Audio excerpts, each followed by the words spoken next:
your information to the school to be part of our discussion. School television. School radio station. Spoon gonna tell you what is happening in Liberia. Spoon gonna tell you what is happening in Monrovia. Spoon gonna tell you what is happening in Africa. Just to spoon you will know.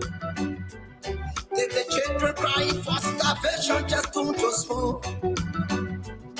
You want to get a news update, my brother, to spoon. You want to know what is happening, Moravia, to spoon. Politicians want to make their decision, just to spoon. You want to know what's happening in the ministry, to spoon. Yeah, to spoon. Yeah, to spoon. You from Funjama, Maryland, to spoon.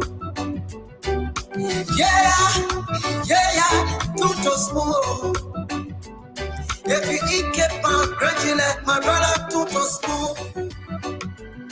You got a Spoon TV, you got a Spoon Radio, to spoon. Yeah, to spoon. What? Yeah, Rastafari. Kilibamba.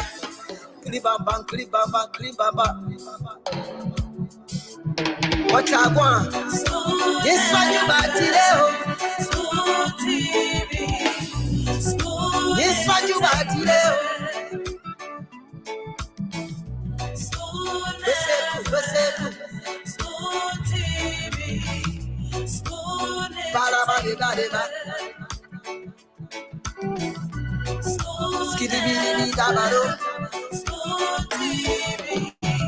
School entertainment.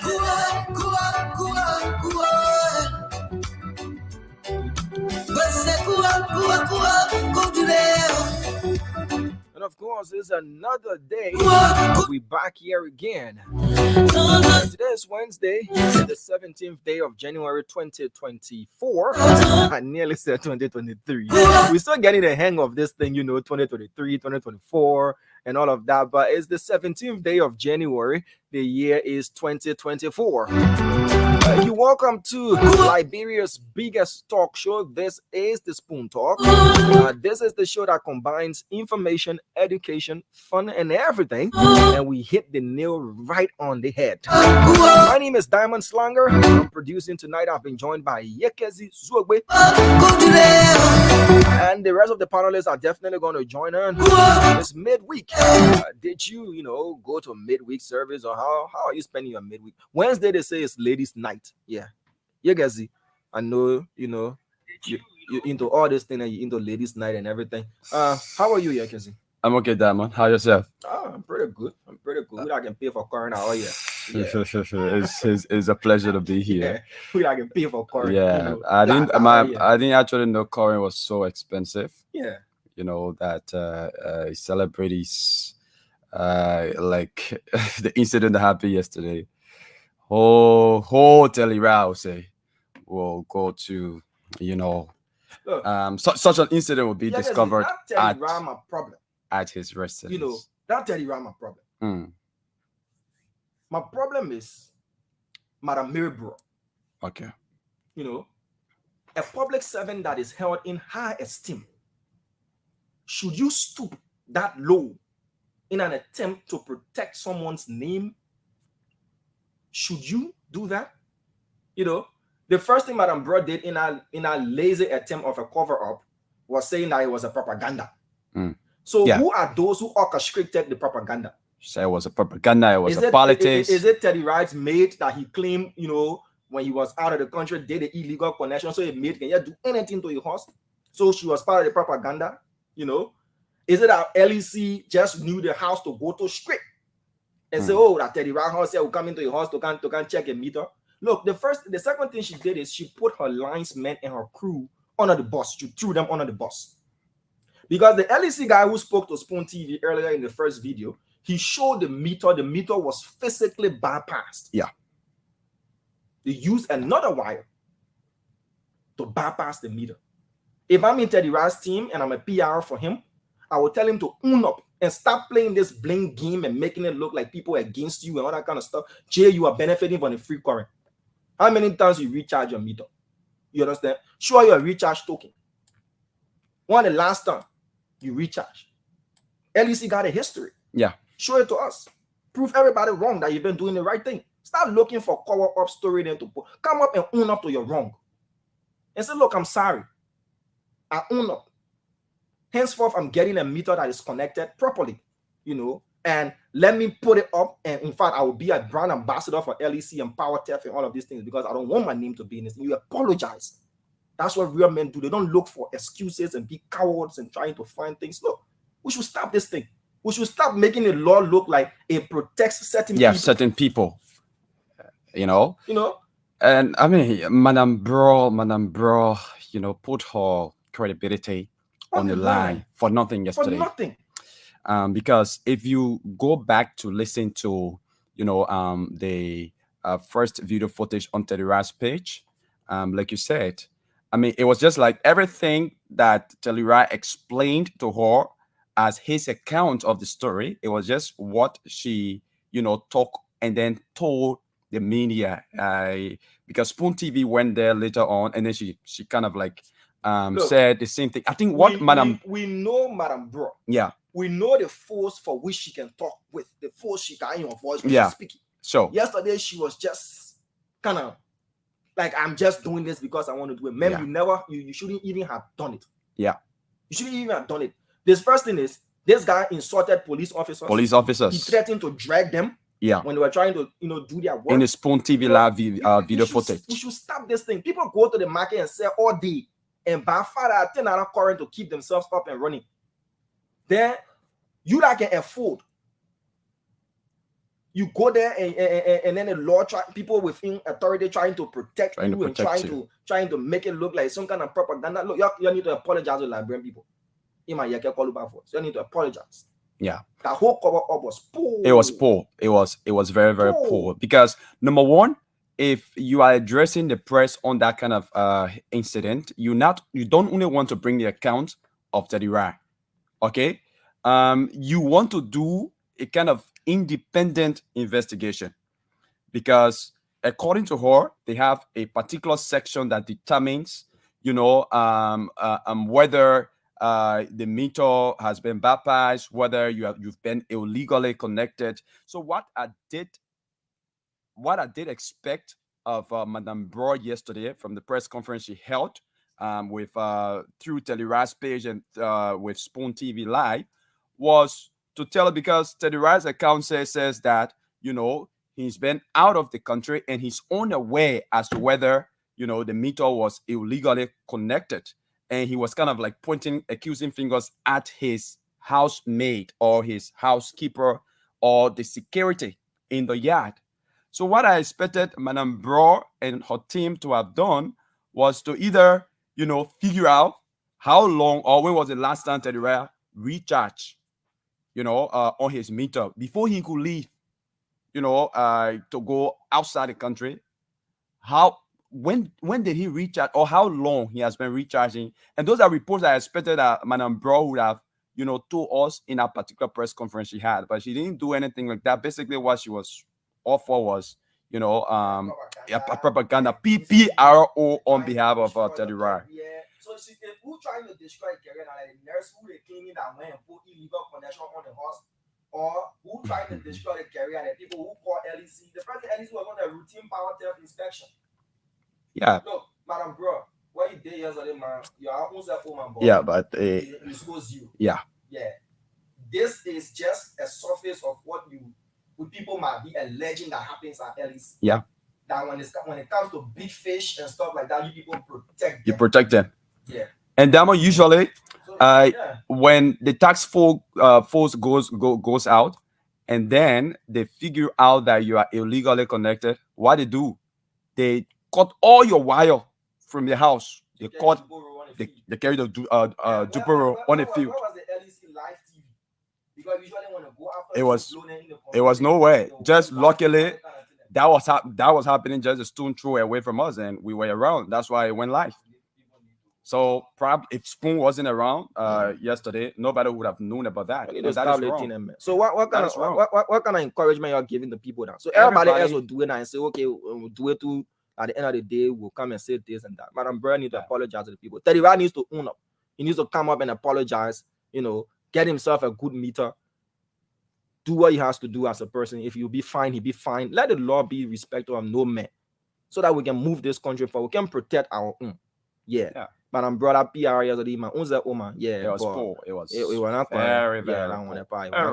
All right. So we move on to something else. Somebody said that rising you made some on my knee hoodie.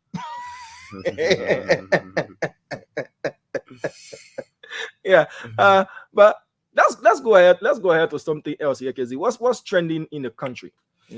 What's trending in the country? So the deputy speakership election was something that Musa Belete contested for, but unfortunately, he was defeated massively by Thomas Falah, making the lower house's leadership to comprise of the top leadership to comprise of two members, staunch members of the CDC.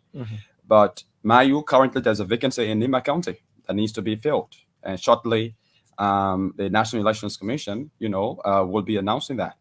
And we are hearing from the grapevine that Musa Bedete, who was just elected as a representative for district number 7 there in Nimba County, is contemplating on contesting for the senatorial seat there in Nimba.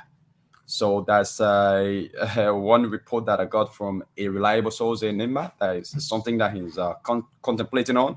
He's doing a lot of consultations to maybe in a couple of days or weeks or months come up to let the people of Liberia, particularly Nimbians, know that he's going to be participating in the upcoming senatorial by-election there in Nimba County. So that's one of the trending news. But it's something that a lot of Nimbians have embraced with mixed reactions. Some are saying, hey, Musa Bedete, was just elected as representative, as a newcomer, instead of him waiting, to have some level of experience, to be dragged through the legislative proceedings and all of that.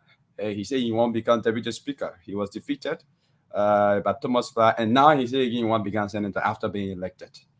So, but again, he has his own support base, folks who support him, and they are supporting his this report that is, coming up of him wanting to contest for the senatorial by-election there in Nimba. So I don't know what maybe your take about that. Well, the first thing is his right? It is. To want to contest any seat once he's eligible legally, for which he is. Matter of fact, he just won a representative seat. Secondly, he's got nothing to lose by contesting. He's not going to lose his representative seat. So it's good to always want to excel, go higher. And there is no law in Liberia that forbids you, if you are a sitting representative, to contest or not to contest a senatorial post. There is no law, so he's got nothing to lose. So if Musa Belete wants to contest, he already showed, that he can push for higher office. He did that, as you rightly said, when he contested the deputy speakership, for which he lost to Thomas Falah 44 to 22 votes. And he's going to, try winning Nimba County. Whether or not he's going to win, that is the question. Whatever political marriages will be, put in place, we're already hearing from the grapevines that as part of Nyan Twain giving his support to To the Unity to Party. the Unity Party. It was a part of the deal that if the Unity Party wins, the seat that will be vacated by now Vice President-elect Jeremiah Kpankun will be occupied, or they will support Yan Twine, to the letter to win that seat. So that is my take on that. Today, to move to other news. Today, I witnessed something, and whenever you wake up in the morning, whatever you believe in, whether you're a Christian, whether you're a Muslim, whatever religious affiliation you have, say a prayer to your maker, because sometimes things happen that you know nothing about and you get seriously affected. Today, we were right at the Ministry of Foreign Affairs, and this container truck was parked. There were two that were parked, and just as the president was about to depart the Ministry of Foreign Affairs and the escort vehicle was about to get on the road, this truck started rolling Yekezi. No driver. So that is, it was parked. It was parked. Nobody was in it. No driver. We'll show the video. No driver at all, Yekezi. And this truck started rolling down Capitol Hill. Wow. Smashing into cars. Look, it was a sight to behold, but not for the right reasons. But thankfully, nobody, so far until we left the scene, 3 vehicles were damaged. One Toyota Highlander, one Toyota FJ Cruiser, and one, pickup, one truck, also got damaged. But it just goes to show that we need to do more about road safety in our country. And this we're talking about right at the Ministry of Foreign Affairs. And today, nobody lost their life, but it would have turned out to be different. What are we doing? When these things happen, that's when we hear a lot of talk about, we need to improve. We need to let these trucks move at night by 1 a.m. where there is no vehicular traffic whatsoever. And then we just forget about everything. We'll go back to status quo ante, And I'm glad, as I said again, that nobody lost their life. But it was tragic. Let's just show the video and then you come. There's the video. The car is moving and no one is in the vehicle and is rolling. Seriously?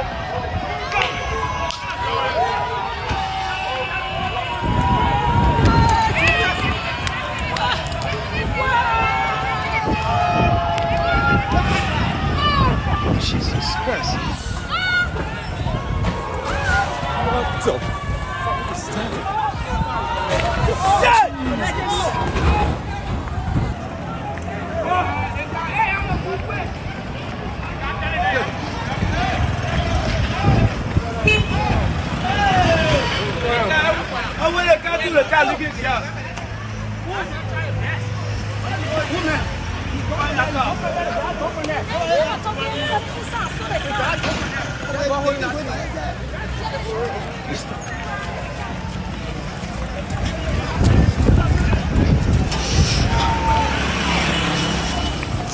So, Jesus Christ.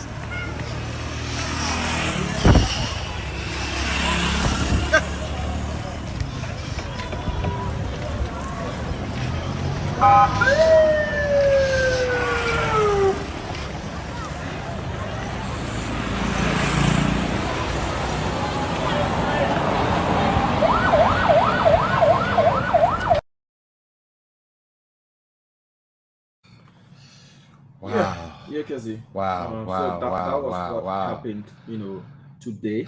It's very scary. I actually saw pictures of that, on social media, but I had not watched the video. But it's very, very kind of scary.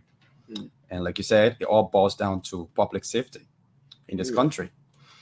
And I mean, it just makes me to kind of recollect incidences in this country where, you see tankers, you see lorries, continuous, plying the principal streets of Monrovia. Some of them are not even properly taught, I mean, it can be so risky. And you see police officers standing right by and seeing all of those things, and almost nothing is done to ensure that those containers are well protected, to be able to prevent any incident of such. Yeah. So yeah, go ahead. So I think we've learned a lot of lesson. That's not the only lesson. There have been a lot of incidences of such where containers have even fallen off a lorry, and then people have died, people have got injured, and all of that.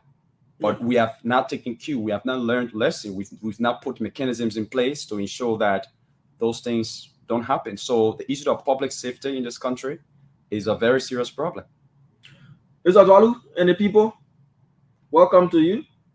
Yeah, welcome to you. You guys said it for the full year of wearing culture cloth. Yeah, guys, how you doing? We okay? I'm okay. Yeah, man. I mean, my papa giving it to you about it. I pass on down. I got plenty of it. So you want some? You're talking. I want some. Like I told you. You got your feel. So to get move on. The main library assisted in my. Oh yeah, Dwalu handed this shit down to me. Yeah, stuff like that. So it can be heritage, all right. Yeah. All people Dwalu, welcome. Yes, sir. Yes, sir. I see your culture club. It reminds me of our next trending issue. The battle of the cultural ambassadors. Yeah. Ambassador Julie Endy has taken to court the man who's gunning for her position. Prophet Key, I don't know how to pronounce Prophet Key. Guess what a hard name. I just call it Prophet Key. But Madam Julie Endy has sued for $5 million. Yeah. Libel, slander, and the rest of the charges against Prophet Key. So they should talk the cultural way. One cultural ambassador to the next. But sources close to Madam Endy, sources have hinted that she's really mad at Prophet Key. Yeah. What did Prophet Key say? I haven't watched, but you can listen to, you can read it. You can read it, and then you go to the court to file a complaint, they can put everything that you say in the read. Yeah, but the thing is, let me say that about Judy Ennis though. I know people say, "Oh, Dwali, you're not a lawyer." Every one of us, we have to be lawyers. We are all lawyers to some extent. I'm not a lawyer in the legal sense, but on average, there's nothing that Prophet Key said that is illegal, short of claim that she stole something without substantiation. Now, if Prophet Key does it, normal Prophet Key stuff, you can't sue for that under our law. This is not illegal, Ms. Ennis. I mean, you're a public figure, Liberian government money, they're using it to pay you. Prophet Key can say almost anything. Now, I don't condone what Prophet Key says, but it is not illegal. By the way, let me just let people know that. Come on. Yeah, so now I want cultural ambassador to another cultural ambassador aspirant. Yeah. How they will handle it, probably they will handle it. I will be the judge. I don't know. So Jack carry there and go talking the cultural way. Cultural way, it will be the job. I mean, we recognize some people down. I don't know how far they go. But the first thing is today, man, I want to send a big pre-birthday shout out to Agnes Kima. We're wishing you all the best as you age with grace and beauty. Celebrate your birthday, mama, as it comes along. Let me recognize some of our people. Yegezi has been a minute, man. We haven't seen you, so I recognize my brother Yegezi. Zwabwe, where you in Monrovia or you back? I mean, you just came back from Nima. I imagine the man all in and out of Nima. I get one question for the day. Australia was done by Nima University. Don't interrupt me. Whenever a Nimaran go to Nima County, his throat extends bigger than when he's in Monrovia. When did they do that study? Who did a study? University of Nima University. What did they use to measure the measure? I mean, welcome back, man. It's been a minute. We haven't seen you. Thank you so much. Thank you. You're the great people of Nima County. Damo, let's recognize some of our people. And today the one I catch my high and Damo. What do you mean all the hustle in your bonnie in bureau? In fact, let me recognize people come out to it because there's a serious problem in the country. But let me go back to the recognition of my people. But Damo, you got to help me today. Eric McGill, Akai Yama. Akai, how you doing? Samuel Roberts, Sibroski N. Yama, Lady Burr S. Holder, Boakai Manaba. How are you doing? Boaka Rachel Cully, Mr. Cully, Moses J. Flomo, Anthony Tiash. How are you doing? Yawala Jala. Hi, Yawala. What's going on, Mama? Samuel Cooper.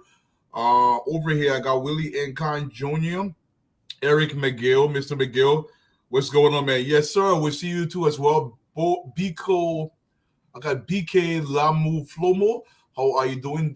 Daniel Pua, Tony Gamonyu, Patrick Weir, Catherine Kumba Wright, Gamoya Dunar. How you doing? Ozzy Nouvelle, Mr. Nouvelle. How you doing? Valerie S. Johnson, Eric Passaway, S.J. Johnson, Mr. Johnson. What's going on? Mapele Sumo, K Sumo, Kabe Kalako. How you doing? Francis Mensa, Archie S. Moore Jr., Prince Balawa.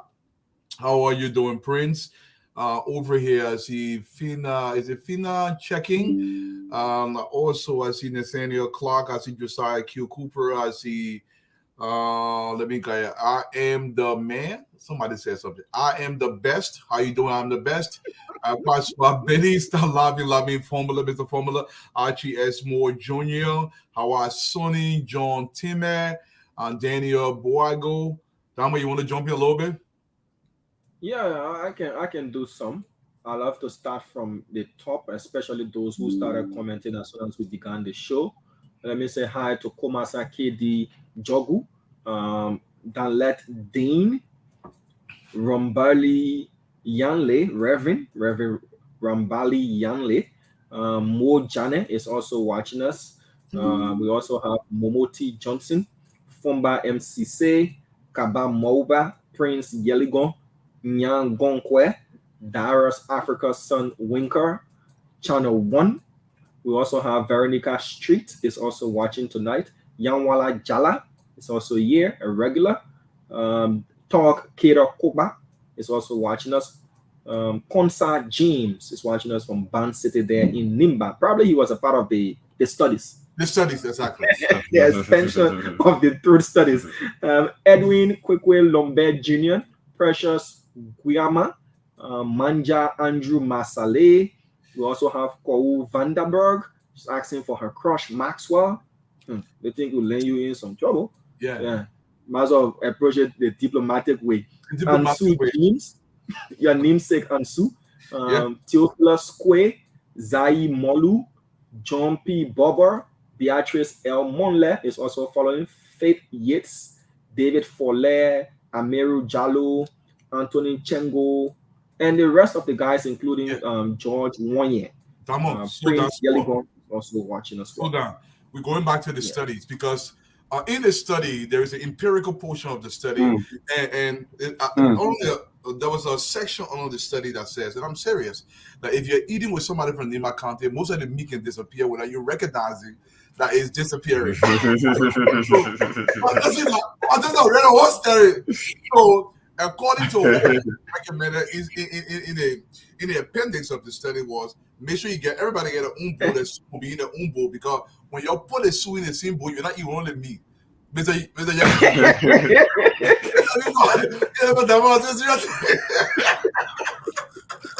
Anyway, the studies actually have some facts about the extension of the throat. Okay. I don't know about the extension of the throat. But about the meat or fish or whatever in the soup, whatever particles in the soup going missing, for that I can attest to that. You're right. but listen, you can see because our brothers in Nima County, the Dominican work. Come on, When we say that woman fire, you give up now. And portion of the study on page 37 of the study. You make me like something very serious. Listen now. Empirical. But listen now, Damo. They say the man's GB size is proportionate to his farm size. Jesus. Wow. You can know the size of the farm by the size of the GB. By the size. So that is, if the farm is smaller, it means the size of the GB is smaller. Smaller, yeah. If the farm is larger, yeah, it means the size of the GB is larger. yeah.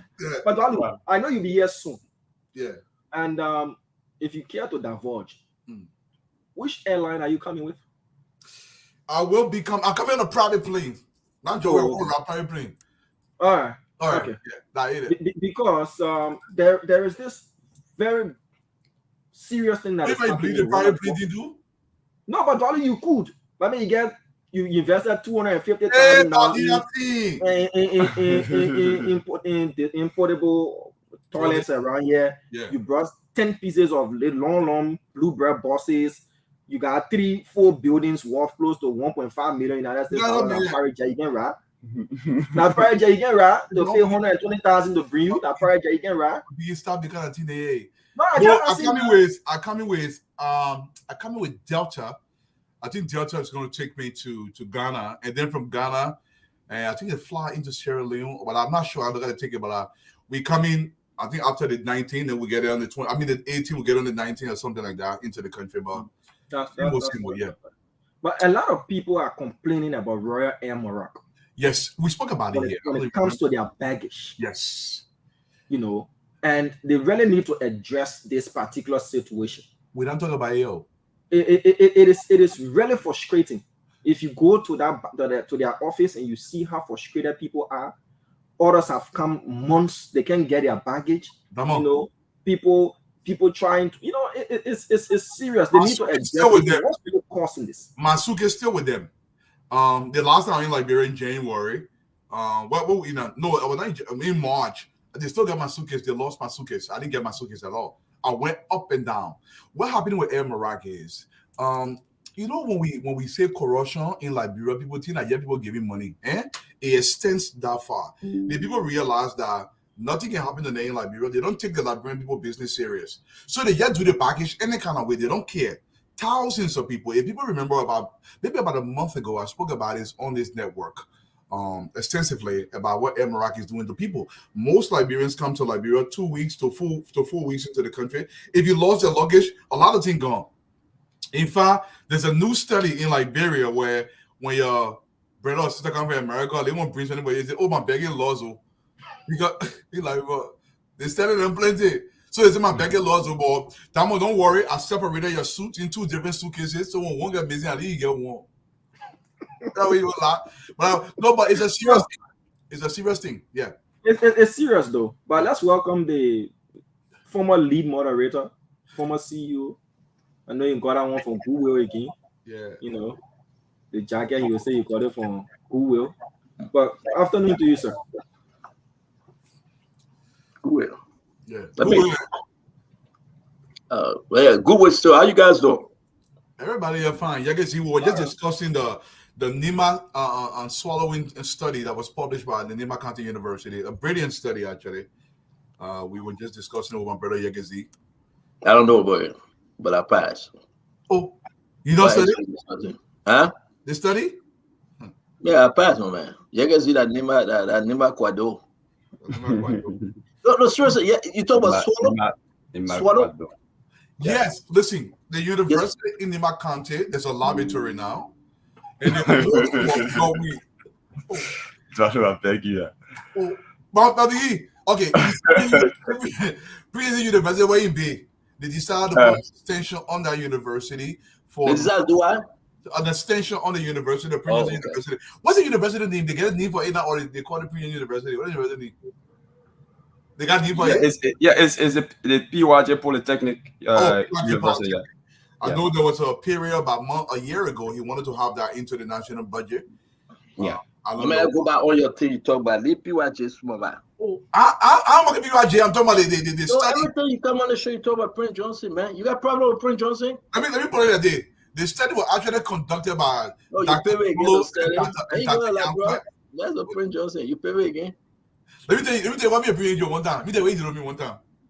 I took some rock crushers to the country. I got 2 rock crushers in the country, right? So they're manual rock crushers. So when you set it to the beginning and boss it right into it, and then using the hammer to boss it, when you turn the right inside, it can grind it by itself.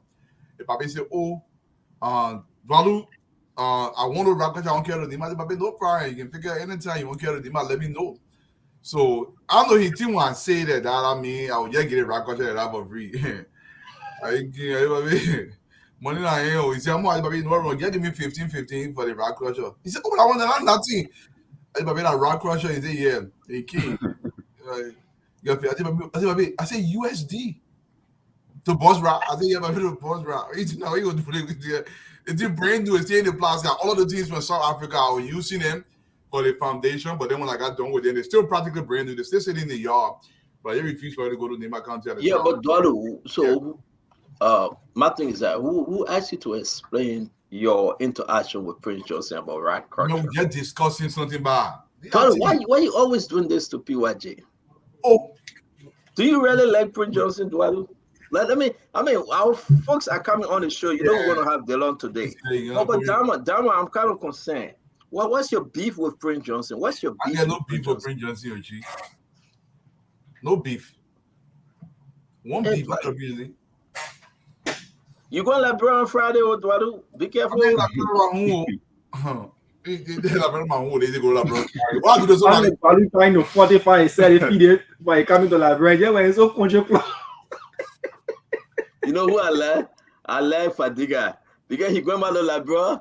Everybody ain't doing nothing wrong to Fadiga.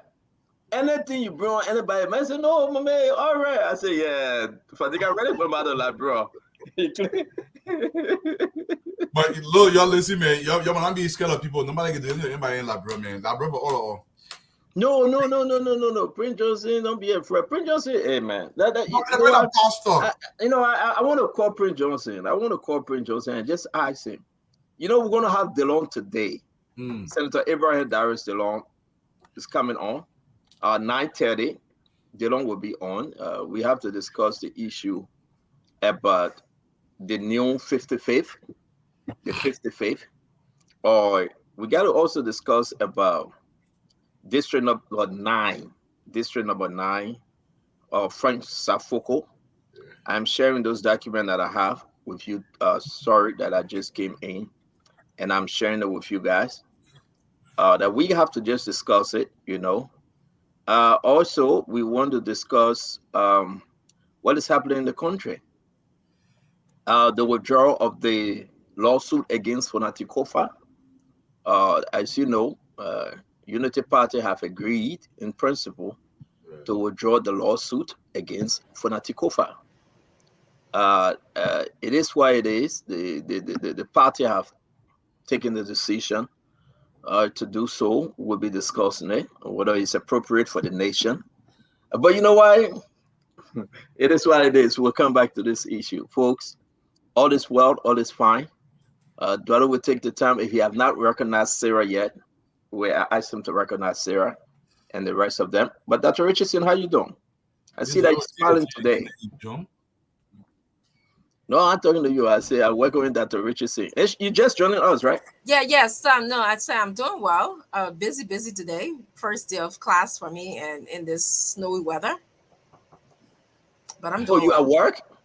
Yes, I'm at work. Now, what's that behind? What's that? Is it that cross or that X sound? It's a cross. On your right side. What kind of cross is cross? But it's a cross. Voting for number 4. Election time finish. Ever since she's still voting number 4. What number 4? I gotta change that. You're right. I gotta change that. Oh, Dr. Richardson, you're not. Yeah, you gotta move that number 4. Yeah, I will when I want. I mean, is coming stay in the race? You better leave me alone today. No, but coming on number 4, right? Okay. Yeah. So that one you saying yeah to? That one you agreeing to? So which number you have on your name doing election time? Number of Dr. Francine Chenoweth Richardson. I just moved it. Yeah, but what we asking so is coming stay in the race. You should know more about this whole government than I should. No, no, no, no. We're not talking about the government now. We are talking about Mr. You Cummings. should know more about Liberia than I should, right? All right, but Dwadu, you support the Cummings. Why you let the people down, Dwadu? Why No, I you? want Why that you? today. I told you that he knew. Why you later? Why you later on left Cummings, Dwadu? Why you did that? I'm gonna see to Dr. Francine, who said every nonsense should stay in 2023. What kind of nonsense? Thank you for reminding me that, Dwadu. How will you call your support a nonsense? How will you call your support a nonsense? Dwadu, thank you. Why you pivot, Dwadu? No, let me frank here, Dwadu. Why you pivot? Why you pivot? What did you see? Mr. Cummings? Yeah. Let me say my boy Johnny Shawo, how are you doing? Mr. Cummings. Johnny, yeah, bye. He is. I see my girl. Let me tell you, one of the greatest assets that we've forgone is Mr. Cummings. I do believe that Mr. Cummings should come back and work in this government, though. That's Mr. Cummings' choice. I think it's up to him. No, but I'm asking you, Dwadu, why you left Mr. Cummings? I never left Mr. Cummings. You left his camp and you supported Joseph Boycott. My support is not glued to a camp. I don't understand. But you didn't support Mr. Cummings. You did it from the beginning, but in the third quarter, you favored. You wanted Joseph Boycott. There is a time and season for everything. I think it's Ecclesiastes, right? The season has come. Ecclesiastes 3. Ecclesiastes 3. There we Thank you. go. Yeah. And there is also in the Quran too. I can quote the Quran verse. No, so at the end of the day, I'm not saying quote the Quran. Forget what Quran. That which book allow you to have more than one wife? Dr. Richard saying that the Quran allows the man to have more than one. No, the Quran say you can get up to 4 if you can treat them all equally. And if you can take care of them. If you can take care of them. I what I don't want. Dwalu, the people say you might answer the question and say why you left. My green headache. Dwalu, the people say you might answer the question why you left from Mr. Cummings. Oh my God. I never left from Mr. Cummings. But you didn't support him. Maybe you didn't support him. For the election. How do you know that? I do know that because you keep on spoon and you fought for Joseph Boycott like crazy. 23. This thing is over. You really see trouble in your word, yeah, my viewer. We got a lot of things to talk about here, Stanton. Well, we got a lot of things, but we still got our extra. Spoken about, fire or Moreo. We're gonna talk about. We still got our 3 minutes left, so we got a lot of things. We got 3 minutes to just talk around. You guys shortly, I will be leaving, so just to let you know. Oh, are you leaving? Yes. How was your day, Dr. Richard? How was your day? My day was pretty good. It started very early. I had a court case today, as many of you know. You had a court case? Yes, I had a court case. No, that one is interesting. Hold on 1 minute. Let's you? No. I look for the one, right? I look for the one. I walked right through this one here. I walked right in this one here. But anyway, I want to just tell all of those who sent me supportive messages today and you prayed for me. Thank you so much. I appreciate you. And I'll be returning to court again sometime in the second week of March. The court case was postponed for reasons not due to the plaintiff, but due to the defendant. Oh, I know you cannot go into it, but you really went to court today, so you were serious. Yes, I had a 9 o'clock. I had to leave my house 9 o'clock this morning to drive down to Maryland and come back here. To drive down where? Can you pronounce it like how we can pronounce it like Maryland? I don't know how I can pronounce it like I said Maryland. Maryland. All right, go ahead. So yes, and so I had to be back here to organize my class and prepare, and so I'm here. I'm here. I'm going to be going back in March. For I was very prepared, but why was it postponed? I said for reasons that is due to the defendant, not the. That's for continuance. That's all. Yes, and there's reasons why people ask for continuance. Maybe sometimes people are not. They don't have a legal representation. So you actually went to court. So the whole thing. Sometimes they don't order. They don't abide by the summons that they got by the court. So the whole thing we were talking about. The whole thing we were talking about. You really went to court. Yes, this is how I function. I'm a very busy woman, multitasking woman, so I can do that and come back here. Yes. So this morning, my husband and I drove 2 hours because of the snow and everything. It was a little bit more. We went to the court in Silver Springs, Maryland. Wow. Yes, and then we were there for another 1 or 2 hours, and And I met with my lawyer. We'll review, issues relating to the case, and I had to come back for class. I have a 4 to 10 o'clock class, and then 4:30 to 7, and then 7 to 10. So Dr. Richardson, very serious with their lawsuit. What's the Prince? What? It's an extremely serious lawsuit, Prince. Of course, very, very serious lawsuit. If you defame my character, you slander my name. The lawyer used the word label my name, and he looked at the tape. There was no other person who was talking about. I've been the only female person on this show forever. You got a tape? I don't want you to go into this tape. Spencer, don't act. This tape went. You got a tape. This tape went to the entire world, the entire Liberia. Okay, and so there was lies told about me and you, and so that's why you got to go to court. If somebody says they know something about you, they defame. I'm not just an ordinary woman. I run a class. Okay, so defaming my character means that you have entered the heads of my students, you have entered the heads of my clients, you have entered the heads of my children and my husband. Okay, so you're gonna pay for all of those emotional duress, and there's a price for defaming somebody's character. So I just wanted to put that out there. So we can't come here and just. I understand, Dwadu. I am shocked because people will say the worst about me. I will lay back. That's who I am. But you're right, Dwadu. This is huge. You know what I'm looking at right now, Dwadu? So I'm looking at Donald Trump, right? No. I'm looking at Donald Trump in New York, right? And they got 10 million on the table. 10 million decision on the table. Donald Trump and what's the lady name? Nikki Haley. Yeah, Nikki Haley. Yes. Not Nikki. No. In New York, the lawsuit in New York. Letitia. No, Letitia James. That's the election prop. We are talking about what happened in New York. Oh yes, I know Jane Carroll. The lady who was. Yes. Yeah, and I mean, so I'm surprised for Dwadu to say this thing is huge. I didn't know that it was going that far. Well, saying to myself too, I'm filing a lawsuit because you need to keep those receipts. People say you pay my rent, you pay my car note, and I won't get that money. I tell you, that's it. I won't get that money. That's it. What? You cannot just lie on somebody. So you are actually in court. You went to court. Yes, I went to court in Silver Springs, Maryland today. And you can pull it up if you want. You can actually pull it up. Yes, it's public record. It was there. So and it will be public record at the end of the day. So no, I'm not joking with this. Like I said, when you lie on somebody, you're not just impacting them. You're impacting my family, you're impacting my children. I mean, my children know who their mother is. My husband know who his wife is. So thank goodness and thank God for that. But, you cause them into perhaps lose business. We're in the immigrant community. I service immigrants.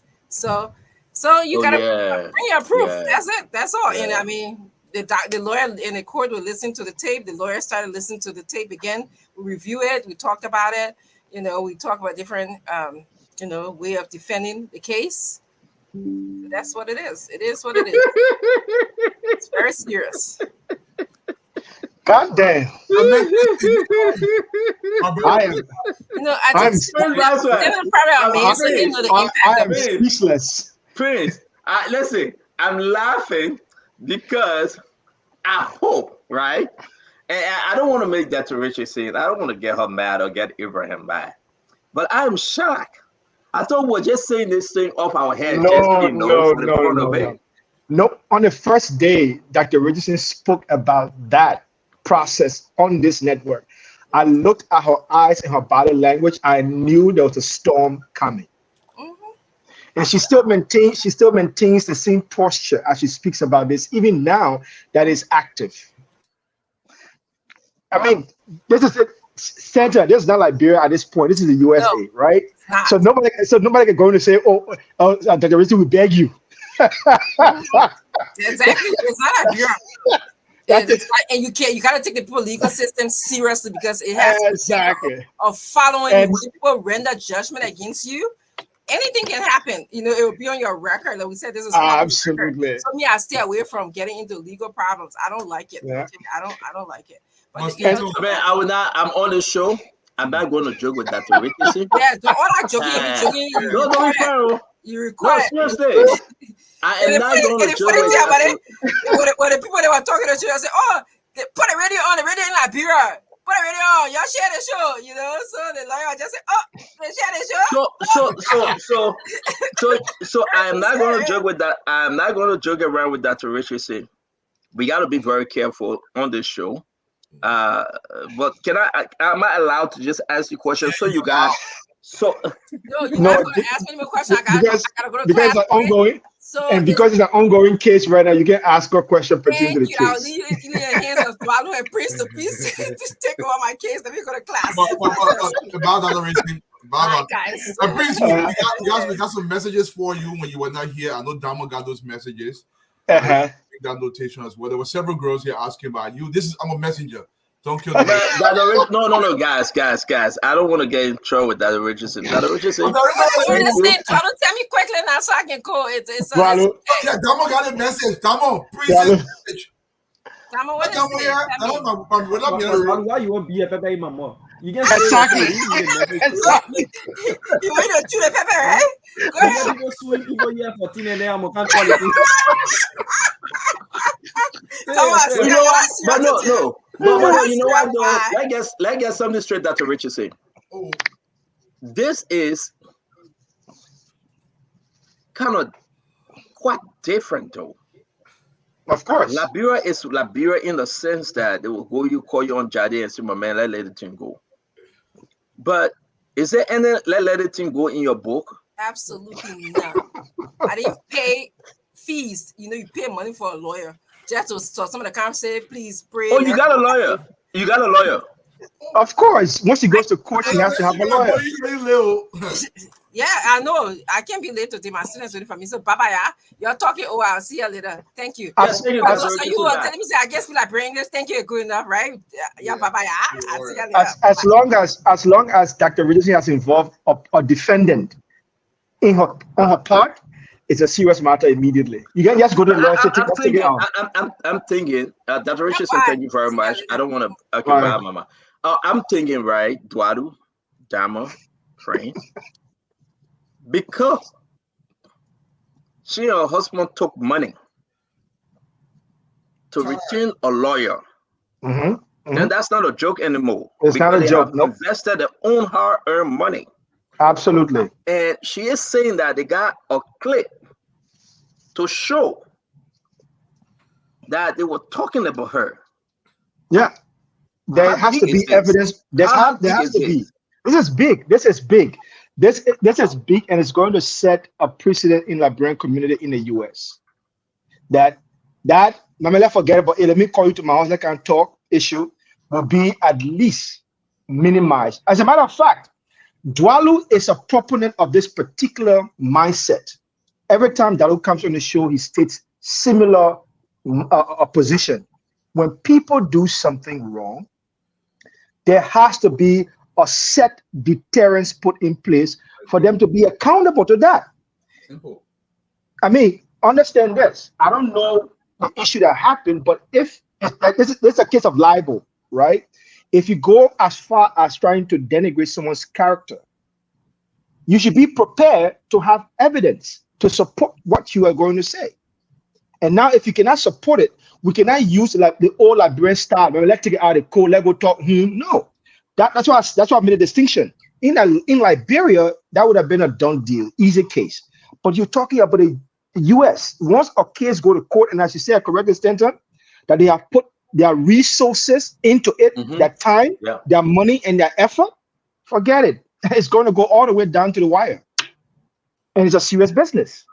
Dwadu, I want you to speak on anybody could just come on social media here in America and say anything they feel like saying, right? No disclaimer whatsoever. Now, government official in Liberia, well, once you work in the government, you are accountable. When this allegation come up, those are allegations, and we can pull you out for that. Get vets, go to court. Those are allegations. Say it's not true, give reason. But here in the United States, we that doing these different podcasts and these different shows, Dwadu, what would be your message to Stanton, to Prince Maxwell, and others that are doing this kind of podcast? Stanton, what we're gonna say is let's put it this. I'm not worried about somebody who is not a name recognized, not on the major platform, doing a little podcast, two girls fighting over this guy. I don't care about that one. That one that yet fuck I get in there. Now, if you're on a major network like this, and Damo Slinger is a private citizen, and you lay claims against Damo, there must be substantiation of that claim. That's the first thing. However, if someone is a government official in Liberia and an audit report comes up and the audit report money not accounted for, you can speak to that directly. That you say, listen, this guy took over the money because he was in charge of that money. This is not an illegal claim or something wrong you're laying against a public official. Now, let's be very clear here. If you're a public official, people can accuse you. You can just go to court over because somebody said, oh, my girl stole money. You can say, oh, I'm going to court for that. You're going to be wasting your time. Most of the time, they're going to throw that out because if you go to court, we're going to do a calculation, basic calculation. My girl makes less than $5,000 a month. Can my girl salary support what he's doing? No. So my girl will have to come and explain. So as a public official, it's entirely different. However, as a private citizen, I'll give you an example. I know it's a joke, right? And another thing I see in the Liberian social media that has to be considered, especially here in America, people will take pictures, new pictures, or somebody boyfriend or girlfriend goes somewhere. Actually, these are illegal in America now. It's very illegal. Let's assume you with a guy or you with a girl, then you take that picture, you see, you know what wrong? While you're dating private, you try to blackmail them. It's actually illegal. You cannot do that. You can go to jail for that. So all those things have to be considered. But just on the superficial level, you just have to be careful if you're making claims against. I'll give you an example. I mean, I'm joking around with it. And some of my friends, oh, my man, it's still not doing it for you. I don't care about that one because we're only network. This is basic stuff like that. But let's say, Dwalu, I don't know, something egregious that make my kids or my wife get involved in it now. Now you cross another line. But if you just on me, I don't care. Until how I get up on the line. But then you get the man who be very more. So I'm gonna go back to Prince. Let me be the baby in Prince more. Prince. Yes, yeah. Stanton. Wait, how do you respond to all the females that are waiting for you for the last 2 days? But let's see, but leave Prince, man. Not because your wife in Liberia, you won't catch it, man. Your wife in Liberia. I know where Liberia. No. My wife will laugh at this thing. I want to ask you a question. Let me get Stanton. Let me get to your point. You are raising a very good point, right? And Dwalu built the framework around that. Let us not take the case or the ongoing case of Dr. Richardson and spread it thin to mean everything else. No, it's not. Dr. Richardson case is a private case against a private individual. Correct. When we are on this network and we are talking about public officials, that is very, very different. Public officials are accountable to public confidence and public scrutiny and inquiry. What we are doing on this network, we are provoking that idea of public scrutiny, public inquiry. It is within those public officials' right to provide evidence or rebut whatever we have to say. You have been here on this network. Many of those people that we said something happened with her name, they came on this network, right? And they stood here to defend themselves. That is the public court. So it's the two cases are very, very different. They are very different. Yeah. Even with me here, with the case of the embassy, you brought me on this network. You brought Ambassador Yenabo on this network, and you went through it so the public can understand what really happened. So we're in a court of public opinion. Correct. That was it. But as a private individual, it's different. Yeah, but I'm hearing this different thing, and you see, actually, we can call the name. Kev Hassan, welcome to the Spawn Talk. Yeah. Kev is posting. He said there was no hearing today. Nothing happened in court today. You guys need to stop. So, Kev was in court today. Kev, you are welcome to come and tell us your story. No, Kev, we're not saying that what is happening is against you or not for you. What we're saying is the case has gone to court. That is the key point in court. So the fact that you are saying that you are at court today, that confirms everything. Yeah, it confirms it. Richardson says similar thing that she went to court with her husband. Yeah. And it was postponed to March 13. And so Kev enjoying our program. It's good that he's watching. And if you want to talk, it's good that Kev watching, right? Dwalu? Yeah, I mean, honestly, Listen, if anybody want to know why I wasn't on the network these few days, it's because I've been writing a research paper for the Ministry of Foreign Affairs. No, actually, nobody cares to know. Nobody cares to know. I see that. I see somebody making a comment. That's why. And when I'm researching, I have to go through a lot of papers, research a lot of documents, because I want to pass information to the incoming Minister of Foreign Affairs and the Ministry of Foreign. So I'm doing my research. The story you told to your company. I see story you told to your company. Yes, I see story. Thank you. Don't try. I already research paper. Already research paper. You love me again. But so folks, real quick, Dylan will be coming on. That's why it's 9:30. Yep. Dylan will be coming on very shortly. And then we'll start the show. You know, you are always welcome. We're about to discuss a lot of stuff. Allegation on Frank Safoko. Pictures we have in our possession. Information we have in our possession concerning District Number 9. We'll be discussing it likewise. We want to say welcome. Invite all your friends. We are having the Honorable Senator from Montserrado County, Abraham Darius DeLong. Yeah. Somebody, we're getting a feedback, guys. Go on mute. And also, we'll be joined by the rest of the panelists coming here to discuss the issue about Unity Party withdrawing the lawsuit on Fonati Kofa. What next?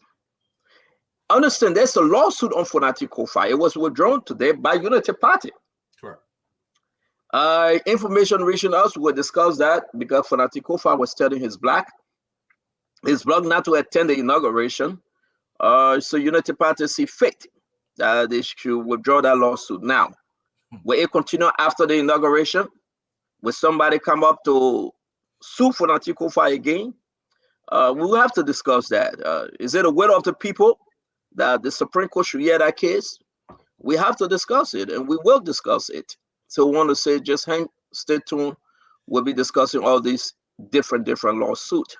Let's also talk about what is happening in the country today, the transition, the inauguration coming up. What is your expectation? You know, let's talk about it. This whole thing about lawsuit, man, we are in a very, very scary territory. Let me say, you know, Stanton. Yeah. When organizations as big as the Unity Party refuses to go through with a lawsuit, it sends a powerful message to the country. Lawsuit that I'm play 13. If you take a lawsuit, I for one don't believe Honorable Fonati Kofa should be sued for that dual citizenship bill. This disclaimer must be made because I don't believe in it. But you can't be pulling back cases because for the sake of expediency and say, you know what, wrong, let bygone be bygone. We have to test these systems. You know, the only way the system can get strong, you got to test them. If we're not testing them, we don't know the full width or the capacity of that system, what it can withstand. Let's test the system. I don't understand. You know, in life, every day we'll leave it to go. Somebody wrote here, what you can get tea. You know, all that thing here, not all right, man. Yeah, I agree with you. I don't think that this lawsuit should be dropped. But I agree with Unity Party at this time. Okay. What we are talking about moving forward with inauguration, we are talking about upholding the peace in having a clean inauguration. Dwalu is very, very important that we go through the inauguration and somebody, I believe, an individual, an organization, will go after Fonati Kofa. But if you fight Fonati Kofa today, they should have done it before the election. Correct. On the 15th, but they didn't. So he won. And you say, I'm injured because this man is a United States citizen. You should have done it prior to that election, and you didn't. So let's just give the Unity Party people and Liberian people a chance. And I think it's a smart move. Whosoever called the shot to say, let pause, withdraw that thing, let have a good coming in. I think it was good on the part of Unity Party. But I still believe it's not only Fonati Kofa. It's not about Fonati Kofa. It's about all the other lawmakers that are in there that have United States citizenship. We have the document. Or the organization will challenge that. This law must be interpreted, Prince Maxwell. We must go into it. It must be very clear. And that's what people are asking for. Talk to us, Prince. Look, let's stand on the issue of dual citizenship is very, very important, especially the where we're talking about relative to dual citizenship for elected public offices. Let me just break this down. This is what dual citizenship implication means for anyone in office, in public office. It means the jurisprudence of a foreign country has direct implication on a citizen of public office in Liberia. It means an arrest of a police officer or a directed operation of arrest from a foreign police officer can be effected in Liberia on such person because they are citizens of that country. It means that our constitution becomes subservient to another constitution.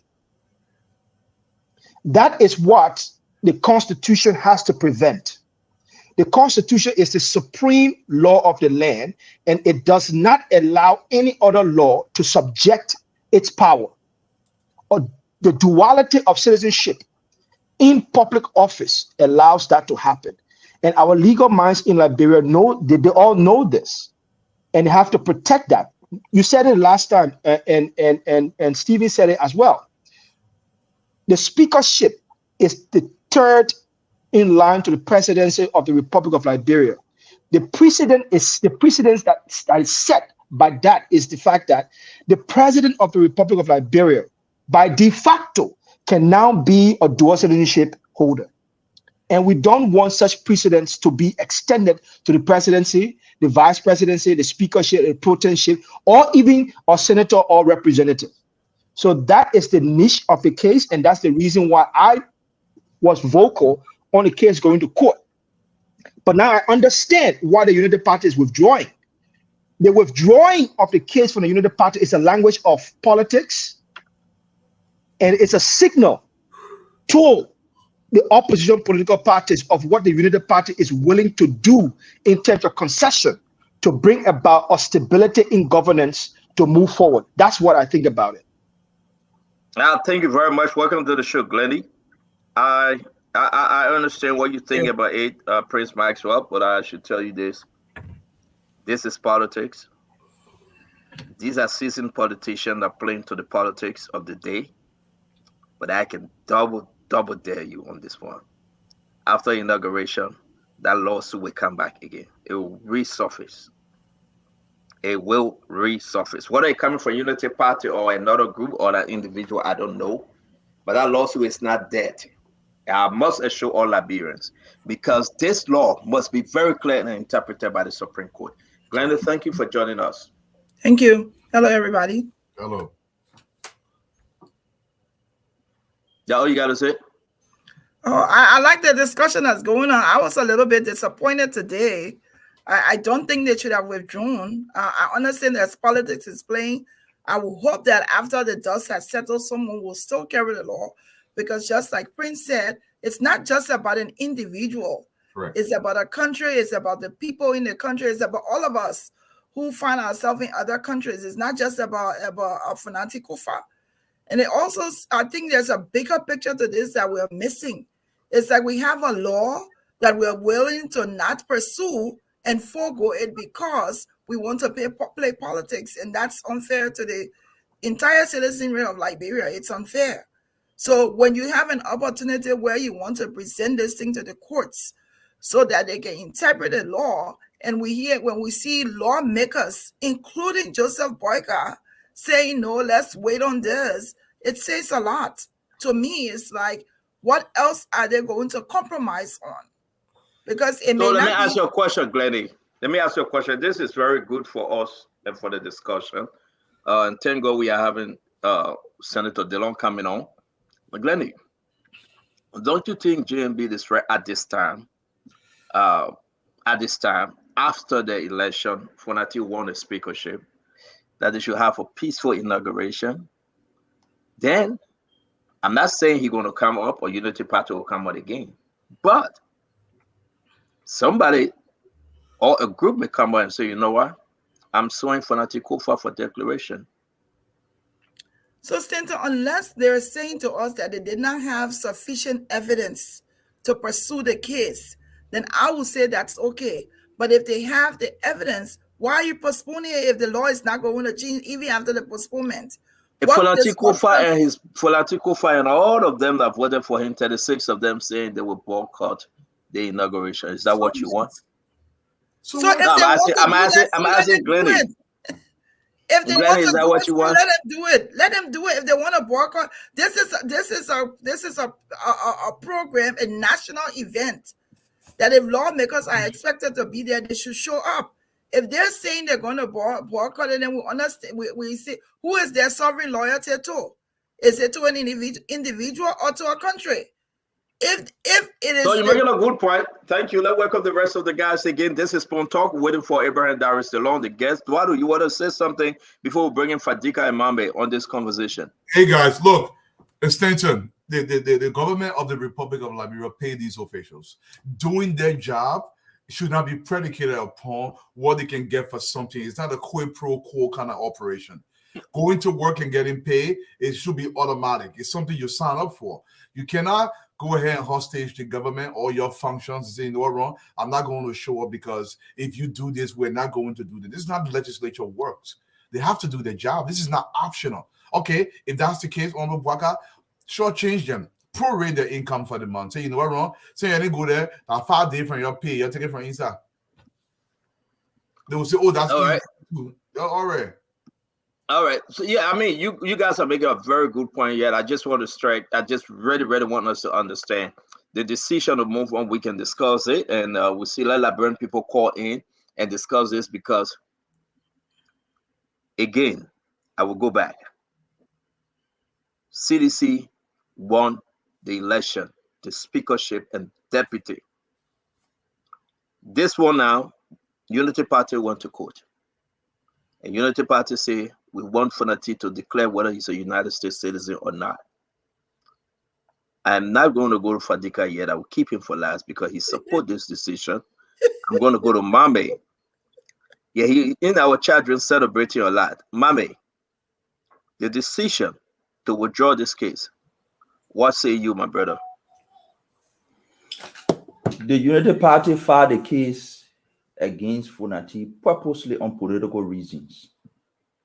It was not on the basis of any legal reasons. What informed the case was to prevent Fonati from becoming speaker. That is the motive. And the decision to withdraw the case is also on political grounds. It's not on the ground that Fonati has dual citizenship or doesn't have dual citizenship. It's on political grounds. My point here is, knowing Fonati, I mean, just his public record, I don't know him personally. I've never spoken with him directly. Let me interrupt you. I'm sorry. I didn't know that the Honorable was going in studio and they just brought him in unannounced. The man moving like a ninja. But DeLong, I thought you were doing this thing from home. I thought, yeah, I just see you. But let's welcome Honorable Abraham Darius DeLong. Sorry to interrupt you, Mame. Let's welcome the senator because they didn't tell me they were bringing him on. And yeah, well, let me learn. The senator already here with us. I remember I came to back. Papa, you will not try that thing, then you know I will come in. You will not try that. Let me learn. The senator already here with us. Mama, learn. Before you so my thing is knowing Fonati's public record, his activities, he being in that legislature, he's not a lousy politician. The reason Unity Party was concerned was they were afraid that he would be a disruptor. I don't think Fonati will be a disruptive speaker. I believe he would disagree on fundamental grounds. He would disagree on policy issues. He would present alternative opinions for the development of the country, but he wouldn't be a reckless and disruptive speaker. He will be somebody you can work with. There will be disagreements, but those disagreements will be directed towards improving the governance of the state. And he wouldn't be a reckless speaker. So no need to fear him. It's an opportunity to work with him. To collaborate Again, nobody fearing for that thing. Is it a good lawsuit on behalf? And third, we have the chair on foreign affairs, Dylan. He's here with us today. But I will finish with you and go to Fadika real quick. Is it a good lawsuit, whether it came from Unity Party or any one individual, for Fonati to declare whether he is a United States citizen? Is it a good lawsuit, Mama? Forget about the working relationship. It's not about Fonati. There's need for us to establish the things about citizenship. We must establish it through the And court. that's the argument. Yes, we must establish it. It doesn't necessarily have to be with Fonati. If Fonati case can be the business to do that, let's do it. Thank you. But there must be a legal, logical conclusion to this issue about citizenship. Thank you. I think real quick before we go to it was about declaring whether he's a citizen or not. It was. We have the document. Case. Yeah, but that's the opinion of you. We have the document when it went to the court, sir. Fadiga, please, before we bring in the senator for tonight. Well, you guys know where I stand on that thing. I thought it was a bluff. I didn't believe it would have gone through. Like, I think, what's it, Abdullah Mohammed has said it. I think it was intended to prevent Funatin Kofa. It was just another strategy that didn't work.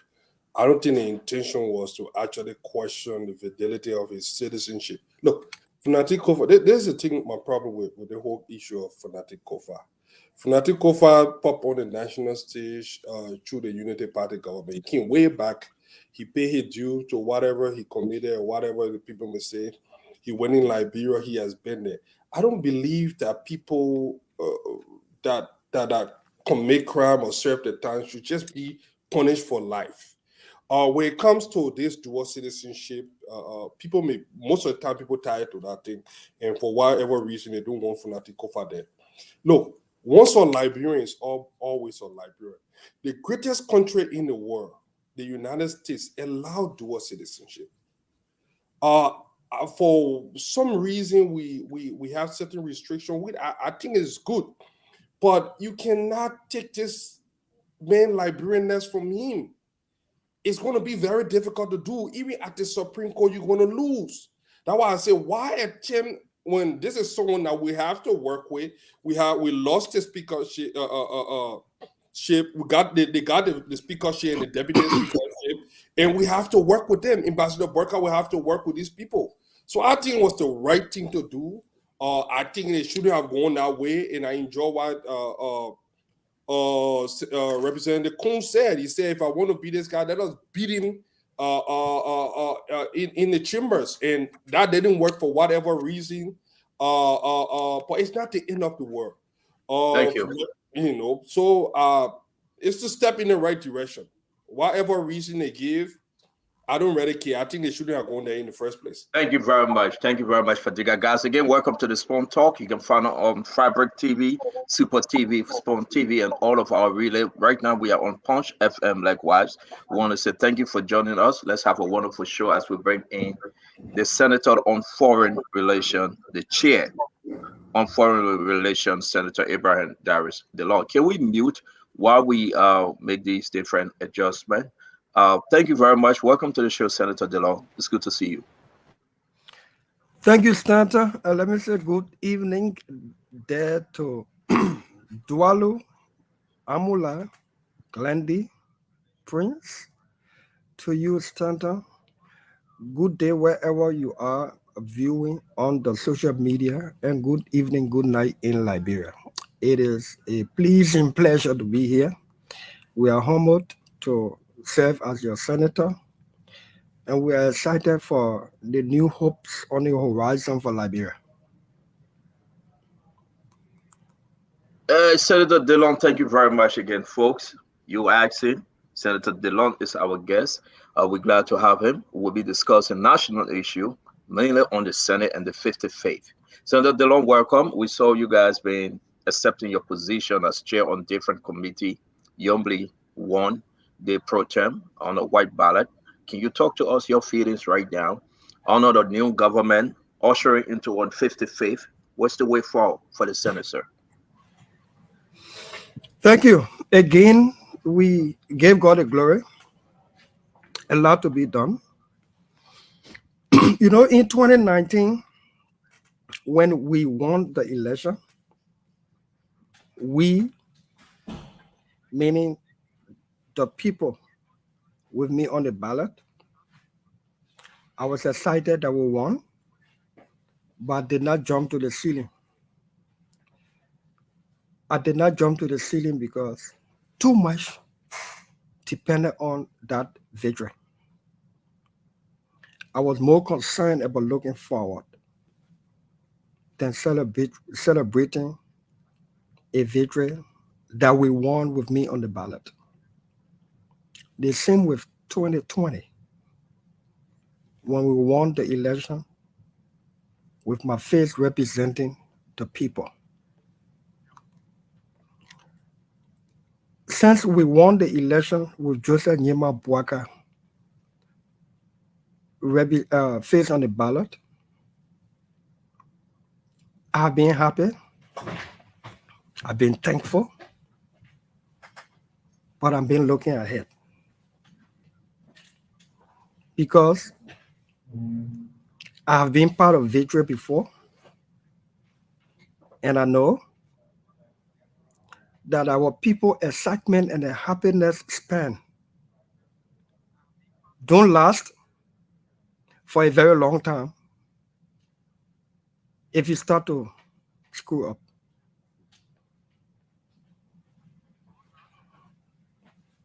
Now to the election of Nyomdi Kanga Lawrence as President Pro Tempore of the Liberian Senate.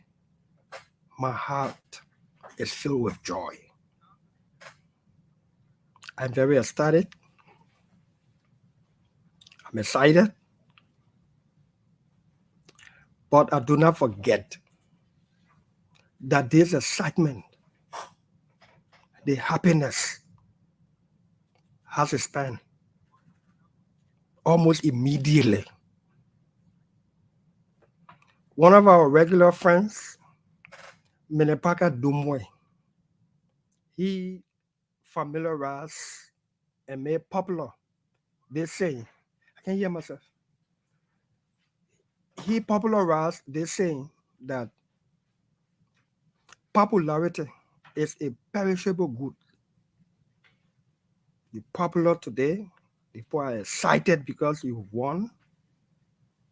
How you manage that popularity to deliver to the people should matter. I'm excited that Nyomdi Kanga Lawrence. I'm changing my headphone here, so please bear with us here. We're in the studio. No, this one. Okay, I think I can hear myself here. Okay, very good. But so much is at stake. Nyomdi Kanga Lawrence will in effect now become the first female elected pro tempore in a pure democratic arrangement under our constitution. We acknowledge in appreciation and we eulogy to Madam Grace Minor, who sat in this seat before as President Pro Tempore of the Liberian Senate, being a female. That was under a proportional representative arrangement. Part of the constitution was suspended to accommodate a return from war, and Grace Minor herself was not elected on a ballot as senator, and she ended the unexpired term of the late Kekua Poto, who himself was ending the unexpired term of the late Councillor Charles Bromsky, who was pro tem, who had resigned under circumstances that he resigned. So it's almost like Ruth Perry serving as head of state of Liberia, being a female, but record will show that Ellen Johnson Sirleaf was the first elected democratic female president of Liberia, Ye Africa. This record and history must not be twisted, must not be skewed. We must set the record straight now and then for posterity. I'm excited that I was elected by my colleagues to chair the Senate Committee on Foreign Affairs. The Committee on Foreign Affairs is the third ranking office in the Liberian Senate. You have the President pro tempore, you have the Committee on Executive, you have the Committee on Foreign Affairs, you have the Committee on Judiciary, and I'm calling them in keeping with the order of ascension and authority. Then you have the Committee on Ways, Means, Finance, and the Budget. And then you have the Committee on Defense, Security, Intelligence, and Veterans Affairs, and down the line. These committees constitute the chairpersons of these committees, constitute the leadership of the Senate.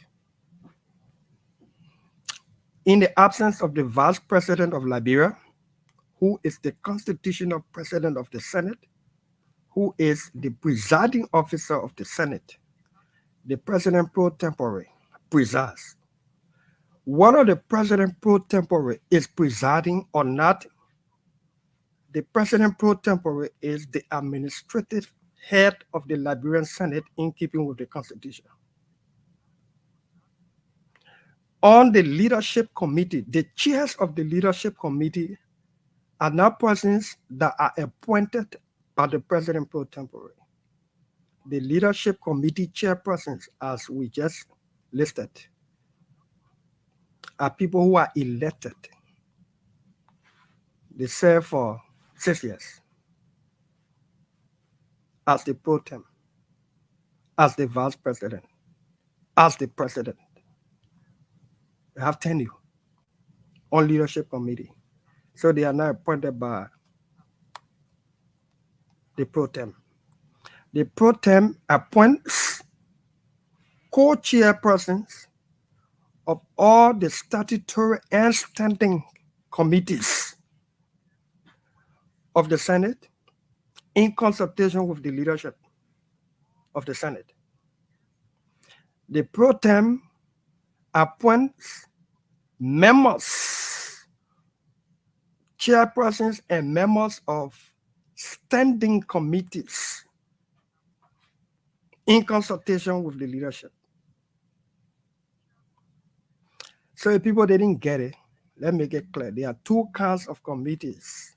One is statutory, meaning the chairpersons are elected with tenure, and the key qualification to be elected on any of these committees is you must be a senator. Nobody from outside can be on any of these committees. The first qualifying credential is that you must be a senator. If you are not a senator, you cannot be elected to chair a committee of the Senate. The same way, the only qualifying credential you must have to become a pro tem or a speaker, you must be a representative in the House, or you must be a senator in the Senate to be speaker or pro tem. When you say standing committee is a committee that is established by the Senate standing rule in keeping with prevailing circumstances in the country and the various sectors of our country. But those committees are not statutory, so they are appointed by the pro tem in keeping with the rule. The statutory committees like Executive, Foreign Affairs, Judiciary, Defense, Security, Intelligence, and Veteran Affairs, Ways and Means, Internal Affairs, Good Governance, and the list goes on, are committees that are statutory, that constitute the leadership, the chairpersons of those committees. They are the people who sit as leaders of the Senate to deliberate on matters of the Senate in the absence of plenary. Plenary is higher than the leadership. Because when plenary speaks, it means majority of 30 senators have spoken. Plenary decision is higher than even leadership. Leadership cannot vote on a law. Plenary can. Leadership cannot amend a law. Plenary can. Leadership cannot ratify a concession or incentive agreement or international treaty. Plenary can. So leadership is not higher than plenary when the 30 senators assemble. But leadership runs the administrative affairs of the Senate. And along the way, we come to specifics about Foreign Affairs Committee as to whether Dillon fits the bill. Then we get to that discussion. Thank you very much, and thank you for clarifying these little different issues that we all need to know. I don't know, something is playing in your background, maybe radio on or something. The guys can check it out. But we want to say again, welcome, Dillon, to the show. Let's have a very, very important conversation because our country is at stake. Let me bring this conversation first. You are now the chair on before you start asking your tough, hard questions, and then I have to take off my jacket. Let me take it out now because the AC is not on here and it play hot. I want to appeal at Taiwan where you did the question and was tough and the man had to take off his jacket because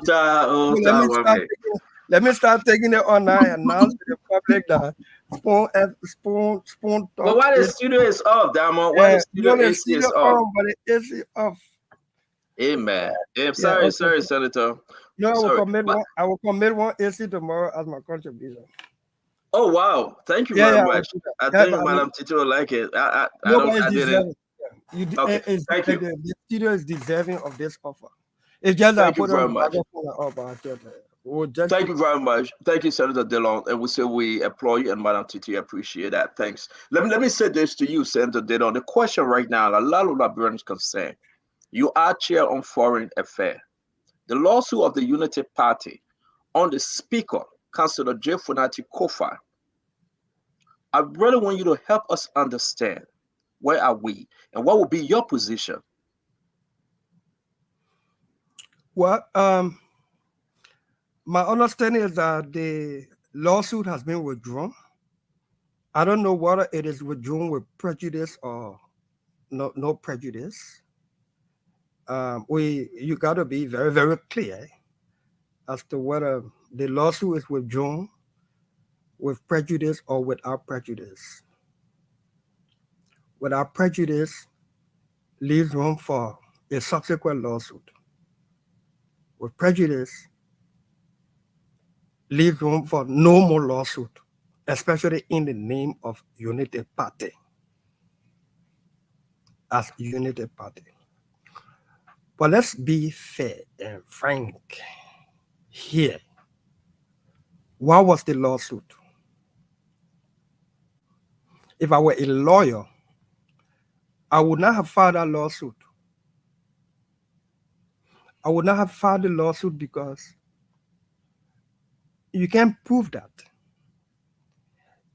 You can't take a flying sheet, attach it to challenge somebody's citizenship or to prove that somebody has violated a law. Because even if you found Funati's bag, his briefcase tonight, or anybody other than Funati similarly situated, and took what is believed to be their passport to the court as evidence, it is not sufficient enough because the court will not convict somebody because another person produced in evidence what was believed to be that person's passport. In order to authenticate the genuineness of that passport, the issuing country will have to issue a statement to verify. If you took a Liberian passport, for instance, to the court and say this person is posing to be a Liberian, and you took that passport, the foreign ministry will have to verify as to whether that passport was issued by the foreign ministry and it is authentic, it is actual, it is true. Or the foreign ministry will say, no, this passport is fake. If you took somebody to a court in the name of them being a holder of an American passport, it is the American government through the requisite relevant agency, maybe the State Department, for instance, that will have to issue a statement to verify whether that passport is authentic and it was issued by the appropriate agency of the U.S. government. And from what I know, the State Department would never issue any such statement to any foreign government to deny or confirm whether a passport that is in dispute is true or not, especially where America itself vested interest is not involved. That matter would have been a subject fit for dismissal in favor of Fonaty Kofa. But I'm happy that the Unity Party have withdrawn the matter. And so let's go to the other issues. Unless you have I want to do a follow-up, Dylan. I want to do a follow-up. Let me put the withdrawal letter up and folks can read it. I'll just read the first paragraph. You will please take judicial notice and spread upon the records of this honorable court that petitioner in the above entitled cause of action has on this date and date withdrawn its petition for declaratory judgment with reservation. With reservation. Okay? It can be interpreted, Senator Dillon. Let's just agree that America will say, I am not giving you the information you're asking for, whether this individual is an American citizen or not. We will not participate in your internal affairs. But don't you think it would be helpful for Liberians who so desire, that want to, this law, the dual citizen law, need to be interpreted fully?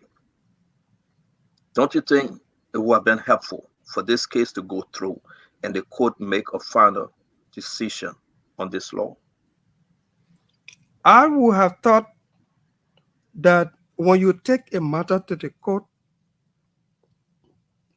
be very, very clear so that the ruling can help the true interpretation. I will give credit to former Representative Akarius Gray because he put this dual citizenship bill on the floor in the House of Representatives. And through my interaction with colleagues and friends, Liberians and supporters in the diaspora, we put this bill, meaning our Senator Abraham Darius Dillon, we put this bill on the floor in the Senate. Now we have to give some background here. In 2020, the government of President George Weah had intended to do a constitutional referendum on citizenship to allow for dual citizenship. We kicked against it, and some people thought we did so in hatred for President Weah. We did not do so in hatred or with hatred for President Weah. We did so because President Weah's version of the dual citizenship law he wanted to pass will hurt natural-born Liberians than help them, as compared to our review of the Alien and Nationality Law, in keeping with the Constitution, that is far better than the proposition that was proposed by President Weah for constitutional referendum. Let me be, in 30 seconds, brief with this. President Weah's proposal proposition, and I will be deliberate so our people can understand. President Weah's proposition said, Stanton Witherspoon, Glendy, Amula Mame, natural-born Liberians, who by the Alien and Nationality Law were suffering, for instance, automatic loss of their Liberian citizenship by taking up citizenship of other countries. If President Weah's proposition had passed, will mean that Glendy, had she taken up citizenship of another country, will remain a Liberian and still be citizen and enjoy the citizen rights of the other country. But Glendy would not even be fit to hold a 60-minister position in Liberia. Glendy would not be fit to hold almost any appointed or elected position in Liberia. But on the flip side,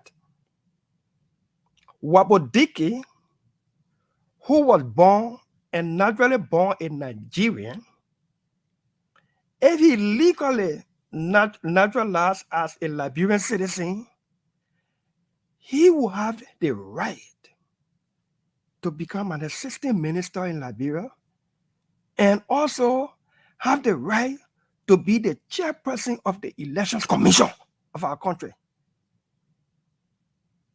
So the proposition proffered by President Weah in 2020, while it seemed to be pleasant to the ears of some people who did not read it in details, was very, very awkward and bad for natural-born Liberians. The dual citizenship law is not about people who were not born Liberians. It's not about white people. It's not about Lebanese people. Without sounding discriminatory, the dual citizenship law is about natural-born Liberians who are taking up citizenship of other countries, who may want to take up citizenship of other countries, or children born unto Liberian parents in other countries where the law made them citizens by default, by being born on the soil of those countries. So when Akara's Gray put the bill on the floor in the House, there were no restriction. That means Akara's Gray's bill said Prince Maxwell can be Liberian the way he was born Liberian, and he took up citizenship of another country. He can still be Liberian citizen and enjoy every other rights, and including being president of Liberia, even while taking on citizenship of another country. In the Senate, we say, hey, let's put some restriction here so that we can open citizenship, dual citizenship to Liberians and children of Liberian parentage. But let's put some restriction, like for president, vice president, minister of justice, minister of defense, 5 key executive positions and elected positions. So Delon, let me interrupt you. We understand, and thank you again for going back in history to explain this. We read this, some of us, and we understand, and you are somehow, in between with the two, politically, and that of helping the Liberian people. But let me be straight over with you, Senator Delon, upright. How can one identify a United States Liberian citizen?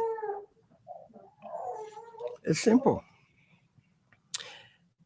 If I wanted to catch a Liberian who is freely given the rights now by the amendment we did to the Alien Nationality Law, who can freely exercise his right as a Liberian citizen and enjoy the rights of citizenship that he acquired or he or she acquired in other countries or of other countries. If I wanted to catch that, I won't rush. Most Liberians who have dual citizenship, and especially those who honor the restriction, they get certain routes they can use. most Liberians are trying to bypass this, will come to Liberia or to Africa with American passport and board the plane to Liberia on Liberian passport. And when they depart in Liberia, they use the Liberian passport to exit Liberia. And when they are in transit to America, they use the American passport. So if I wanted to catch a Liberian who is violating our restrictive dual citizenship law, when you leave Liberia and it says you go into America, you are stamped on departure. When you're coming back, show that stamp on arrival in America in your Liberian passport. There are many ways to do it. And if the person is using Ghana or Guinea or Sierra Leone as the transit route where they can board the plane with the American passport, don't we have sisterly relation with these African neighboring countries? They don't. Senator. Again, my question was so exact. I want to bring the other guys on. You are saying now we're going to spy beyond people. We're going to move diplomatically to ask individual in different country who this person traveled to your country. Can you share with us the information? I ask you a straightforward question. How can we catch a Liberian who has dual citizenship? Now, the reason for my question: if you found the person passport, for example, the United States passport, you just say, yeah, it is not sufficient enough. It is not sufficient enough.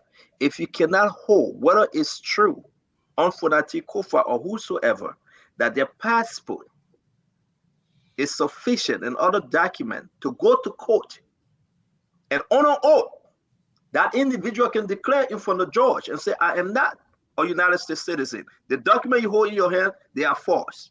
Why couldn't we test the court with this law? There's no other way you can find anybody and say, I'm the United States citizen or citizen from Germany, it's stamped on my back. It must be through the book. If you today say it is not sufficient to sue Fonati Kofa on, how else can we find an individual to identify them that they are carrying a dual citizenship? Many ways are said, and I just ran through one. It may not sound pleasant to some ears, but you see, they get something they call investigation, criminal investigation, forensic investigation. Can tell if you bought a ticket and you said you were traveling to America, for instance, and you were seen on departure from Liberia. If you come back and you show us your passport, seen on return, where is that stamp that you arrive in America? Where is that stamp that you departed from America? But more besides, don't they have voting record of people in America? Don't they have social security number of people in America and all of this stuff? There are certain investigations you don't rush. Social security number goes for even a TPS resident. True. So it won't tell you whether they are citizen or not. They will not even avail the social security number to give you information. Exactly. The same way. No, stand on 1 minute. The same way you can ordinarily hold a book in a court of law in Liberia and say, this is Stanton's American passport. And the court convict you. We have not tried. No, what I'm saying, no. Before you try it, you must know how it will end. You should know how it will end. But listen, please. Yeah, go ahead, sir. Go ahead. The court will have to verify. And the best evidence that our passport is true, authentic, is when the issuing country can verify. And there is nowhere where America has issued statement on a citizen, whether dual citizen or natural born American. I think it's a policy of State Department not to do so. We have attempted that. Let me give you one classic, recent historical example. Jerome Kogoya was taken to court on American citizenship allegation. He won that case. Similarly, with this very Supreme Court. So if you're asking for precedents, I've just given you one. So again, listen, we have 6 other individuals here love to ask a question. It's open, folks. Mr. Duadu, can you go ahead? Glendy will come next. Our brother Prince Maxwell, Fadika, Abula Mambe, Stephen Johnson, thank you for joining us, and you can take us home. Mr. Duadu, your 2 questions, sir. Our Senator, welcome to the show, sir. How you doing? Duadu, thank you. How you doing, sir? Yeah, it's a pleasure to have you on. My first question to you, well, I listened to you on the citizenship stuff. Based on that, to me, my conclusion that I've reached, the citizenship law is null and void. It doesn't exist. That's my conclusion. But I will ask you this, though, Senator, and to the point. At what point should the Liberian people expect the 55th legislature to be doing what they're supposed to do to give the people hope? Let me rephrase the question this way. You initially stated here that popularity is a perishing commodity, which is true. And I also want to add a little tweak to that. Tell you, say, the innocence of renewal, which is renewing the legislature, is also a perishing commodity. Over time, it's going to perish. What should the Liberian people expect from the Liberian Senate that they should consider hopeful? Did you understand what I'm trying to get at? Sure. So that's the question. That's my first question. Sure. So, when our colleague Amara Corner said, manage your expectation, some people took it out of context. Liberia is riding high right now on high hopes. Everybody expecting almost everything as of January 22, this coming Monday. I agree with Amara Corner that we should manage our expectation. But what we should dare not do is to dampen the hopes of our people. We cannot manage the expectation of our people in the fight against drug. No. The practical actions and steps we start to take immediately will even increase the hope of our people. If President Joseph Nyima Boaka and Vice President Jeremiah Kpankun and all of us in leadership took drug tests publicly to prove that we are not users of illicit drug,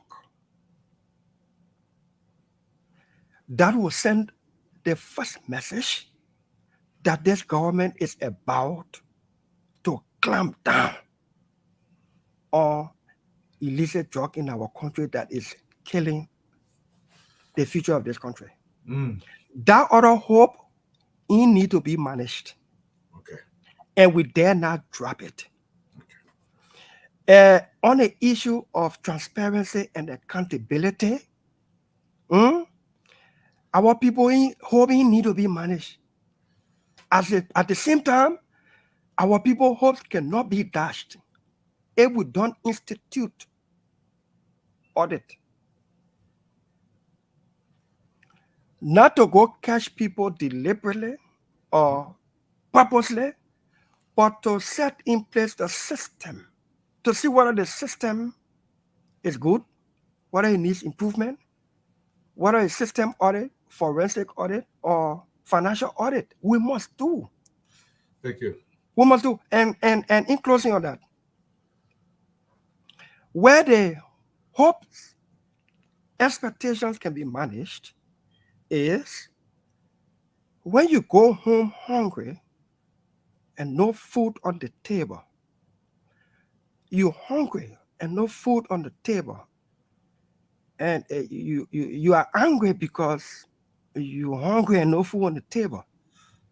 You open the kitchen door and you see the food on the fire. It temper down on your anger and your hunger. That even though I expected food on the table, food is not ready, but at least food is on the fire. And food is on, yeah. So that kind of management or managing of expectation, that is what we'll be talking about. You can't tell anybody to manage their expectation when they're hungry, no food on the table, and no food on the fire, then they're cold wet.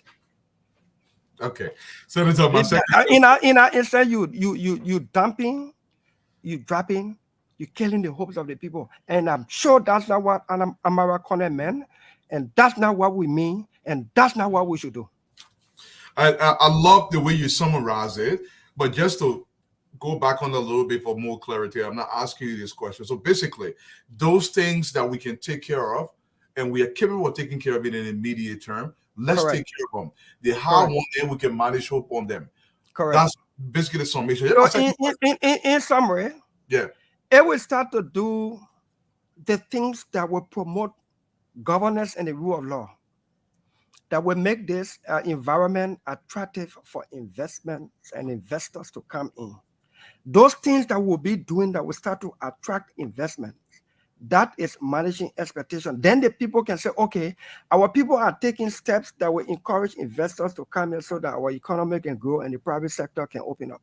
Okay, thank you, Senator. Yeah. My last question to you. Other guys got to come in. Yesterday, on this network, I gave you a 6 out of 10. This is the highest I've ever given any senator. You know you are the senator in whom I'm well pleased. And the reason for that is the way I do my measurement is this. If nobody got over a 5 with the exception of 2 other senators in you, the highest I ever given was 6. Most senators for me got 2, 3, sometimes 1. So if you got a 6, that means you're doing very well. I believe when a senator hits the realm of 7, 8, that means his decision are actually trickling down to the people. Let me ask you a question. Do you believe that your service in the legislature, I've understood some of the laws you passed, is actually trickling down to our people in Vunjima and in Riverside County, that they can actually say, listen, I'm going to point to this. This is coming from the legislature. That's Honorable Dillon has pushed for this, and I can touch this and feel it. And that's my final question, Senator. Thank you. When you're building a house, Dualo, sometimes it's difficult for other people who do not know the blueprint or the architectural design to understand the foundation. Some people have the tendency to ask, what is the person putting down here? When it starts to get to roof level, then that same person or those same persons who were asking the question because they were confused about what kind of foundation they were looking at, then they say, oh, I see what the person was doing here, when it starts to take shape. In order for us to act in such a way from the legislature that will trickle down to our people, we have to first reform that institution. We have to first reform ourselves. We have to first know that we are employees of the people who employed us with their votes. If we don't reform that place, we don't feel accountable to our people, nothing we will do in there that will benefit them, that will trickle down to them. And I listen with amazement, with excitement, with cautious optimism yesterday to my colleagues, new and old, speak yesterday about reform, about the need to buckle up. That, for me, was elevating, because I've always said if we have 15, 16 or more senators thinking alike, doing alike, courageous with character, fear of God, to fight for the people who employ us, the country can change. When I hear my colleague Amara Corner talk about we make too much money here, let's cut it down, that means I have another vote on the $5,000 bill. And when I hear my colleague Johnny Quay, when I hear Senator Prince Johnson, for instance, publicly now talking about the need for us to have domestic debt list to know whether we're paying money to contractors. That's an additional vote. Now, these things will trickle down when we use the budget to empower our people. Dwalu, the year the government purchases vehicle for public officials across the government, that year, take a figure which may not be right, 100%. But say this year is the cycle of year to purchase vehicle. And government has the law tendency that we don't buy used car. So if this year budget cycle is 10 million, for instance, to purchase vehicles for public officials across the government, that $10 million goes to foreigner. Because Liberians who are importing cars in this country are only importing used cars. And our law says we don't buy used cars for public officials. What don't we? So the budget year where the government is purchasing vehicle, no Liberian car importer, used car importer is excited by that budget. No Liberian gets a dime no Liberian becomes a millionaire out of a budget. You in America, every year when they pass a budget, even the defense budget alone, the contracts they give to citizens of America for goods and services. I think Amara or Stephen Johnson was saying something in that light, and I've said it over and again. If we purchasing furnitures, $2-3 million across the government, we buy imported furniture. I'm also guilty of that. But if we were empowering Liberians through the budget to say every purchase, if that is huge percentage goes to war purchase of made in Liberia, and the people making the decks from that looking smooth and nice, that comes as imported, the raw material comes from here probably. The only machine they're using to smoothing it in other countries. Empower Liberians to bring the machine here so they smoothing that same wood here and turn it into furniture, then we put it in our office and feel good as though it was foreign made, as though it was imported. So if we don't reform where we are, and another thing, lastly, answering your question, Chief, the pro tem, Senator Nyomdi Kanga Lawrence, after all of the deliberations yesterday, constituted a committee for a Senate retreat. The committee met today. Senator Amara Conan, Senator Bwezonga Finley, Senator Daba Vabela, Senator Rebo Brown, Senator Darius Dillon, and Senator Emmanuel Nukwe. We met today to formulate the vision of the Senate on this rescue mission. One of the things we discussed and we insisting that we must begin to exercise is oversight, especially when it comes to the power of appropriation. Because as it is, the executive just formulated budget for program items in a same board figure, and we made notes on the floor and pass it the same way. We don't know the $50 we put in the budget for medicine, what kind of medicine, how much for each medicine, whether they will buy it. Now, and then we don't prioritize the needs of our people in the various counties. We want to use the power of appropriation to say the budget is sent us. You put $10 there for road, we're taking $40 and sending it to this other place. That's our authority to appropriate.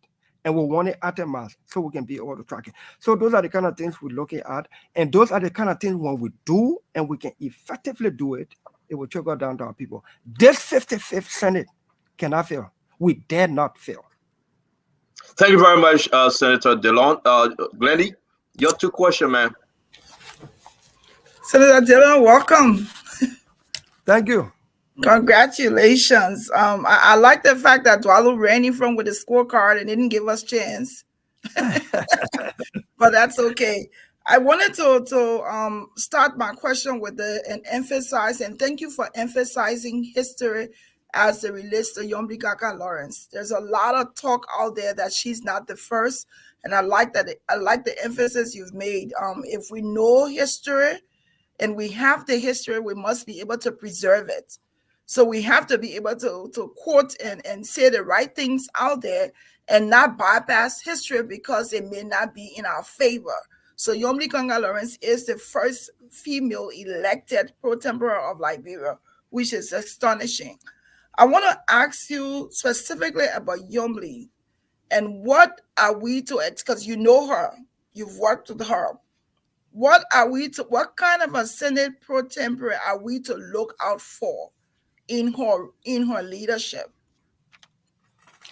The Liberian people are about to see something amazing in a woman who Liberians did not know, as they will now know her. You know, there are some people who are your destiny helper, sometimes without you knowing, sometimes without themselves not knowing that they are destiny helpers, but they come in the form of enemies, fighters, honor miners, and what have you. There's a saying that the tougher the battle, the sweeter the victory. I have stood by Yombi Kanga Lawrence because I know her potential. The Liberian Senate, there are about 16 or less senators from the 54th who worked with her. They agree to vote her as their leader. They know her. What that actually says, it is character recommendation. When you work with people and they can recommend you for a higher job, they can vote you for a higher job, they can vote you to lead over them, they are testifying to the person that they know, the leadership in and of the person that they know. We stood with Yombi also because we men, especially in this country, we are quick to talk about women participation in national politics, and we are the very men who fight to undermine, denigrate, diminish, bully the very women. I refuse to allow that to happen to Yombi, who is my political leader. Not because she's a female. When I supported Ellen Johnson Sirleaf, I gave her my all. When I supported Councillor Bromsky as the standard bearer and political leader of our country, I gave him my all. When Yombi became political leader, I chose to give her my all. And when I saw her going through a lot, being fought, sometimes unnecessarily, some other envy, some other the feeling that she's just a woman, she's just a female, so it shouldn't be her. Then I said, I'm a man, I'm a male. I will stand up for this woman because I know her potential. And it is with humble pride today that I can sit back and see that Yombi leads over us, the fourth constitutional authority in the country. And the Senate, you will see, Yombi is a fighter. She's very calm, on tension, but very calculative and resilient. She consults. Yombi is very consultative. Yombi is very engaging. Yombi is not dictatorial, but Yombi is very firm. That's what got her in the Senate seat today as pro tem. She's very resolved. The men in the Senate and the one woman in the Senate, Boto Kane, who worked with her in the 54th, know her. So it was easy for us to append our signatures to a document to carry her as our leader. I think that's pretty commendable to have your colleagues recommend you. What more recommendation could you have than people that work for you? So my second question to you, Senator Dillon, is about the leadership on the different committees. There has been a lot of chatter on the criteria and some people we see that are now in leadership. We also prefer the point that they shouldn't have been given it. I want to ask you, because listening to you this evening, there is only one criteria you mentioned, that the fact that they have to be a senator, they have to be the other position on the representative side. They should have been a representative. I want to ask, even though we know that to hold a leadership position or to be elected as a chairperson of a committee, you got to be a senator and you should have worked in there. You, as a senator, can you fairly say to us that the list that we see now that includes some of the officials that are sanctioned, that is a balanced list in your opinion? So the Senate is in a tough spot, admittedly.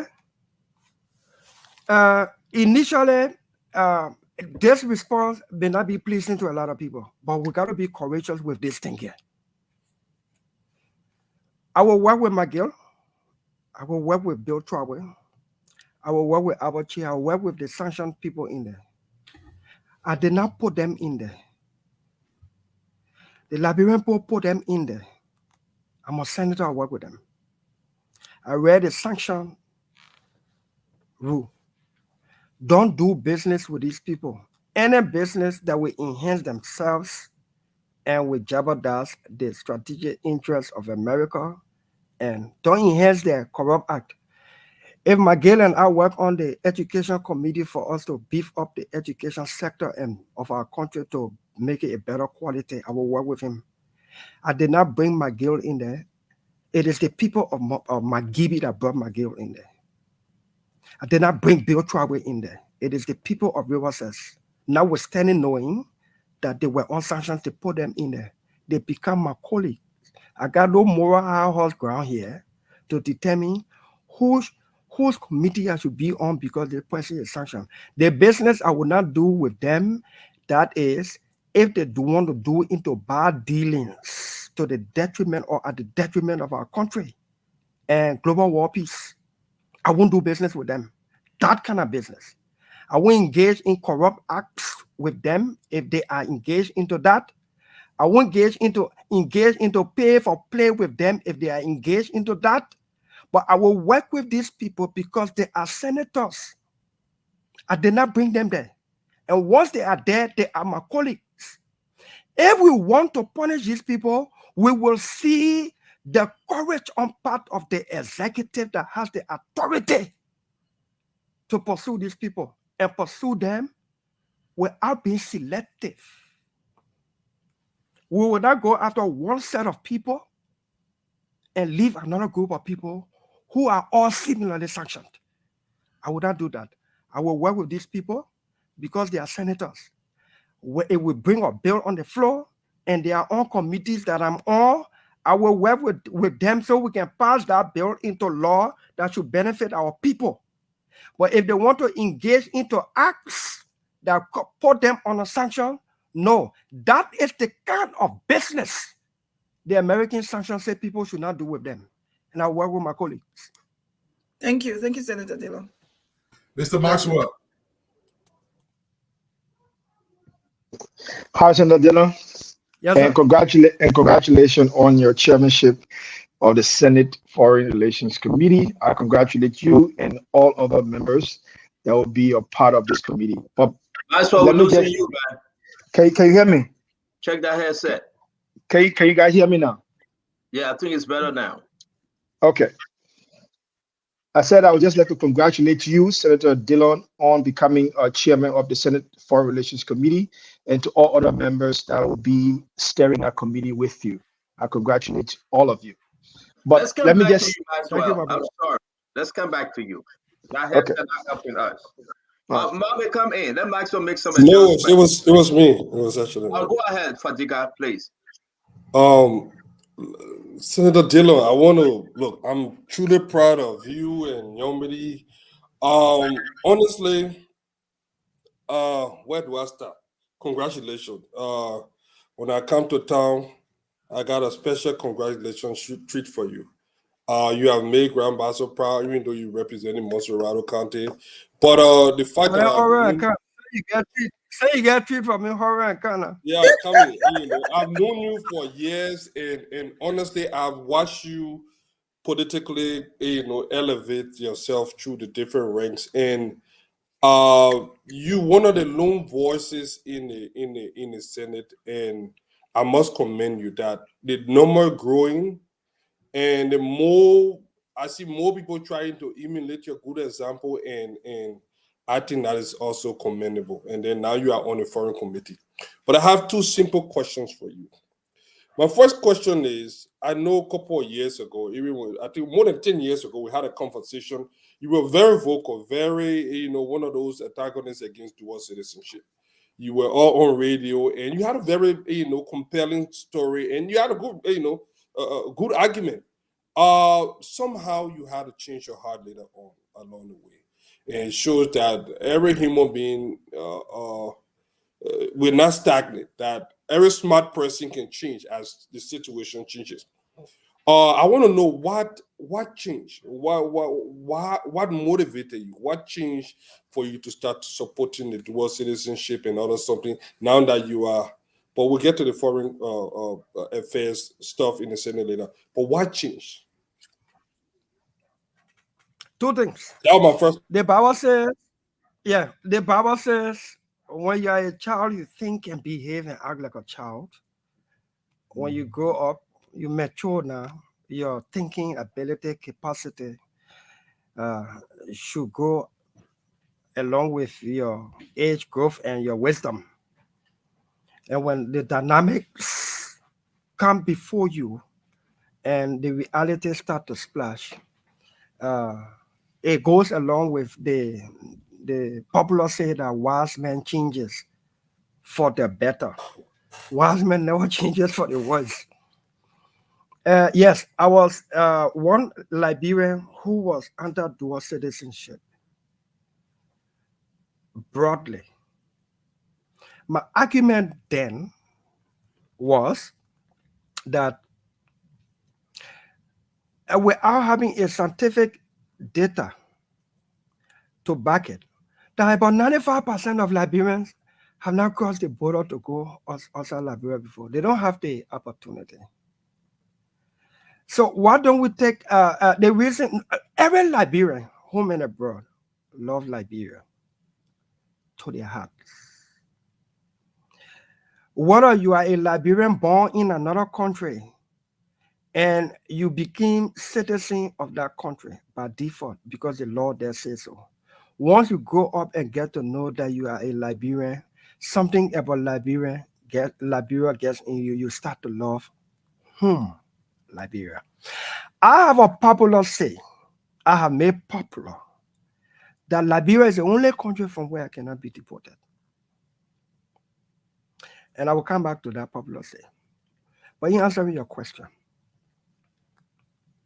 I had thought that the reason Liberians of maturity would travel out of Liberia and take up citizenship was and still simply is because the thing those other countries provide that attract people to taking up citizenship of those countries, Liberia does not provide those opportunities. Nobody wants to leave their country of origin, renounce it out of hate. People take up citizenship of other countries simply because the opportunity that those other countries provide, their home country like Liberia, does not. Just because you told one oath somewhere and say, I'm a citizen of this other country today, because I want benefit from certain opportunity, empowerment opportunity, or growth opportunity, does not mean in your heart that you're throwing Liberia away. Or else you won't send money back here. You won't be looking for your land here. You won't be seeking to inherit your people property if they had it and all that stuff. You won't be catering to people here. This is where your heart is. So I said, let's say no to dual citizenship. The thing that made people want to take citizenship of other countries, let's bring it here. And I know some Americans take up citizenship of other countries, but if you look at the ratio, if you look at the numbers, how many? Maybe we don't know, so we think it's not many. We think all is good about America and London. We think American and British citizens don't take up citizenship of other countries as well. That's what we normally think, but it does happen. But if you brought one shape here today and say everybody won't go to America or you will get on it, probably nobody will be left here. And everybody will leave to go get empowerment opportunity. And by the time they get the empowerment opportunity, they won't come right back to Liberia. So as you grow and you understand these things, why do you want to suffer your brothers and sisters? Why do you want to suffer your fellow Liberians who took God-given opportunity somewhere else and want to come back home to utilize it? So as I grew, I changed for the better. To say, let's allow dual citizenship. And that was my epiphany. Thank you. Let's go. My second question, we kind of piggyback on what Sis Glendy said.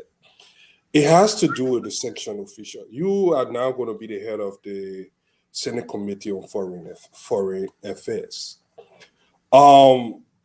How do you intend to assist the government in responding to the U.S. sanction, especially on those senators that are going to be working with you?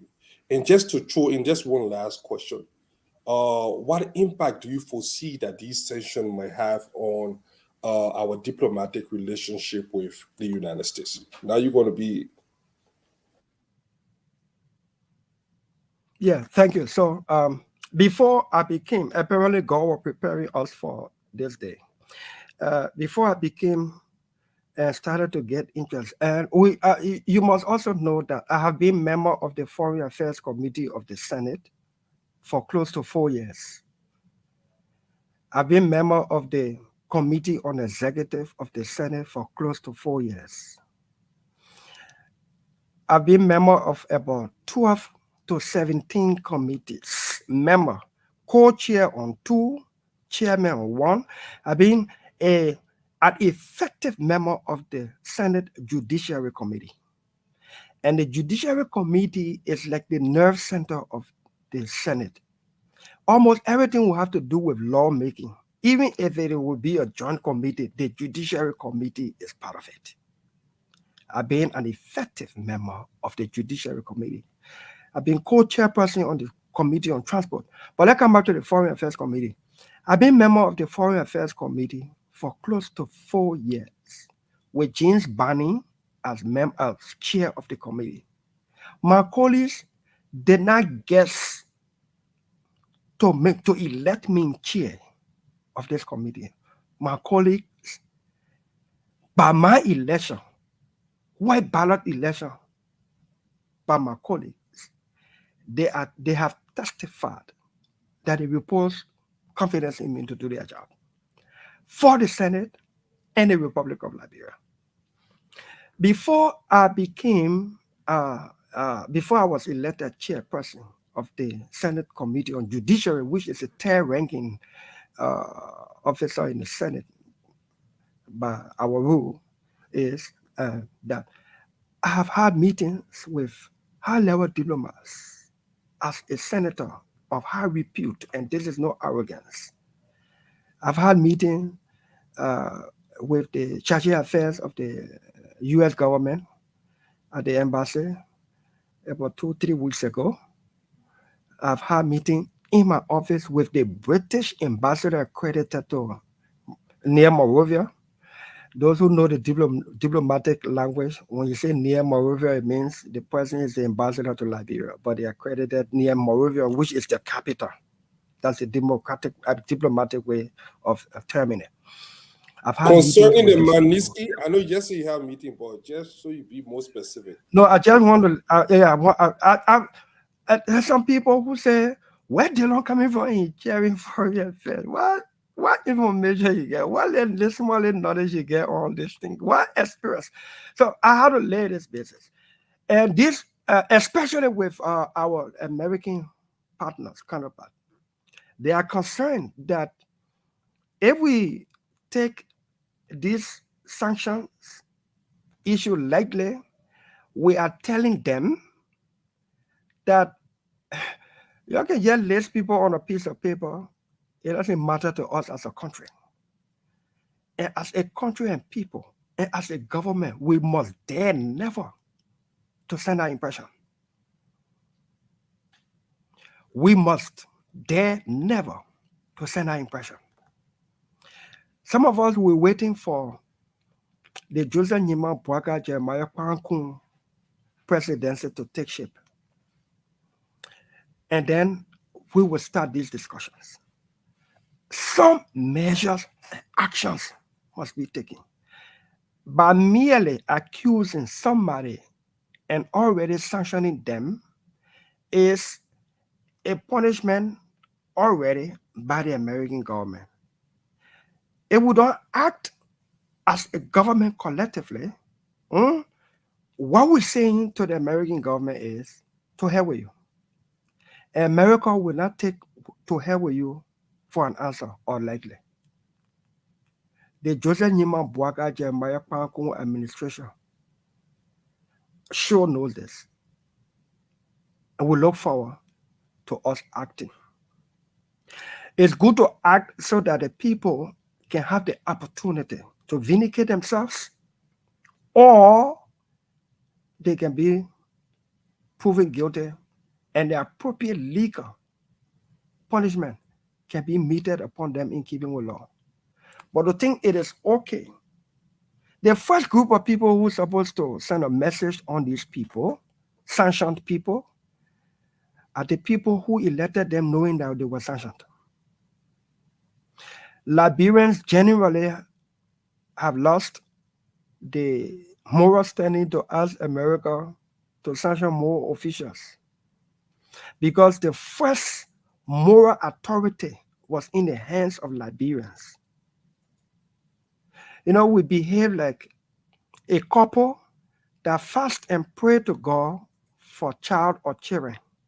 And then God blesses the womb of the woman and she gets pregnant, then they do abortion. Then they start fasting and praying again. Oh God, please bless our children, please bless our child. Then God have mercy and blesses the woman's womb. And then by the time she gets pregnant again, then they do abortion. Then they start crying and fasting and praying to God. Sometimes God says, you're not ready yet. And Liberians cannot be looking to America, hoping that there will be more people on sanction. And anytime the people put the people on sanction, then we don't want to vote them. Then when we vote them off now, then other people who ain't got nothing to do with their election, the same people in McGibby getting first with why we coming well with Mageda. If you didn't put Mageda in the Senate, we would have had them as our colleagues there. While they are there, we'll work with them in the interest of the country, but the administration must take some measures. Thank you, Dino. Must take some measures. Dino, thank you. We'll ask you, we know a lot of folks enjoy this program tonight in a very special way. So, but because of time, if you can please help us, answer to the point that we can give you more questions. Yeah, sure. Yeah, when you tell us that you do not want our question because it's so hard, then we'll move slow.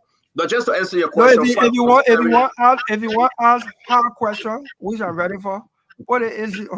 I want your question how I am wiping my face and say the question. To answer your question, you got 5.7 million individuals in America that have dual citizenship. 5.7. Pittsburgh Times have declared that, and indeed you can have citizenship in both countries equally, and you cannot take one over another. So just to answer that question, because folks are concerned. Let me bring. Is that Mambe? Yes. Okay, Mambe. Then we'll go to Prince Maxwell. So my first comment would be on this dual citizenship issue. I think, Senator, there need to be the meetings of the mind, the elders of the country, need to come together and solve this issue once and for all. The reason is everyone knows that we have Liberians in high position with dual citizenship. They come to Ghana, they change the passport and come to Liberia. If we know we are not ready as a country to enforce a specific law, let's change the law. We cannot keep the law on the book and be knowingly violating the law. That attitude of all the big people in the country knowing that there is a law, but as a country in our heart, our mind, and our soul, we're not ready to enforce it. And we're violating it blatantly. What it does is, it makes the ordinary man to say, I will throw the debt on the street. Even though he knows that throwing the debt on the street is a violation of the law. It will make the ordinary man to say, I will park my car anywhere. Even though he knows it's a violation. So the action of the big people on the top violating the law have a trickle-down effect on the ordinary people being reckless in violating laws. So I think there should be a meeting of the mind. If we're not ready as a country to enforce the law, let's take it from the book. And it is not only about dual citizenship. It's about several other laws. Go to the election law on how much you're supposed to spend to campaign. The money too small. We know it's not realistic, but we get it there and we're violating it. So any law we know we're not ready to enforce, let's take it from the books, beginning with dual citizenship. My question to you after that comment, and you can think about it when you go to Senate, you can talk to your colleagues, let's identify some of those laws we're not ready to enforce and take it from the books so that will be law abiding. My question, audit. Every one of us doing the campaign, we're campaigning with the message about auditing the George Weah administration. The president-elect, Joseph Boakai, everywhere he went, he said it. And it is not just because he wants which one, it's for good reason. To know what you're taking over, to know whether the systems that are being in place are working, where the loopholes that you're taking over able to fix, to improve. And in the process of that, if you saw somebody who stole, you penalize them. That's what audit is for. It's not just to go catch rogues. That's for the executive. You now in the leadership of the Senate. What will be your position in conducting an external review of all what happened at the Senate over the last 6 years, so that the Nyambli Kangat administration has something to know what she's taking over from, know whether the system being in place are working and how to change it, and to have a governance benchmark from which she can pick up from. What is your position on beginning the audit with the Senate over the last 6 years? That's my first question. Mama, you are just out of army and want already the Senate about you. Oh, that thing you're talking back to the Senate. Look, let me tell you something, my brother. We said there should be audit of the outgoing government. Normally, when people talk about the government, they look at the administration only, which is the executive. The outgoing government, the three branches of government. And let me also now emphasize, for the sake of clarity, including the legislature. You see, if we have a proper accounting system in place, it's easier to open the books and it's easier to track use of public money. I've always said transparency is the best defense against speculation and suspicion. Once the thing open, you're doing it in the open, you need to explain back. Let me put it in the Liberian way. Why you think I carry and you notice that I hardly use the too much normally I say we. Why you think we led a constructive disruption in the Senate that led us to now voting on the record, on the critical issues? Why you think we led the the constructive disruption of the normal norms in the Senate against too much secret and executive session. You close the door, so that you don't talk anything serious there. But once that door closed, the media also, the public also, they think that something serious is happening behind closed doors. And most times, it leaves room for speculation. So yes, Amula, the government must be audited. That includes the legislature, where I have been senator for about 4 years. That audit should help us to know whether the system we're using in there is okay, whether we need to change it, whether we need to enhance it and make it better, so that our books can be easily open for accountability and transparency, and where applicable, if anybody is found wanting of the public trust, where applicable, the law takes its course. We lawmakers are not immune from criminal prosecution, even going to or coming from session, once it is a felony. Thank you. Yes. Second final question. Yes, sir. I was one of the persons who was concerned that you were appointed, you were elected on the Committee on Foreign Affairs. Yeah. I thought you would have been more effective on the Committee on Executive.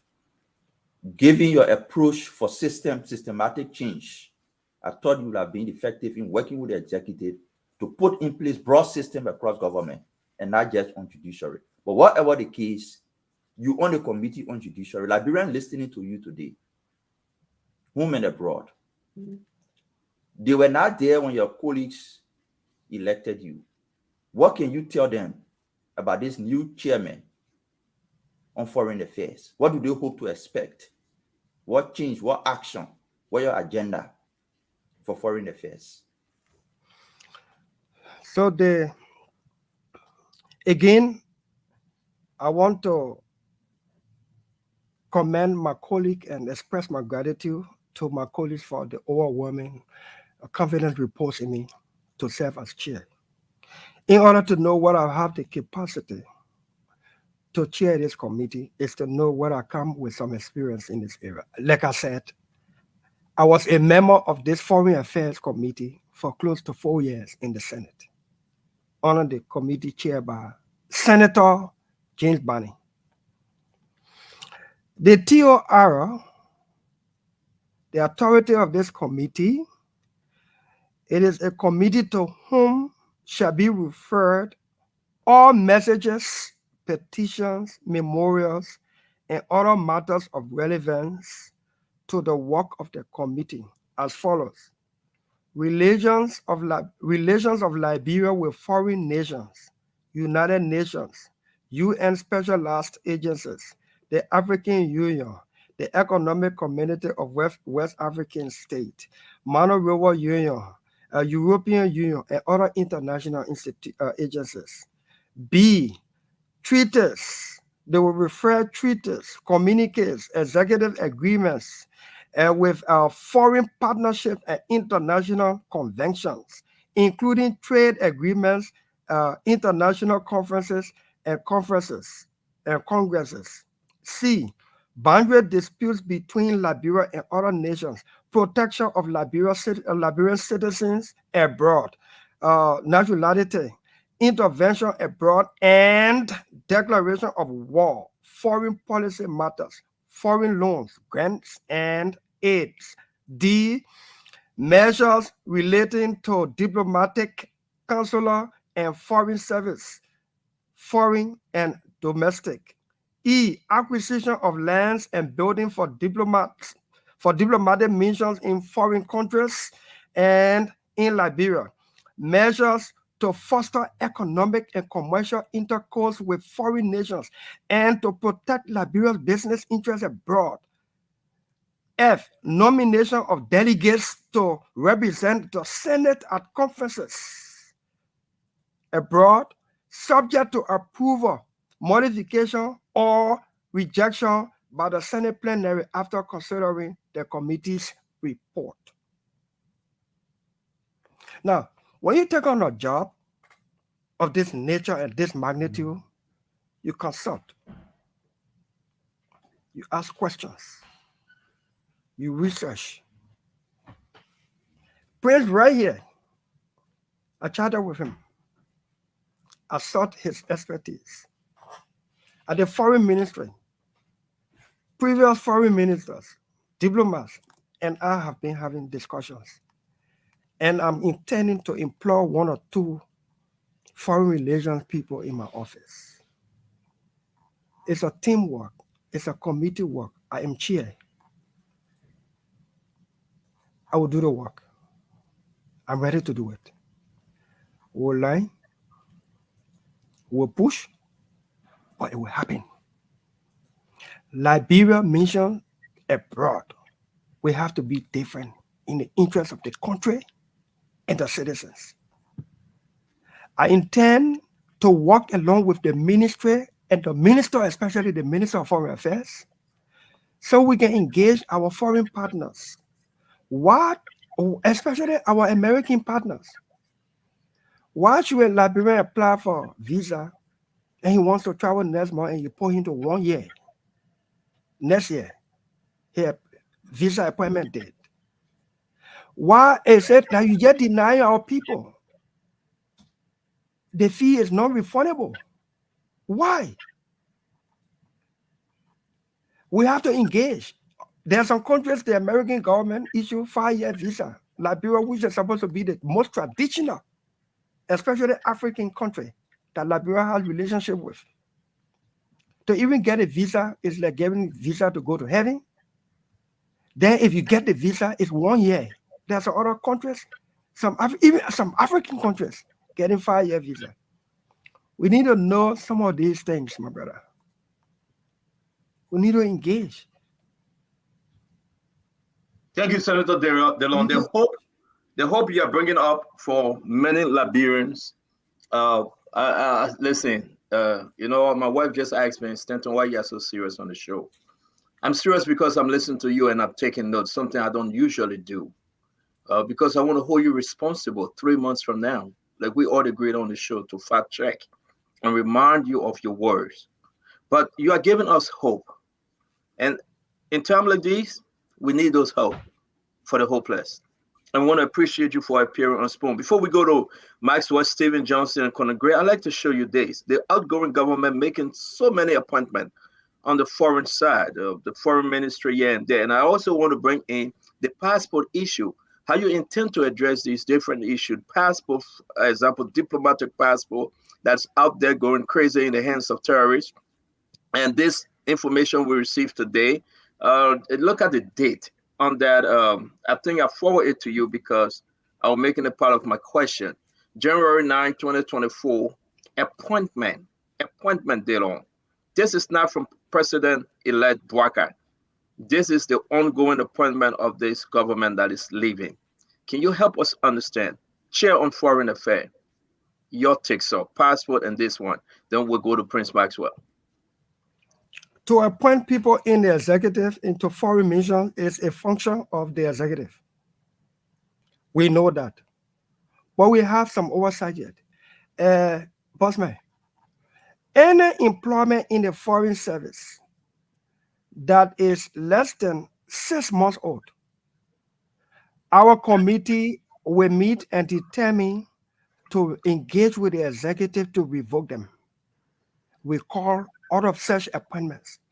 Any appointment in our foreign service that is 6 months and younger, it means it was just done recently during the election period to appease some stuff. No, in order for us to reshift the dynamics of our country, to change the trajectory, we got to be serious and we got to be collective and deliberate about it. Any foreign service appointment that was done 6 months ago to date, our committee will deliberately engage with the executive to recall such appointments for us to do proper vetting, to do proper placements. We need our corporate interaction with our international partners. We want ambassadors who will have specific minutes, who will go out there to seek corporate interaction and benefit to our country, to seek investors and investments to our country, to seek the well-being and welfare of our citizens across the world, to know why should I be chairman or why should I chair the executive committee on foreign affairs, and the citizen like Senator Thomas Limner Yaya, who was foreign minister before, said yesterday in the Senate, why should I be chairman on foreign affairs committee in the Senate with this huge, broad, serious oversight responsibility? And a Liberian who wants to go to Sierra Leone and needs a passport, but he lives in Riwaji, he has to come to Monrovia. Why should I be chairman of a committee that cannot be decentralized? Why are we there? Where's the power to appropriate? If the foreign ministry say, in order to decentralize the issuance of Liberian passports so that somebody who lives in rural areas does not have to come to Monrovia for Liberian passport, we need funding, budgetary support to decentralize. Then where my committee comes in to do the appropriation, to fight for that appropriation. Why should I be chairman of a committee with reputable and knowledgeable colleagues on that committee, with the Senate as it is that we want to fight to be for our country? Why should we be on that committee, chairing that committee, under a Joseph Nyima Boaka government, and citizens of Liberia around the world have to travel from one country to another in the same region to go look for Liberian passport and days before they can get it? No. If you give me 1 year visa to go to your country, I should give you 1 year visa to come to my country, whether your country big or not. Sometimes people say, oh, maybe you are not a diplomat, so you may not understand. And Stephen Johnson always use a word I love. I may not understand the nuances, you know, that big word Stephen always like to use, you know. But you see, if you don't say I am, nobody will say that I. If you don't have confidence in yourself, people will take advantage of you. We are a country, my people. My citizens cannot be outside the country. They want to come home, their passport expire, and no passport area, no embassy can even take care of them in their region wherever they are. Students, Liberian business people. Sometimes you travel, your visa or your passport expire, you can. No, we got to see about these things. It will making you a consulate, a consulate general, of Liberia as assigned in another country. Does not necessarily have to be a citizen of Liberia. It can be a citizen of another country. But we will not give you that diplomatic passport for you to represent the interests of Liberia, including Liberians in another country. And you use that passport only to make your business. And you don't cater to Liberian well-being and welfare. When they're in jail in other countries, no representation, nobody knows how they're in jail. Then why am I chairman for if we can bring these things to being? Watch and see, my brother. Thank you, Delon. Thank you very much. I was talking about the passport issue on the passport saga of setting United States Liberian diplomatic. Yes, the diplomatic passport issue. The issuance of diplomatic passport is a prerogative of the executive. It must be approved by the president of Liberia through the foreign minister. The issuance of diplomatic passport is a privileged thing. It's not a right. The government of Liberia can give it to you whether you're citizen or not. They can withdraw it anytime, even if it expires or not.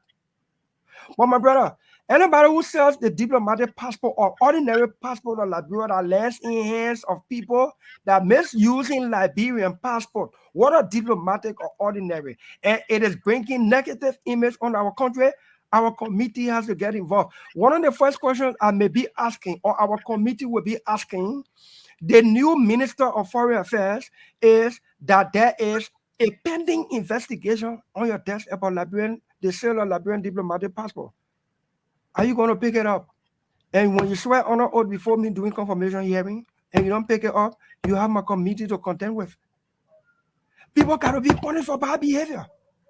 Because if people are punished for bad behavior, then it will send a deterrence to other people not to do bad. Ladies and gentlemen, you are joining it will not honor the ongoing government. It will not honor the ongoing government. Is the light on? Will be doing? Is the light on? Is the light on? I got to interrupt. The light is on. The light is on. The light is on. Because we are hearing some strange things. The stage for us to do more or worse of what the ongoing government has done, and then will be damaging the hope for our people.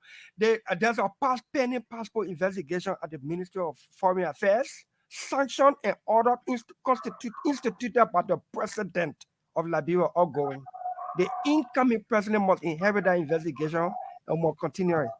And see it. Senator Delon, we are saying this again. We want to say welcome to Spoon Talk. We have Senator Abraham Darius Delon. Even the dogs in my back, they are celebrating when they hear this big hope. Yeah, they are celebrating. Let me bring you Prince Maxwell and Stephen Johnson. Prince O. Senator Dillon, how you doing again? Prince. Great. Am I audible finally now? Yeah, Dr. Moriba here. Absolutely. Absolutely. As a matter of fact, he asked me to extend his greetings to you because I told him you were coming on today. Thank you. To our audience, I've listened attentively to what the Honorable Chairman of the Foreign Relations Committee has said. Is because I've been very interested in what he brings to, the knowledge he brings to this. I've been pleased to listen to what he has said. Nothing so far he has said that is displeasing to me, because even my former colleagues that are presently in the service, they are all listening to you right now, and I bet you do attest that most of what you've said are things that they themselves are looking forward to. So I'm not speaking on their behalf, because many of them will speak directly to you about those issues, but you have brought yourself to the knowledge of the impediments and the constraints of the foreign ministry and the foreign service, that at least I'm comfortable enough to know that you are stepping in the right direction. So quickly, let me just go on the issue of Prince, you were senator. I will go to record maybe when I commit you. Thank you. I appreciate the compliment, sir. I appreciate that. But let me just go straight to the issue of the dual citizenship.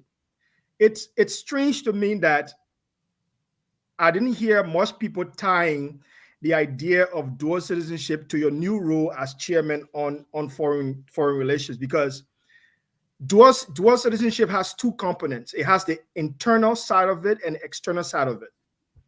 And the external side of it is deeply rooted in foreign relations. You spoke about the limitations of our dual citizenship laws currently. You also spoke about the weaknesses in the deterrence of our dual citizenship principles that we now espouse to in the country. So my question to you here, knowing fully well now that the issue of dual citizenship is also sensitive to foreign policy, will you be willing as chairman to work with the executive branch of government to liaise with our partners in terms of developing treaties that speaks directly to the deterrence factor that we need to bring in relative to our dual citizenship, and also incorporating our dual citizenship into our new foreign policy, so as to create this level playing field where people around the world and governments around the world be fully cognizant that Liberia as a country now espoused to the dual citizenship principle. That's question number one for you, sir. So Mame asked this question, I think makes responding to him. So I would use this opportunity and be very, very, how you can call it, a book laconic and brief in responding to that. Yes, Prince. The recent case with Speaker Fonati Kofa should be a platform that we can use to revisit that law. To know whether we have a law on the books that we can enforce, we can implement, whether it's applicable, or whether to remove it. I must state here that when the law, that dual citizenship law was put on the floor in the House, it was put there and passed with no restriction. in order for the Senate, and I put it on the Senate floor with no restriction as well. In order for the Senate, generally, collectively, to concur with the House and with mine, there were majority senators who thought to give a blanket, open the door to dual citizenship for Liberians. They weren't ready for it. So we decided to meet halfway. For 40 to 50 years, this door has been closed on Liberians, and having you lose your Liberian citizenship almost like automatically by the alien nationality law. And even the entire 12 years of Ellen Johnson Sirleaf administration, she tried. I give credit to President George Weah's administration, even yes, to President Weah, who approved the law when we passed it and published it into handbills. So what our law does effectively, generally, all Liberians, home and abroad, who have dual citizenship, who intend to take up dual citizenship, can still exercise their rights to Liberian citizenship. Only a small restriction on 5 executive jobs and all the elective jobs for now. So without having any data, I would think about 90 to 95% of Liberians who hold dual citizenship didn't get time for government job. Don't deprive them of their right to Liberian citizenship. They are already Liberians. They only took on citizenship. So those kind of things inform us, do we deprive 100% Liberians benefiting their Liberian citizenship? Or do we open the door for all administrative just people who want to be in government? At a certain level, open the door halfway and see how it goes. Then later on, you open the door completely because you have seen it. But as it is now, the Funanti Kofa case has taught us a lesson that we have a law on the book that may be very, very challenging. So, Delon, let me interrupt you, Becky. I hold you for this is pressing for everyone, and I know Stephen want to come in. Prince Maxwell want to continue, but I'm begging you. Liberians now asking you the question: are you regretting this law? Was it a foolish law? No, I don't regret it. I don't regret it because it opens the door that were closed for 40 to 50 years on Liberians who appear to have automatically lost their Liberian citizenship by taking on citizenship of other countries.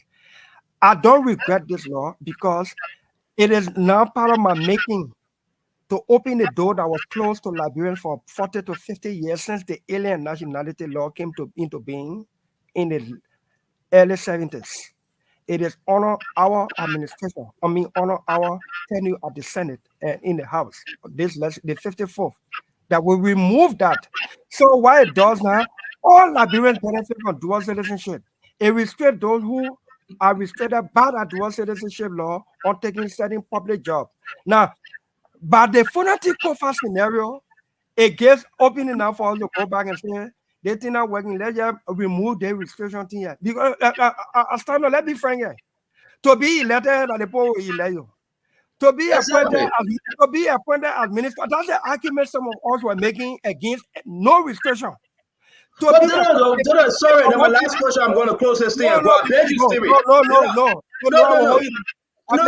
yes, my thing though. Yes, my thing. Let me hold it then. Hold me. For me to hold citizenship of another country and won't be minister here, that one president will nominate me and the Senate will confirm me for. I can hold out dual citizenship. I can have all the book knowledge that I know. If I'm not nominated by somebody who get a nominating power, I will not be minister.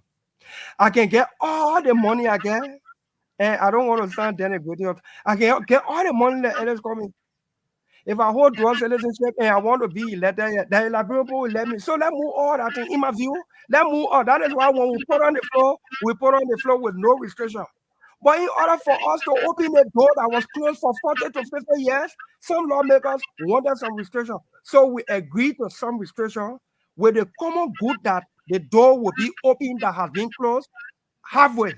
Then later on, we can open the door and just leave it open. I thought that was a good one, so I don't regret it. That's a good answer. I don't want to take the other guy's time. I will ask my question later. Prince, are you done? Because you did on friend. Don't ask last question. Let's go to Stevie now. You But done. second question, it's simple. It's simple. I beg you, but I don't go there. It's a simple question. It's a simple question. right, I'm go making it long. Senator Dillon, now that you are the chairman, right? Yeah. And you have key responsibilities. For example, you have the leadership. You have a leadership responsibility. You have agenda setting responsibility. You have conducting hearing responsibilities. You have legislative oversight responsibility, confirmation hearing responsibility, international treaty and agreement responsibility, budget oversight, and go on and on and on and on. Right?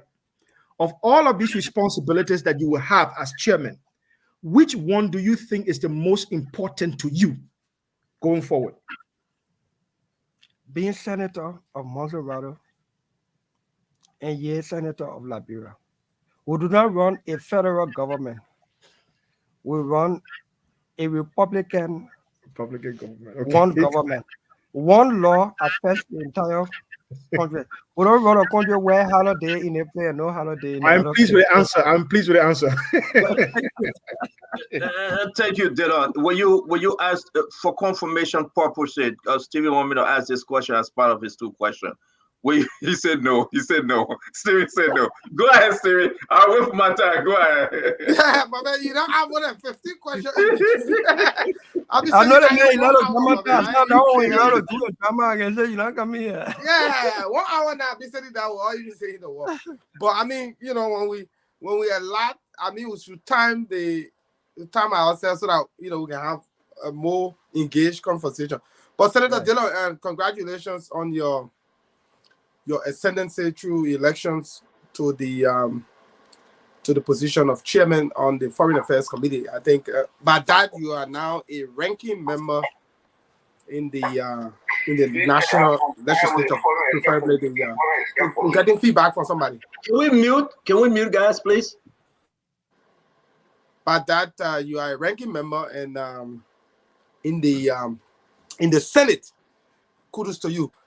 I'll make a comment. Then I'll ask my question, but just a brief comment. On the issue of this dual citizenship, I think it was wrong for the legislature, the group of politicians, to be the one determining citizenship. Matters of citizenship that is completely constitutional should have been left with the courts to decide. The Supreme Court should have been the one to interpret what she meant or what the law meant when it says this. But for a group of politicians to come together and determine one of the things they appear like, especially so where it places premium, where the bill places premium on jobs, it made it appear like our lawmakers were afraid of competition and that they wanted to deny certain people the opportunity to serve the country. The issue of citizenship in Liberia has a long history. Liberia was founded by people who left a foreign country, the same U.S., went home, natural born in the U.S., went home, established a country and provided leadership over the same country.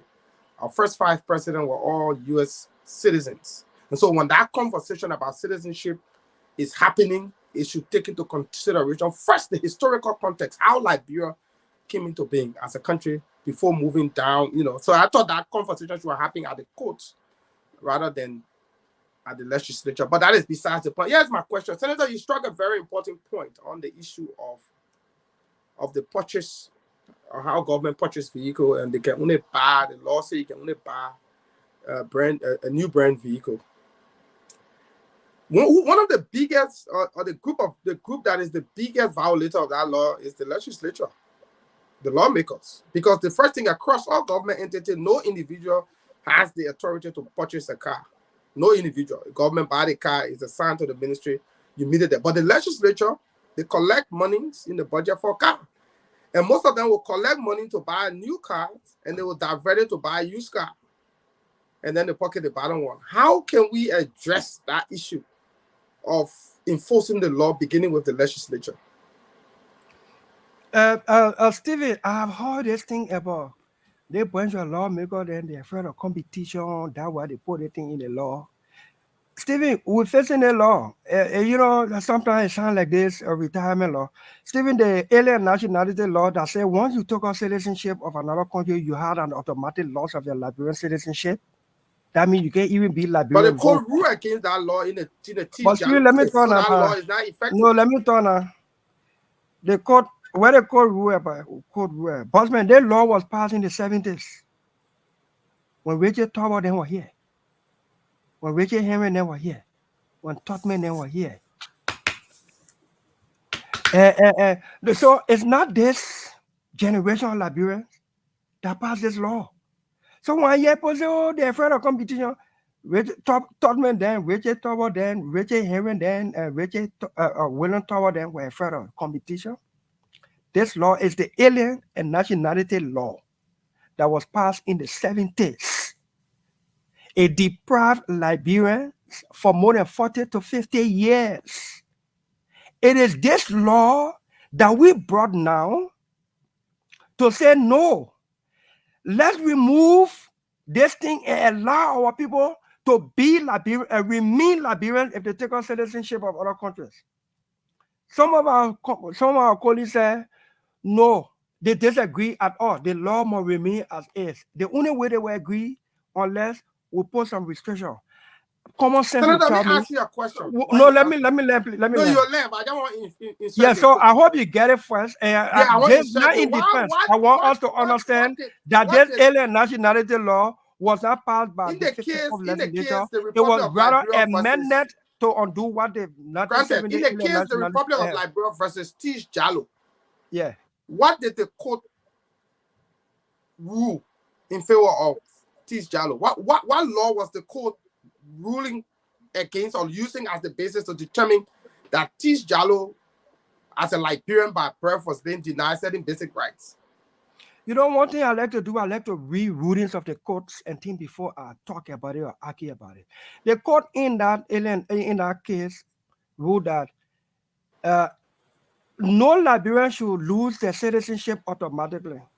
Even if no, Stephen, no. I like to do teaching movement to my level, to people who are at my level. So let's understand it.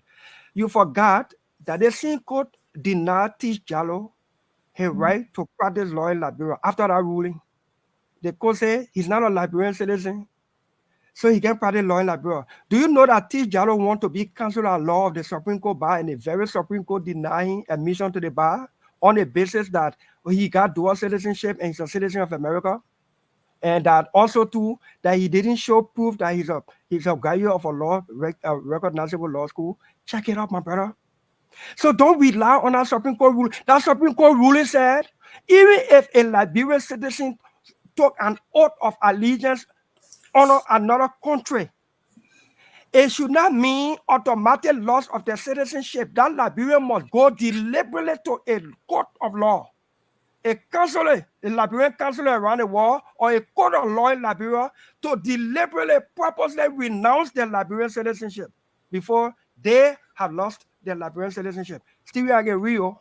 Understand that very jurisdiction. Correct. That very Supreme Court, after the ruling you rely on, the Supreme Court still rejected Tish Jallow for practicing law as a citizen, as a counselor of law.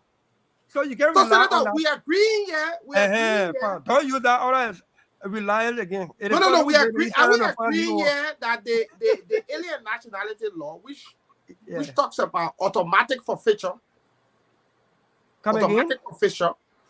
Yes. Do you agree here that it was that by the ruling of the Supreme Court that the process is not automatic?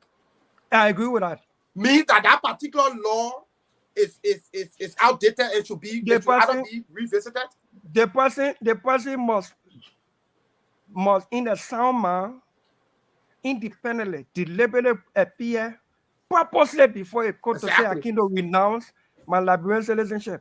But the thing is, the very court said Tish Jallow can't practice law before it because he's certified on citizenship. Well, I got speak to my question on the issue of the cast. Okay, what was your question? Don't mean that Tish Jallow example. No, because you agree here that particular alien nationality law is outdated. For me, I believe that in fact we should scrap the entire thing. We should it's outdated because in my view, we should repeal it. saying We should different things. So repeal. that We should particular law is repeal it. struck But for out. God, But having that's said beside to the point. that, Here's my question on the car. but for God having His say too, we gotta be careful too, so that even America get restriction on some public jobs. You can So be not dual just for citizen, America. be senator, only president and vice president you can hold. And a restriction there. Yeah, but our own say, No. who says senator, Wo- you say you can run for No, office. our own first, they say you can't even be citizen first for 40, 50 years. We made it on the board for 1970. No, Dylan, I We think you're say- in error though. Dylan, they're not saying if you're naturalized citizen is different. If you're born if you are born American, citizen and you can be take a different president. passport, you And don't you take lose dual the citizen, you can be president. citizenship. Only God can take it from you. And that's Yes, why we I make agree with that. Only God Yeah. can be able to take But somebody you're not listening to me. I'm saying we made a law on the book we disagree with it. We put law on the floor, so let's remove all the restrictions. Let's open the door for our citizens to remain citizens, even if they took on citizenship of another still country. restriction. Yeah, of course. It better with some restriction now than to deprive you of your citizenship completely. You can't get one Bundiki. You can't get one Bundiki more authority. I'm not. No, but Listen, Stephen, you're listen, missing the Senator, we point. can't get- That's a we can't reason. get, That's for a reason example, some people one can leave Bundiki. for here with conflicted information. But I I want think us to get still, it clear. I think still, let's move on. I I want- think okay, they're not no, saying but I that want you us to get it clear. No, they're not saying that you crawl before you walk. They Yeah, came to the Steven, level to remove some restriction. Now they're going to come Steven, back. you are Yeah, getting it. You are missing the point that I am making. Steven, Senator, if a you are Ghanaian went to missing the Liberia and he's point naturalized, that I am he making. can be anything in Liberia other than president and vice president. Stephen, you are missing the point that I am making. I am saying I agree with you. No restriction. The bill I put on the floor, sponsored by Liberians in the diaspora that I agree to and put on the floor, no restriction. Good. The bill I Carol Gray put on the floor from the House that passed the House, no restriction. In the Senate, there were bottlenecks. We were caught between a scissors, catch-22. Do you want to keep that 1970 law on the books that say that automatic laws or you won't get citizenship when you take on citizenship? Or let's allow citizenship for all Liberians with some restriction. At least open the door that was closed for 40 to 50 years. Later on, you can open the door completely. Which is which? So I don't want any impression that they don't want restriction. They don't afraid of competition. This restriction, the loss of citizenship was put in the law in 1970. We made it there to remove it. That made progress, Senator. I agree Thank with you, you. brother. That made progress. Thank you. So my question, that one, yeah, my side comment you are addressing, and I hope you address. Oh, My no. the question on the issue of the cards. Okay, yeah, go ahead. Yeah. That we said we can buy cars. Government can buy used car, buy new brand car. Most of the new brand cars that government will buy, they're not bought for individuals, especially in the executive and other parts of government. In the case with the executive, the government buy is not owned by anybody. In your case, we've seen situations where lawmakers will collect monies allocated for cars and then buy used car. Do you think that is the appropriate thing to do? No, it used to happen. I think especially before the Weah administration. That is why even some people are suggesting that Senator Dillon said when he beat Senator, he will not ride more than $40,000 car. Why is he riding $40,000 car? And all of the videos, my audios and videos are available based on what was obtaining late day in the UPLN government, where lawmakers were giving transportation allowance. When you put it in lump sum, it's about $36,000 to $40,000 transportation allowance monthly. When you put in the lump sum, it's about $36,000 to $40,000 a month. A year. They had a choice to decide whether they wanted $10 car, keke, or $15 motorbike, or they must just have the transportation means to come to do their work. When I said, you make me senator, you give me $40,000, I will buy a used car, $20,000, $25,000 used car and get a lot of money back. I was relying on that. The policy changed. Government says $40,000 and goes through the PPCC and gets a vendor and pays for the car through the vendor. You, the lawmaker, you take that car or you don't have car for 3 years. It was under that condition that I took the car. But I'm not saying that to defend myself here, because that car issue didn't matter to me because people misunderstood it. Nobody gave me physical cash and I went and bought and took $40,000 car. The car, I made it there. The process was there. You can't take the car. Some people say, okay, say you say you use used car, sell the government brand new car and get a used car. Then the same people will say, I sold property that did not belong to me. That was ill-advised. I did not take it. But we are suggesting that Senator Jonathan Subway, and I made this case last year, since it is a policy of government to buy a new car in keeping with best practices, that we always say the international partner pressuring us to uphold best practices. Government can buy used vehicle, they might buy durable brand new vehicle. Then let's increase the depreciation period from 3 years to 5 years. I would even say 6 years. Now there's a bottleneck here. People don't understand some of these things from the background. If you take a car for 5 years, a senator will likely get 2 cars, a representative will get 1 car in 5 years on his 6-year term. The representative don't agree because 1 car in 5 years will mean that their 6-year period will get 1 car. So they say 3 years so that they can get 2 cars in the house and we get senators get 3. Now, you see, it would take courage by an executive like hopefully Joseph Nima Boakai administration for all of us collectively, those of us who believe we should be change agents, to sacrifice, to be resolute, to change these things. That human being made that policy. That Liberians made that policy to get cars every 3 years for government officials. That the same Liberians can change it to 5 years or even 6 years per lawmaker for car. For car. And when we do that, we can also go deeper or further to say Stephen Johnson, Stanton, Glennie, Fadiga, you form 1 car dealership, partnership, and let the government pre-final year to bring in brand new cars with the parts, open the garage. Send our policy, our own policy, not to buy a used car. We want to empower Liberians through the budget. You're bringing new cars, we'll pay. Government will pay. When you do that, you empower those Liberian businesses. The next cycle of year for government to purchase vehicles for public officials across the government, you will have had a Liberian car importer, brand new car importer prepared. They will make that money. And every time you do that, you can empower that business, or those businesses will expand. And every time they expand, there's potential for employment. There's potential for employment of more Liberians in the private sector. Thank you. Thank you. My final much. question. Thank you, Stephen. Final question again. No, I didn't ask. I want to ask. I second Senator didn't just talk on my comment. My second question is, I'll play the devil advocate on this one. Managing expectation. The phrase manage your expectation. From the cons, those that are arguing to the contrary.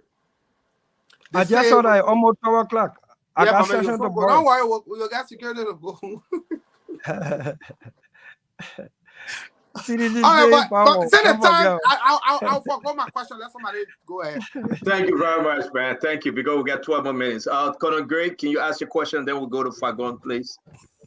Let me make a small comment. Hope you can hear me, Senator. Welcome. Yes, sure. Welcome to the platform. For me, I have no doubt on your ability to do anything, because you know what, you've been around for a while.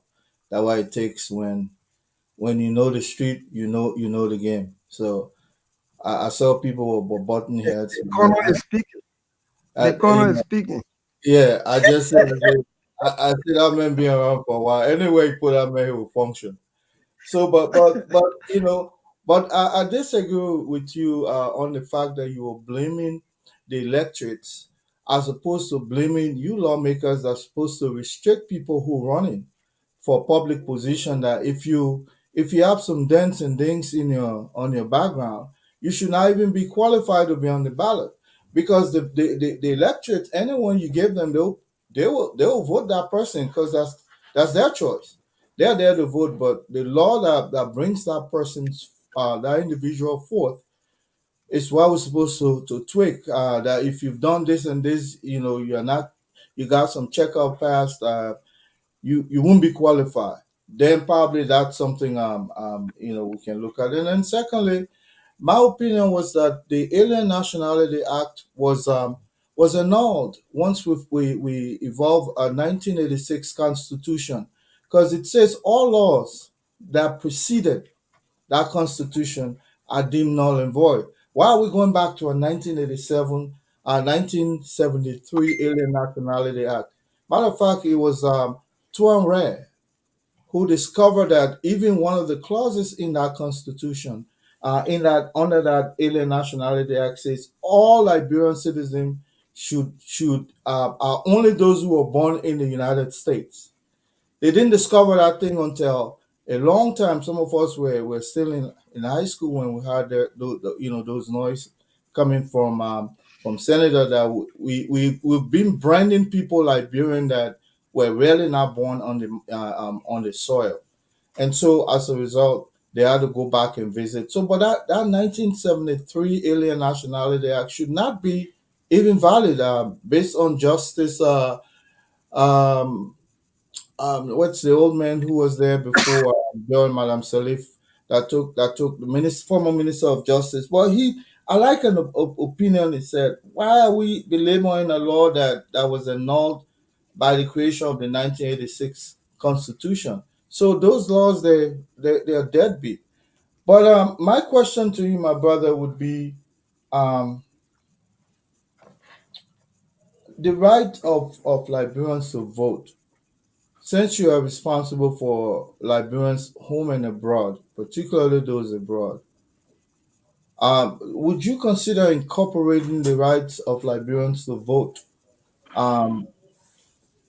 internationally, like diaspora Liberian, like some of us? I think even if you level a fee, that would beef the economy a little bit. Yes, I will come to that. But my answer to that is yes. Liberians should vote wherever they are. We'll put in place all of the measures to know where Liberians are and how we can. Even the electoral body back home here, we even trust them until we win election. Everybody can be crying that the party coming cheap until they announce them winner. Then everybody start congratulating the commission, But that is a very key issue, and we have debated this issue in the Senate, in the legislature, when we were doing this dual citizenship law. We made that a consideration. Once your rights are restored, you should enjoy and exercise all such rights.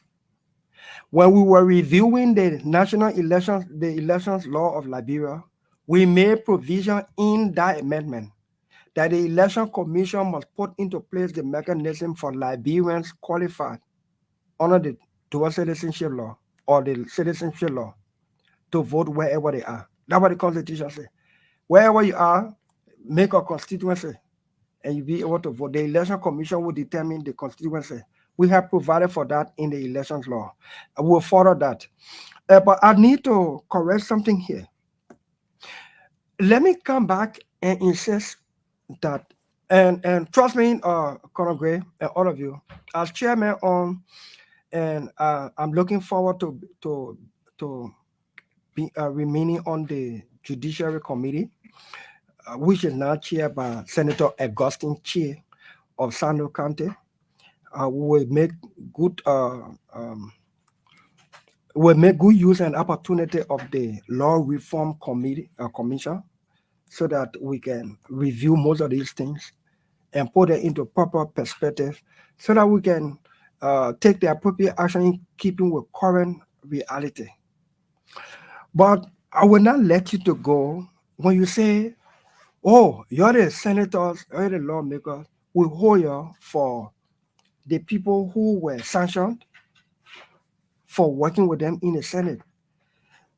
Remy, I was special assistant to the Solicitor General of Liberia, and I was in that job for about 11 years. I wasn't sweeping in the Justice Ministry for about 9 years or so, because I started there sweeping.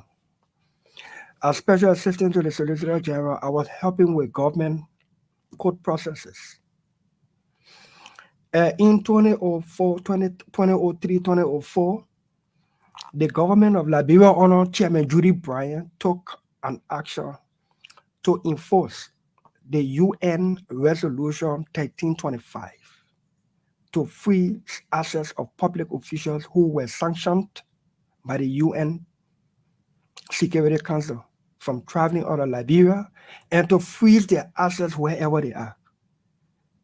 The Liberian government, under Judy Bryant, instructed the Ministry of Justice to proceed to implement and enforce the UN resolution. And we took some actions in the lower court. And those to be affected ran to the Supreme Court. And the Supreme Court of Liberia ruled and said, nobody's property or their enjoyment of their rights will be prohibited, will be sanctioned, will be tampered with in the absence of due process. The sanction imposed on these people is something that is of politics and of reality. But reality is not evidence in the court yet, unless it is adduced as evidence in the court, proven and admitted and allowed and is material enough to convict.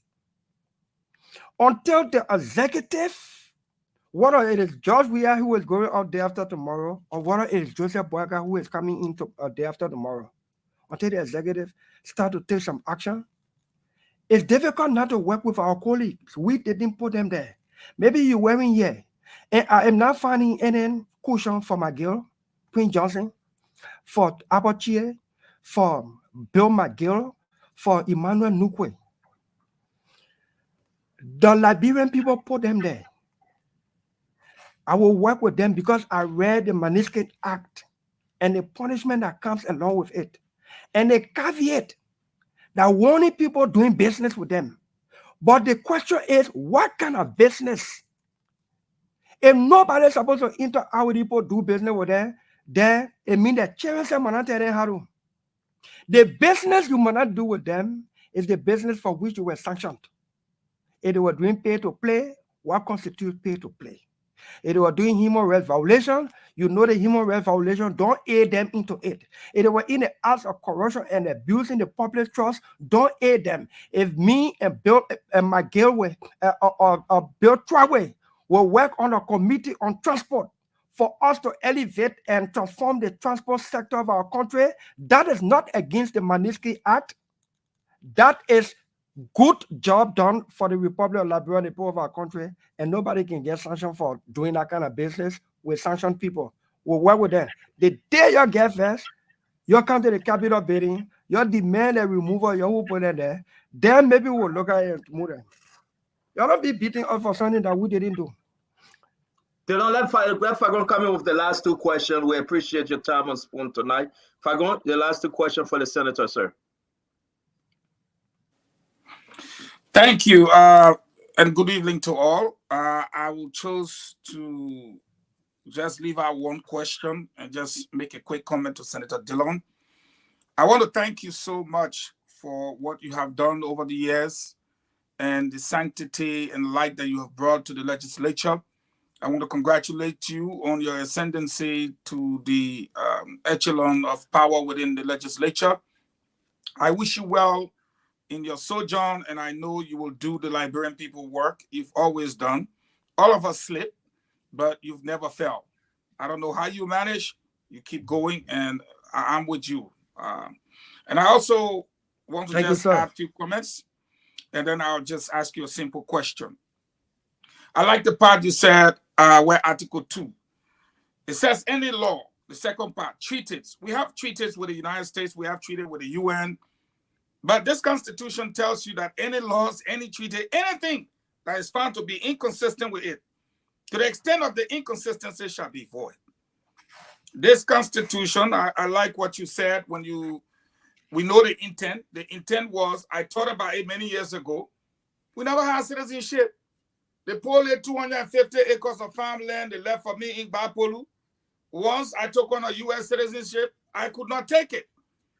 So I had to withhold. And so, yes, you guys went there and said, okay, let's make this thing happen. And then whoever feel agreed with the last 2 or 3, then they will go for it. I totally agree with you. However, I wish to state again on this network that that law passed in 2022 will not hold water anywhere. And as far as I'm concerned, we talk about the case with Jallow. Yeah, we've seen that happen. And it is very clear in Article 20 that he was being deprived of the privileges, his rights as a citizen, not as an express consent of the court, but by individuals sitting in Washington at the Liberian embassy. And so Article 20 became applicable there. Again, I want to thank you because you being on chairman on the foreign committee will look at Article 80C that states clearly that we shall have the right to be registered in constituency, to vote in public elections only in our constituency, and to vote in public election only in the constituency where we register, either in person or, quote, by absentee ballot. Yes, the Constitution. That's my right. I can register. Opa, let me not bring the Constitution again, Opa. Yeah. So nobody can take away that right from me. Prince, when I quoted Article 27, because you see, one of the problems I'm listening. We don't know our laws. Many of us. I put myself there. It took me time to sit down to read these things and know my basic rights. And so when I talk for my right. And today we see it now that you want to make me a citizen? No, I was born a citizen according to this Constitution. And you cannot take away my right unless a court say you can take it. Nobody. And so the framers of the Constitution, before I actually land on this note, were smart enough to know that your job is to make law. That's your job. The judiciary will interpret the law. The executive will enforce it. But being cognizant of the framers said, look, any law, I mean the New York going to make law that day, they fear Momo law. The New York going to make it. So they say, any law you make that not correct, we'll consider it void. But the New York will make it. And so but you gotta go home. Eugene, your position on absentee ballot is something that all diplomats struggle with every day. Hold on, Prince. We'll come to our right. Because they don't gotta go home. I beg you. I gotta go to work tomorrow. It's true. You didn't leave your country on your own. They send you to work, then they say when I vote, play. But let me just finish on this note with Dylan to say that Article 27 was clear. And me, that's saying that yet. When I heard Glendy say I was disappointed, Glendy, don't be disappointed. When we feel aggrieved, the day we get ready, we'll go to that Supreme Court. Those people withdrew their case on the basis of the fact that they were advised they didn't hold no legal water. You don't bring hard feeling. You making your closing argument so I can go? You want me to closing argument? Let me ask my question. Because you let a throat talk. The closing argument, we know what opened the argument. But since Joseph Boaga got elected, I think the closing argument closed. No, because the argument was closed now. The argument was about why he shouldn't get elected. But he did ask the question to Dylan, let it go. Well, you they don't want to vote a man, but he wants you. No, I want you to relieve me. I want to go. Okay, let me relieve you on this question. Please do. Fago. So the Unity Party got into alliance. I'm not talking about the people that came in the second round to join. So don't play me around. I'm talking about all the people who joined the alliance in the second round. I'm talking about you and normally the Liberty Party, the 1 or 2 parties that came with the alliance to battle from day one. How is it going with you guys in that alliance? How are things? My simple question, but difficult. How are things? Okay, so the campaign is over. Until we learn to understand timing, events, and places, people have their own interpretation of things. Our role was to campaign and win the election. We've won. Campaign is over. We are in a period of transition. There's a team to see that transition through. After that transition, there's governance period. So if anybody thinks we stay in campaign mode, so they want to be thinking the same, maybe you would think there's a problem. But no organization or nothing can be all rosy and 100% all the time. But under the circumstance, we try as much to keep it together, the cohesion for the common good. When there's crack or split, you will know, you will feel it, we speak it. When it's time to govern, we will govern. When it's time for us to hold ourselves accountable doing governance, we will do so. We will be constructively critical with courage on ourselves, meaning on our own making. President Bouaka, you think President Bouaka would just say anybody to us in the Senate? And because we were part of the rescue mission and we just passed it, tell her that? No. I told the pro tem, Namdi Kanga Lawrence, even the outgoing pro tem, and I think Senator Amara Kone and a few others.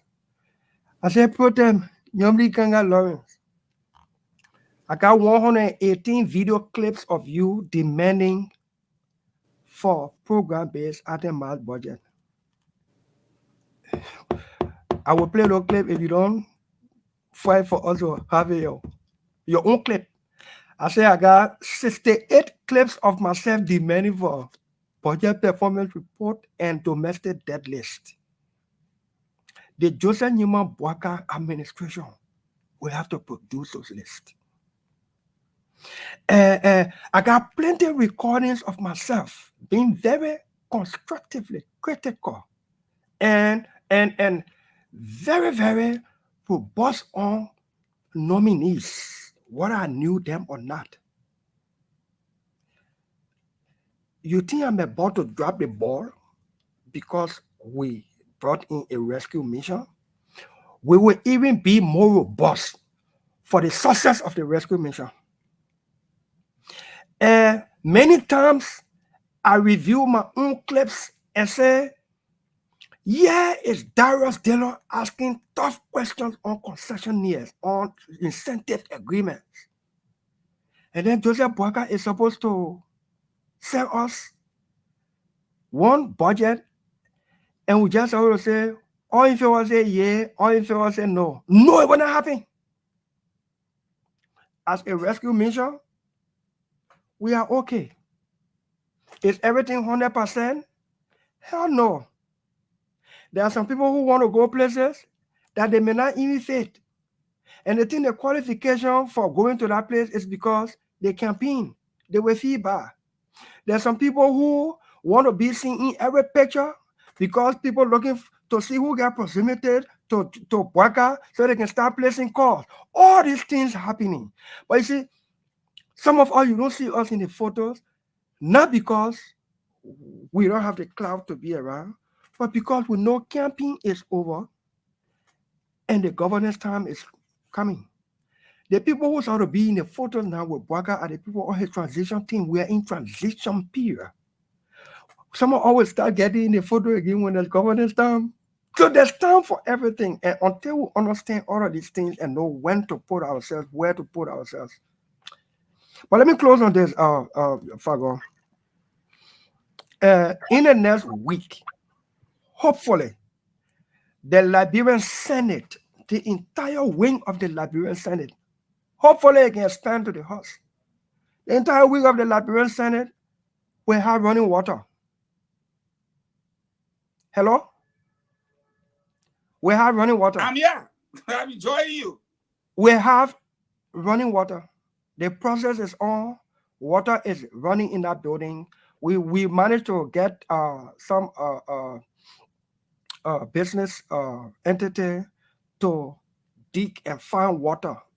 They brought land, mass, and energy people to determine the soil to know where they can find water, because that Capitol Hill where the Capitol building is rocky and full of rocks. So for years, for some reason, people were just reluctant to do it. In 1 week, water is being pumped in the building through the faucet pump. Running water. We will not be using bucket or flush in the Capitol building. And it's happening under the early leadership of Nyomdi Kanga Lawrence. So the sanitation of that building is going to be something that we're going to take seriously. The website of the Liberian Senate, which may likely cover the legislature.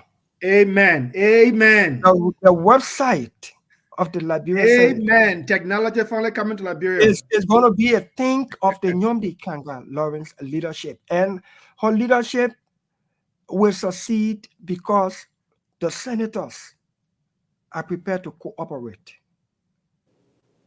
So it is not an executive functional head there where people serve at your pleasure.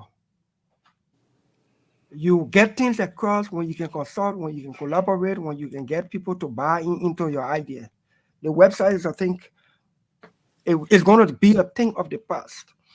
There are some people who are concerned that we are now taking office and they're asking for asset declaration. The pro tem, Nyomdi Kanga Lawrence, in her address on Monday, said she would declare her asset before the close of this week. I too will join the leader to ensure we do so. We want to try to do so before Monday, so we can have the standing to get Joseph Boaga and Jeremiah Kuhn and put in the executive to do so. We know they will do it. And she encouraged lawmakers, especially senators, to do so. Declare your asset and your liability. Saturday won't pass. I know Senator Darius Dillon. It will be my third asset declaration and publishing in less than 4 years as a senator. On Friday, I will take the media with me to a reputable medical facility to take my drug test. I want to take my drug test publicly. Hopefully the result can come. Don't drink Savannah. I want to take my drug test publicly at a public place so that hopefully the result comes back negative, so that I can be able to ask every public official that appeared before me whether they have done drug tests. If they have not done it, it is my personal requirement to get my vote. In order for us to fight drug, robustly, we must demonstrate it. That we who seeking to fight drug, to take it out of this country, that killing this country, we are not drug users. Yes. And when I do that, I will be encouraging my colleagues and members of the government to do drug tests. No police director will get confirmed information. No security personnel will come before us for confirmation hearing who has not done drug tests and the result shows negative. We gotta be practical with these things. And what kind of drugs? That's how we want to do it. Illegal drug, of course. Illegal drug. We're talking about illegal drug. Once it is legal, no, you put alcohol on it, not illegal. You put alcohol on that, you know, with it. That's about it. Not good now. You won't go now. Oh, put a smoke on. Come on, let's go. That one, But your leader, I want you to take your senator job. But we're talking about drugs that are illicit that have been defined by the drug law.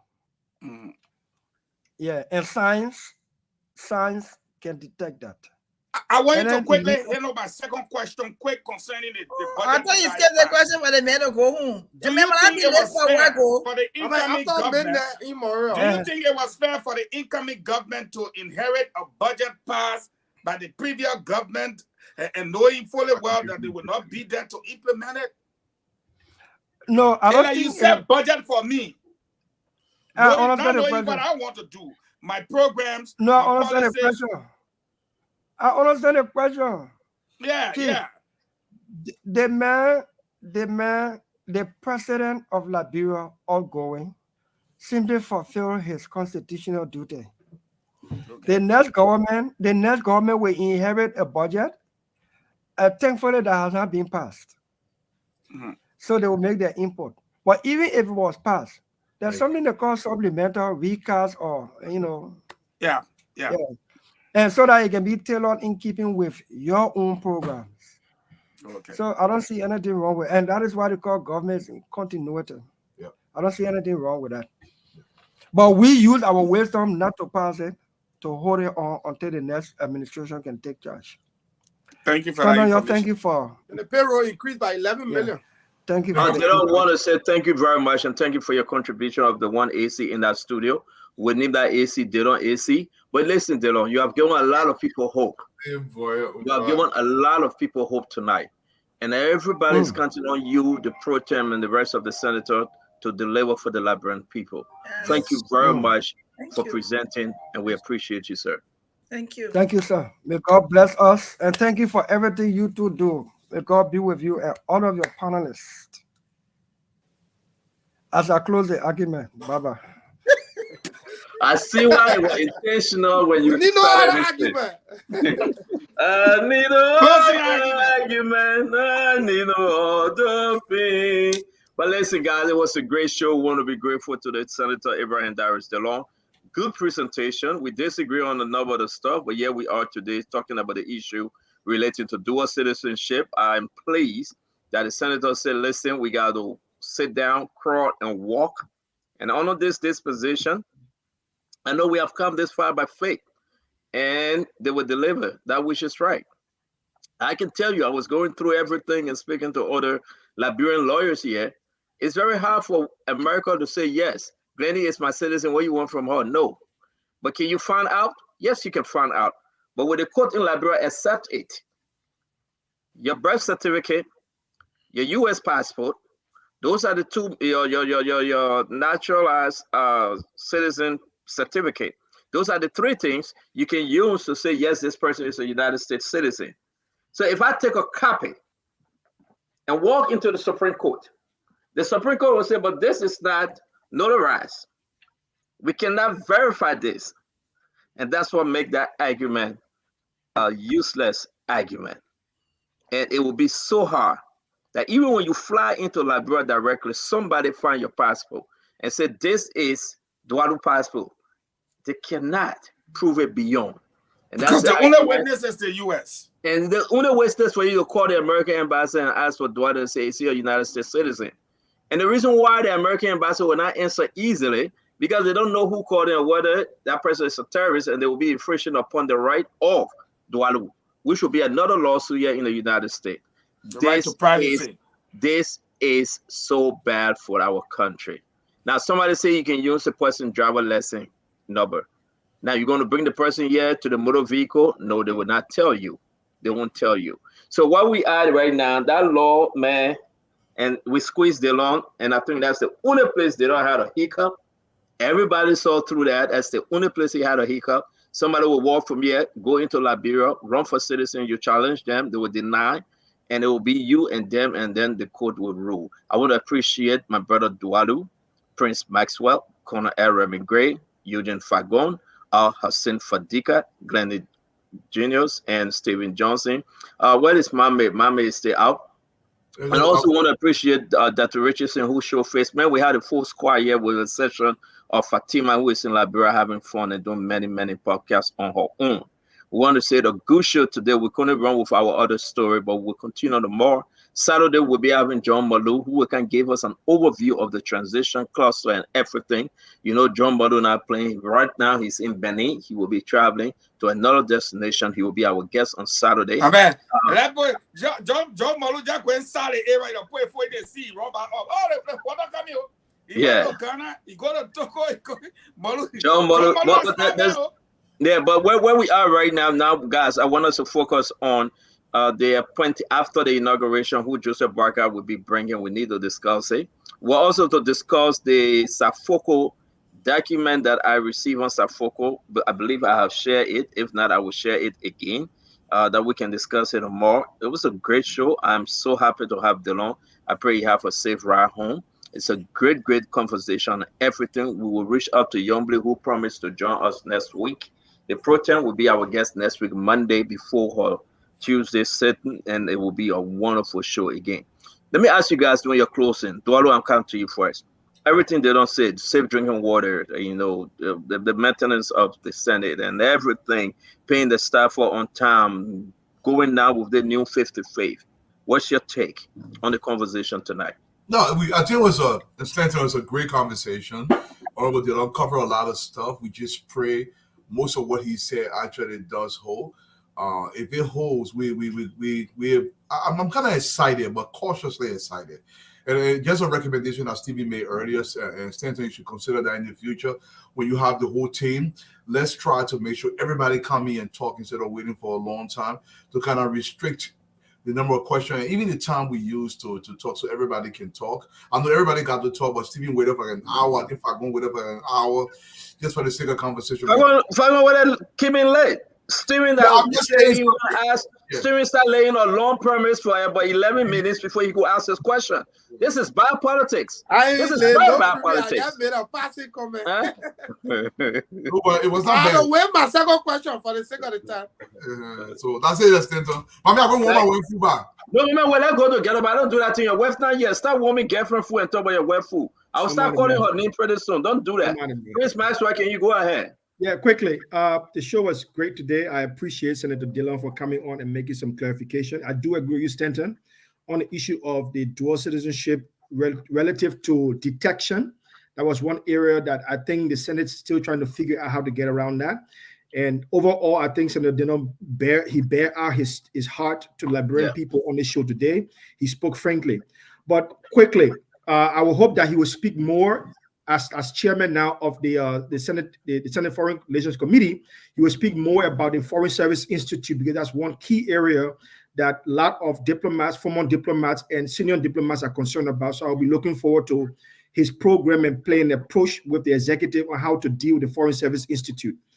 One thing I want to, lastly, one sector that we don't talk much more about here on this network right now, and I hope to talk about it more, is the security sector. So I would like to send out appreciation to the EPS.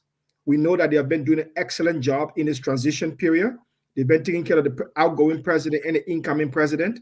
Right now, we do have one of our very good EPS officer working closely now with the outgoing president and his administration, Agent David Divine Shannon, who's taking care of all armories and ammunition. He's making sure that all the things are going well.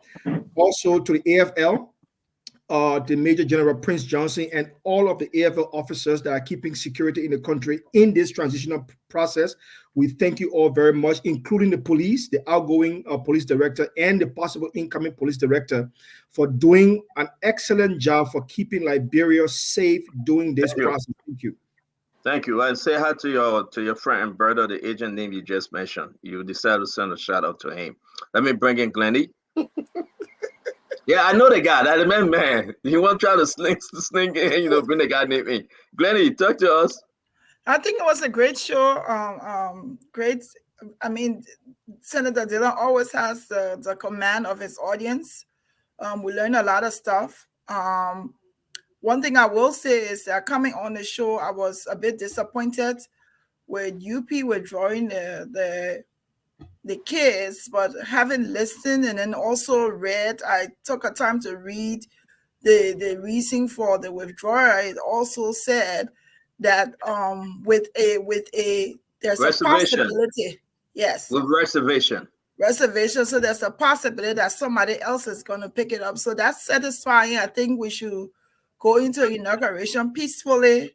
Everybody get inaugurated, and then afterwards, the Supreme Court will still be there to follow up. So it was a great show. I know Eugene tried with. I go into comparing that Article 28 and 27 and put it up to read. But it was a good show. Love being here with all of you. Thank you. Thank you, Glendy. Listen, we love you. We love having you here as well. Thank you very much. Let me bring in my brother Fadiga. It was a great show. Look, I've seen Senator Dillon have evolved to the point that I'm really proud of him. I do admire him. I know we bought here a couple of times, even though from the same county. But I have no doubt in his ability. Look, I remember when we went to Liberia, I think it was 2018 or 2020 or something, one of those. About 5 lawmakers, I won't call the name. They came out, man, the guy really making a look bad. But then he had just entered the Senate as the light. A lot of those guys were concerned. And it shows that doing the right thing is not a white man thing, it's not a we thing, it's just the right thing. When you do the right thing, other people will quickly start to realize it and follow. You don't even have to show it off. And I think over the years, he has become an example. And Nyombli too. One of the things I like about, I admire about her, and even though we're not on her today, I hope she will come in, is that consistency. And the two of them together, I just, Grand Bassa couldn't be proud of. But the case, a couple of days ago, I think it was Fangoy myself that said that case should have never gone there. The Unity Party did the right thing. What I didn't hear today in Senator Dillon juggle around, it was the issue of what will he do on that committee, the Foreign Affairs Committee, as far as those sanctioned individuals, especially. I know he mentioned that he has spoken to a couple of those guys. The reason is I don't want it to. Yeah, he did mention that the government will have to take it out. But waiting to see what will become of the case with the Burka administration, how far they are willing to push this with it. So we're just going to remain cautiously optimistic that something will happen. I don't know how it will happen. I don't know which direction we'll go in. But all in all, there is never a dull moment when Senator Dillon is around. He's very knowledgeable. He's a storyteller. And most good storytellers are good politicians. He knows how to tell. And the thing is, we don't have too many honest people in our body politics. So to find someone at least trying, it put him in a different category. And I think in light, student, we're not taking that light name for him small. We're probably need to call him fluorescent light or HD, high definition light, because that's it. Fluorescent. Fluorescent, yeah. I don't Thank know what anything better than fluorescent, yeah. But I will send it back to you, Stanton. Thank you very much. Thank you. Fagon? Well, thank you very much. I don't think it was a great show. I really don't think it was a great show. I only talked for 2 minutes. Then what could make that show? A great show. It was not a great show because I only talked for 2 minutes. Don't make it personal now, Fagon. Everything to me is personal. Even if you bring snail, I eating it. I'm a personal snail. But guys, it's always nice to be on set. As you can see, I cut off 85 to 90% of my talking time to save it for tomorrow. I hope when I start to talk, Stephen Johnson will not say, "You been talking about that 5 minutes now. You came late. You came almost 3 hours after the time. How you got me out? You came soon." Now, Stephen Johnson went to ask one question. It took 15 minutes. I only talked for 5 minutes today, the whole show. Stand on time with the two of you now. Bro. But let's stand on here. I only talked one time today, and that was it. But let me just close by saying thank you to the Unity Party and the alliance for what I would term as the first major political decision that gives them a victory. A victory in the context of the fact that we were going nowhere. We were only creating an enmity that would have seen a battle from day one and would have had us in a problem that we were not prepared for. They didn't want to fight. So if you get rid of Funati Kofa Tomofala right there, but you can't get rid of him. The law was very clear. The law is very clear. I'm sure they sought guidance and stuff, and I'm happy for them. I would like to send out this quick warning to the CDC COP,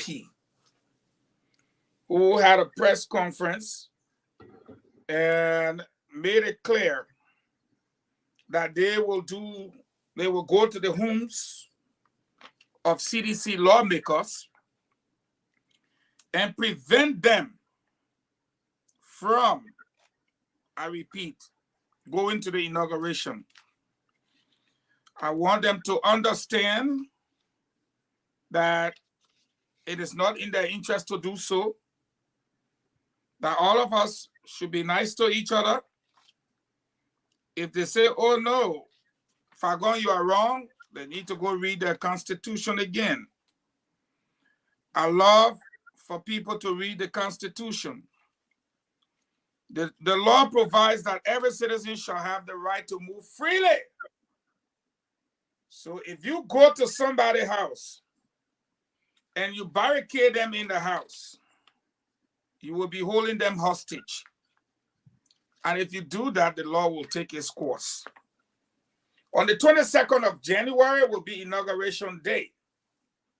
And when you commit that crime on that day, after 12 noon, there will be a new sheriff in town by the name of Joseph Numa Boakai. And if you hold those lawmakers hostage in violation of the constitutional right to free movement, you will be arrested by 5 p.m. that evening. You will be charged the next day and forwarded to court, and you will be prosecuted to the full extent of the law. This is not George Weah's government.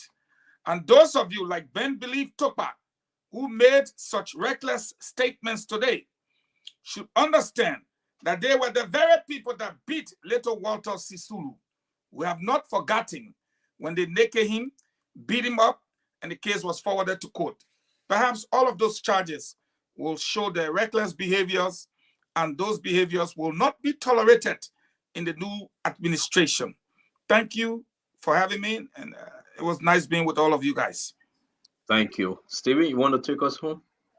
Thank you, Senator. It's been a wonderful show. I joined late. Had to do a lot of running around. But it's good always to have Senator Dillon. Dillon brings a lot of common sense approach to governance.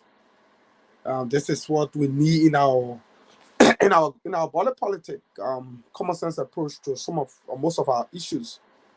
I thought the issue of surrounding dual citizenship should have been left with the courts. I thought politicians should not be the one to make that determination.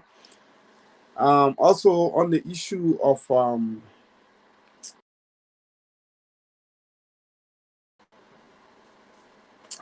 managing expectation, I thought the downside to managing expectation is that you limit your full potential.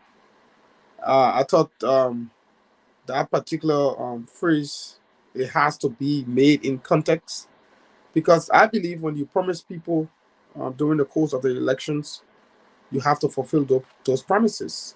People cannot, and unless those expectations are beyond the campaign promises, then we can argue to the contrary, because I don't think Liberians expect us to build bridges where there are no river, or build skyscrapers where there are no land. But Liberians expect that the reasonable thing to do first is to audit, to provide for them an opportunity for them to utilize the full potential, create jobs and more jobs for our people, and make Liberia a better place so that they can thrive, so that their family can thrive, and so that they can live a decent life. Those are reasonable expectations in any society that citizens can expect from the government. So I believe that we should explore our full potential. There's a saying that goes that if your dream doesn't scare you, it is not big enough. You should go to bed dreaming that you can reach the moon. It is by that kind of dream that made people to reach the moon. Steve Jobs, paraphrase, said that he said yes to the ones who are not fond of obeying rules. Yes to the square peg in round holes. Yes to the one who don't respect the status quo. In his mind, Steve Jobs believed that those who were crazy enough to think that they can change the world actually changed the world. And if you look around, people who woke up in the morning and said, look, let's go to the moon. Let's build a machine that we'll call computer, that today all of us will come here and talk on it. If you did that in one town in Monrovia, they'll bring you in the middle of the time, accuse you of being a witchcraft. But we have to dream big. We have to think big. We have to move our country forward. Our leaders have to increase our expectations so that we can begin to think way beyond our full potential, so that all of us can begin to look at Liberia from a different perspective. That way, we will all work together to make it a better place. Thank you, Stanton. Thank you to the team. It's been a wonderful day. Looking forward to subsequent shows so that we can make our input as always. Thank you, guys. Thank you very much. Did you speak, Conor Gray? Conor Gray on Christmas? Jack him out. Yeah, something wrong with Conor Gray. I wanted us to talk about this thing, but let me just play a little bit. I really wanted us to talk about a recording from Nathaniel McGill. We'll discuss it more. We'll just play it and leave the rest for the more. I'll share it in the chat room. It's very important because McGill, making some very, very important comment here.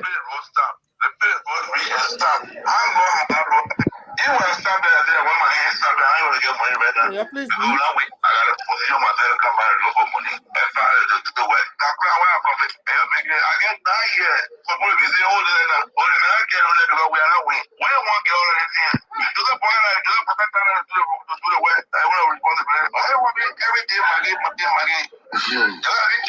That's why I'm in a country when you put your more on me, being that's what man, we put everybody more. You put your more on me today, can be answered. I didn't get tired. Just fucking, but man, I want to call your son, my good in your stomach, my plain go in your stomach. I don't go where I tell people because I never put a computer challenge. Oh, the girl I do the one, oh, the night way.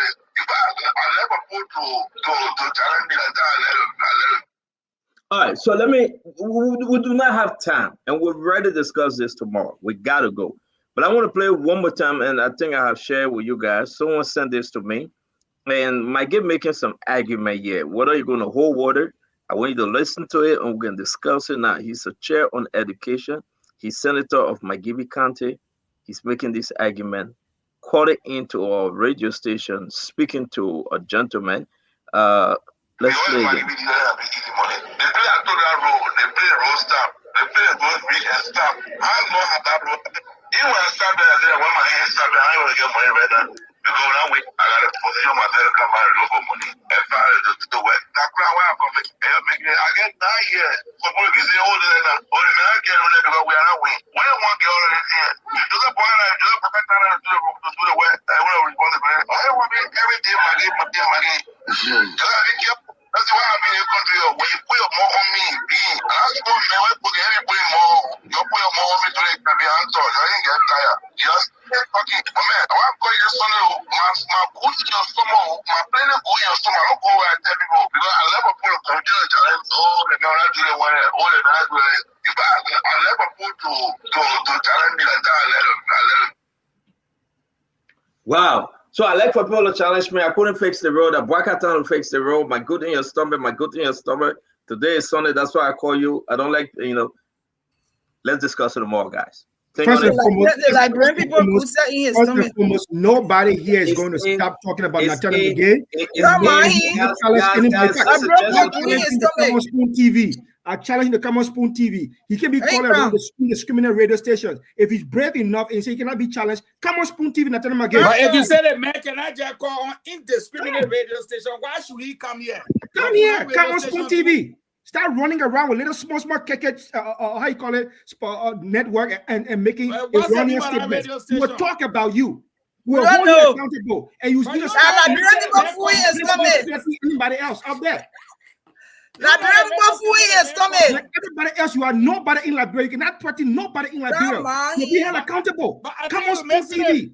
Start running a small KK news radio station. He like for people to challenge him. I challenge you. The challenge is coming from the fact that people say he chairman of education. What will he do? He said he like for people to challenge him. You will do nothing. You will do nothing. But I am not saying he will do nothing. But has he done something? So he's supposed to perform Calope in 2 days? Exactly. His entire record has proven, his track record has proven he's done nothing. If he wants to prove that he will do something, let him come on Spoon TV. If you say Magay have done nothing, then you can't be saying at the sit down that Magay was running the government. One day he said he run the government. He said he run the government. Let him come on Spoon TV. You only go to small radio stations around. But wait, let me ask you. Magay run away from Spoon. Small KK radio station. Which official of government ever came on Spoon? But let him come now. We want him to come now. Send a sanction. Has he been here? Let him come. Well, not just come, but now let him come now. We want to ask him questions about the education that he's sharing. We want to speak to you. And not government when you run away from questions. This is a real government where you'll be asked real questions. Let him come. Let him come and meet Stephen Johnson here. Come on. What is between you and Magay and Eugene? That they can't call Magay here. No, it's not about calling Magay name here. It's about misconstruing facts. The man said, I made a road. My hand went down. I'm feeling the road. I still going to look for money. No, I'm feeling the road. Then you talking about me as if to say, I can't feel in the road. Why they get talking about he not Liberian citizen? Why they get talking about he government official? My sister, when you say what is between you and Magay, then I mean I'm not asking the question. Country. I just reading the question and I mean asking. You see, yeah, I know. You see Donald Trump? You don't see Donald Trump walking by himself? I even know Donald Trump. I know himself. Look, he got friends. Eugene, the fact is the fact. Went to the Senate the other day. Mama came back from one too. That's all. I have huge respect for him as a senator. Let him come on Spoon TV. Let him come and prove a case on Spoon TV. We got Amula Mohammed here. We got Stephen Johnson here. We got Conor Gray here. You are here. Let him come on Spoon TV. When people challenge me, it make me do better. Now instead of taking the man to the fact that he say he like challenge, he want to do good thing. But that's the reason why I challenge him to come on Spoon TV and do good thing. The man not threatening. Implicit threat. Play again. We're starting a show that a second show. Let's go to play that recording.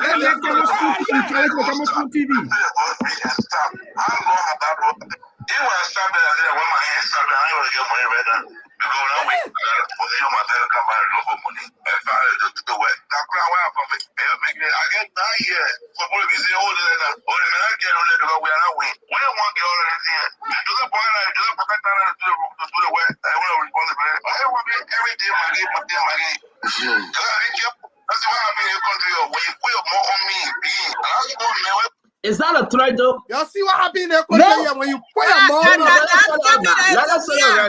Let's say a record. Is that a threat? Might get threatening somebody. That's an implicit threat. On me.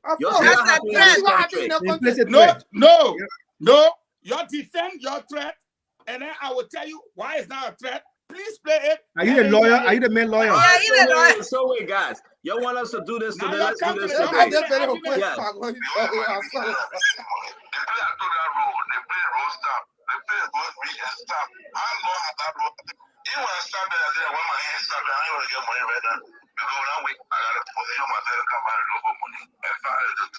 Number one, let's talk about the road issue.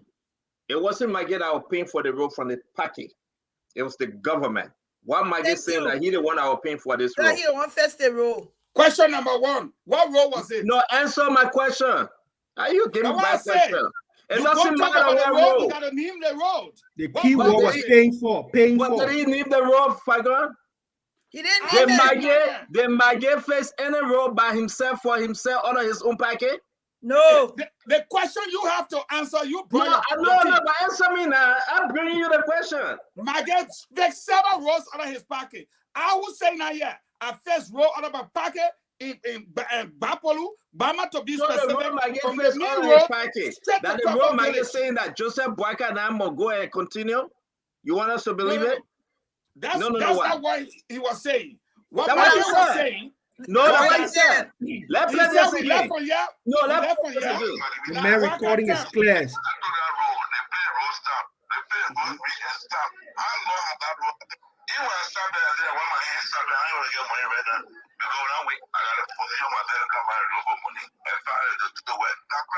But here's the issue. And You see? don't forget, hold on. Let's ask you a question. Say you defending Maggie, yeah, backing you. I am. Maggie served as Minister of State, Chief of Staff to the President. Maggie personally taking credit now of a role that we don't know of because he didn't identify the role. Thank you very much. Personally taking credit for that role, but later on he put in that role now saying Joseph Boyka should continue that role. So are you telling us now, Maggie left? No, don't shake your hand. Let me because the man said I gotta go look for money now. Let me rest. Saying the man said Boyka. But then you are jumping with two things here. Allow us to finish. Make him flip it again. Let's talk one at a time by begging you, please. Maggie taking ownership of fixing a role, mommy. Like he personally fixed a role with money out of his pocket. Now he said, because I, Maggie, didn't complete the role, Joseph Iman Boyka government will complete the role. So Maggie had a personal budget from the government budget for the years he served under George Panawia to repair roads. I rest with my question. False. Play the audio to the end. I think everybody should just mute. Let's take my hand went short. Yes. I got to go and look for money to come back to face the Yes, road. I want you to listen to it very carefully because everything Maggie going to say in the recording, everything Maggie going to say in the recording, Fagon going to twist it. I want you to listen. No, let's play. No, let's play. Let's play. Never said Joseph Boyka face road. I have shared this thing in the chat room. You all write it down word by word. Everything I'm going to play, Fagon will twist it. I want you to listen. He said Joseph Boyka to face the road.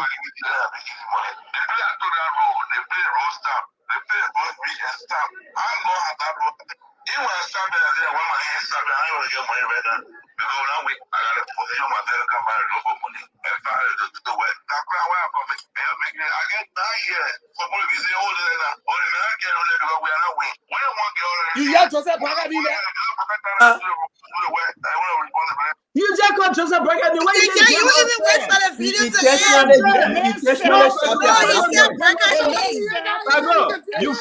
He didn't say be patient. Be patient. We come to you. You asked me. No, then wait till the recording finish. Wait till the recording finish. We agree that wait, let the recording finish. You're wrong, Fagon. Fagon, wait for the recording.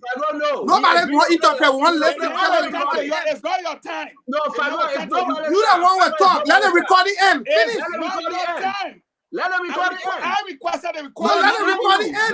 Not you. Everybody requested for the recording. Again. Why would you get out the last 30 seconds and listen to the recording? Yeah, let's play it over. Wait. Yeah, but nobody interrupt.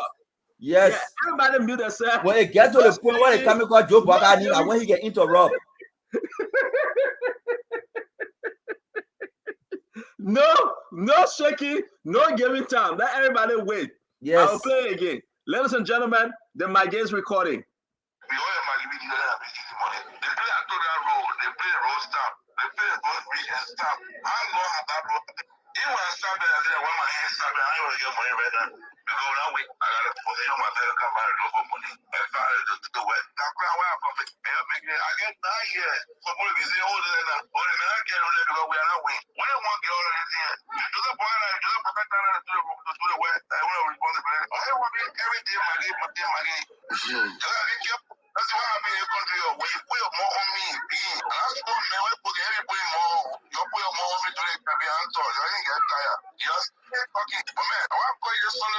my good in your stomach, my brain go in your stomach, I don't go and tell people because I never put a computer challenge. Oh, they don't do the one, oh, they don't do it. In fact, I never put to challenge me like that. I let it.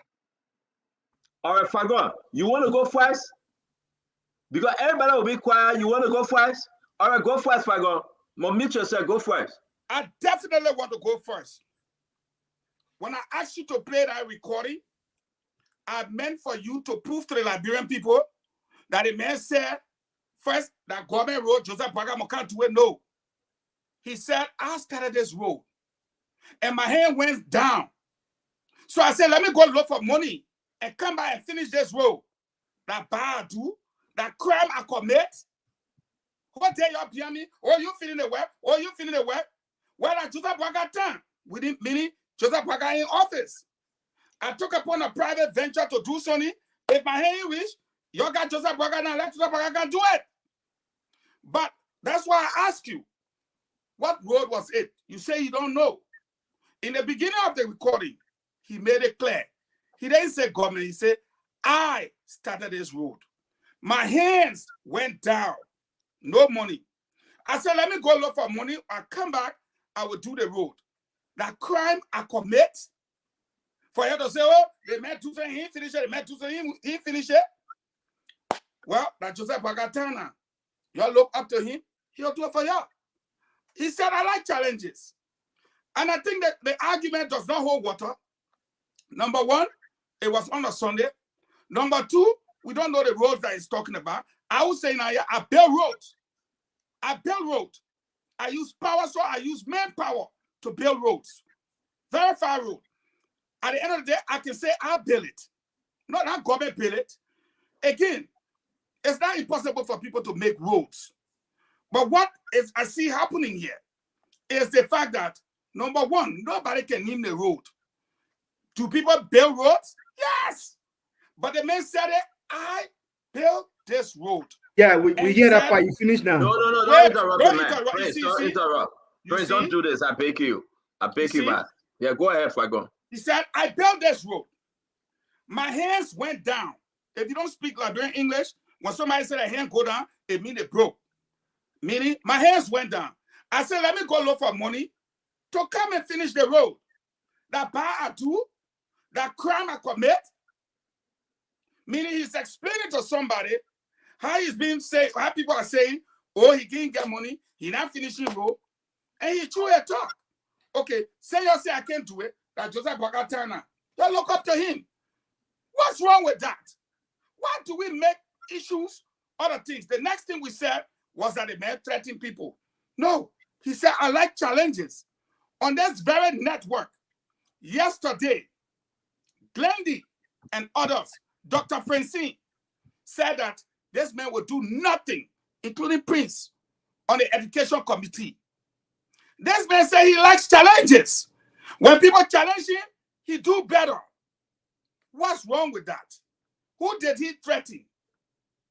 And we have to stop these things just because somebody name is this. So we want to make the person look bad. We do everything to denigrate the person, tarnish the person's reputation. For what? What is wrong now? So you show the road. So we can know whether our government road or that his own road. And if you can show the road, let the debate end. He bear his road. All right, thank you, Fagon. Or he talk. Thank you, Fagon. Come on, man. I beg you guys, we're doing good, no interruption. And Fagon again, come on. If you want to do anything because Prince interrupted you, we don't want you to interrupt anybody because we are giving this our final shot. Yeah, like in 30 seconds. Hey, we are giving 30 seconds if you want to say anything, but in the 30 seconds, I want to ask you. You said that Fagon, my girl wasn't threatening anybody. I want to play this one more time, just for you. Just for you. Thank you. Thank you. That's what happened in your country. When you put your more on me, being last one man, when put everybody more, you put your more on me today, can be answered. You ain't get tired. Just fucking man. I want to call you Sunday. My good in your stomach, my brain go in your stomach. I don't go where I tell people because I never put a computer challenge. Oh, they don't do the one. Oh, they don't do it. If I never put to challenge me like that, I let it. Okay, Fagon, it's not that is not threatening message right there. No. Let's go by the message. Thank you for giving me the 30 seconds. And that small man you can put muff on. You saw what happened in the country here. You put your mouth on me during the campaign time. I didn't talk. Is that a threat? You saw what happened in this country. And if you didn't see it, Eugene Fagon won't tell you. When Nathaniel Fallow McGill left the CDC government, it collapsed. Nobody knew who to go to. Nobody knew who to carry the document to. Nobody knew what project to do. Nobody knew a damn thing. I can say it with pride and dignity. Because at the end of the day, anybody in Labrador will tell you, when McGill left the government collapsed. Nobody knew what they were doing. Nobody knew where to go to. Nobody knew nothing. But McGill said it. And I can say it. Whether you take me to the greatest prison, when McGill left the government collapsed. Is that a debate? There's no debate. And Thank you you. say you're putting more on me during the campaign, and I never said anything. How is that a threat? I know when I left the Ministry of Information, it collapsed. Thank you, Fagon. Thank you very much. Guys, we're very, very respectful of Fagon. We're even giving his 30 seconds without interruption. I will beg you guys, let's try to respect each other. I want to bring you in, Stevie. What you make about this recording? It's unfortunate that Fagon will attempt to play on our intelligence here tonight. Fagon is trying to interpret McGill as if to say McGill spoke in Chinese, and that Fagon is the sole interpreter of what McGill is saying. This is unfortunate. McGill spoke plain English. We are highly intelligent enough. We are highly sophisticated enough to decipher between what McGill said and what he actually meant. This is not a man speaking in Sorry, Russian. Quanah Gray, adjust your camera, Quanah Gray. You're not on the show. Sorry, Stephen, go ahead. This is not a man speaking Russian that would need only Fagon to be interpreter. There are few components to the tape, to the audio. In the first part of the audio, he talks about fixing roads. The second part of the tape, he talks about how he's financially depressed, and because of that, he cannot continue on the road, so the people must go to Joseph Boakai. Fact. The third part of the clip, he talked about, you saw what happened in their country. When we look at the government, you know, we have to be honest with ourselves and honest with the Liberian people. Yeah, McGill was sanctioned because McGill was accused by the U.S. government of mobilizing ex-rebels. But one of the listed thing in the country in the indictment that McGill was mobilizing ex-rebels. I mean, if you don't want to stick with a tip, don't waste my time, man. But why interrupt him?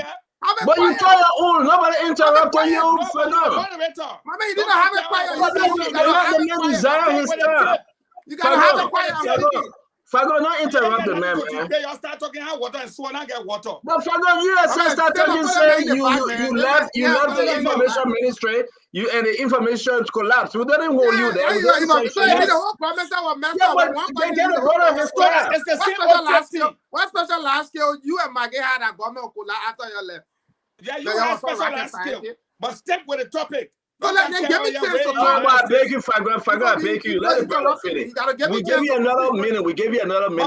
Control it. Let's take with no, but I cannot restrain him to what he's going to say on the tape. You interpreted your tape the way you wanted to. Get the better chance. Yeah, I think you know the difference in the back. No, I will not put him in the back. No, right here. You want I'm not putting it in the back. No, you can leave. You can just tell me how to address the tape. You must be quiet. So just don't make us happy. Let me talk about the tape. You said no, you want to talk about the tape. Start talking about sanction. That sanction topic we have. Talk about the tape. Look, your tactic is this tactic is of yours is old school. It's old school. It's so outdated. Why are you interrupting the man, Fagon? Every time you corner, I want you to stick with it. No, it's not what you want. It's not what you want. No, you spoke. The man is speaking within his time. He is speaking within his time limit. He is speaking within his time limit, Fagon. He entitled to speak. Fagon right there. When Fagon corner, when he's big corner, he disrupts. Fagon, what a tip had to do with your Ministry of Information? What a tip had to do with your Ministry of Information? Very good question. Because no, you don't do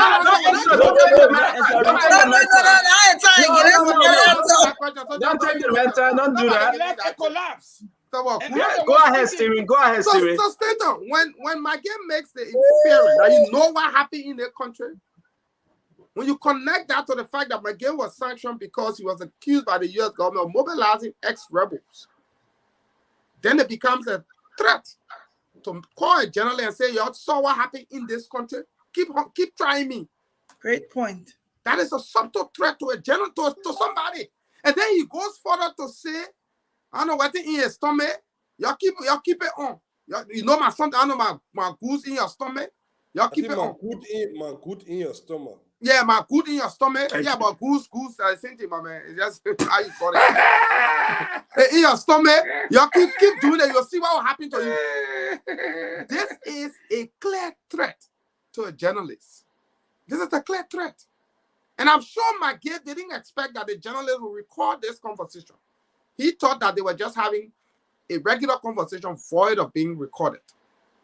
And the reason why the journalist recorded this conversation was that because the journalist felt threatened by McGill's utterances. And so he recorded it so that to keep McGill on record. That's true. Anything happening to him, McGill will have to be blamed. Look, I know Eugene has strong likings for McGill. He's his friend. They hang out together during the course of the time in government. But when we come on this public Alpha Theater to talk about Liberia, we should recuse ourselves from the friendship we have. I have friends, Eugene, Bill Twawe, who is today Elephant. Bill Twawe, our roommates. We lie down and see mattress. But you think I'm going to come here and defend Bill if he's accused of criminality? I will never do that. I will never do that because I love my people. Then I love my friendship. My man, talk about the road. So let me just say something very quick, Steven Johnson. Steven, I beg you, let me finish. Listen, we got 6 more other people here. Conor Gray, can you adjust your camera, please? Or you can come back when you're ready. We are not seeing you. So let me say this. So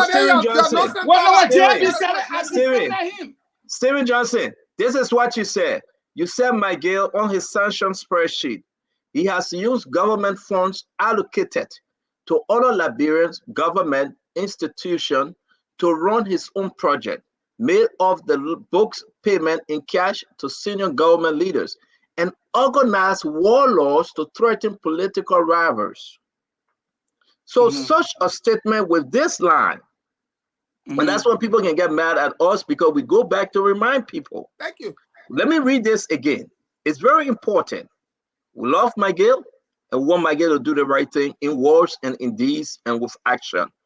For him to say, this is what the put McGill on sanction, Glennie, and organize warlords to threaten political rivals. So to go back to that recording, and we're going to play the recording on this note.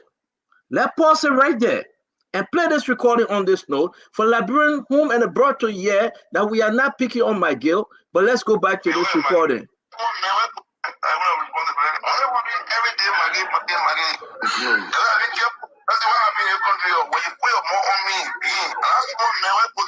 You got to be careful. You'll see what happened in this country. When you put your mouth on me, I'm not small man. Let's continue and read and play this.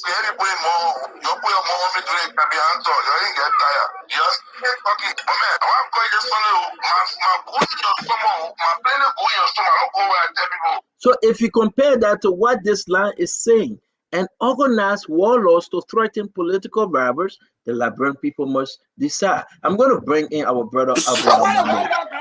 Abula, my man, that Steven used his word. I'm going back to the sanction.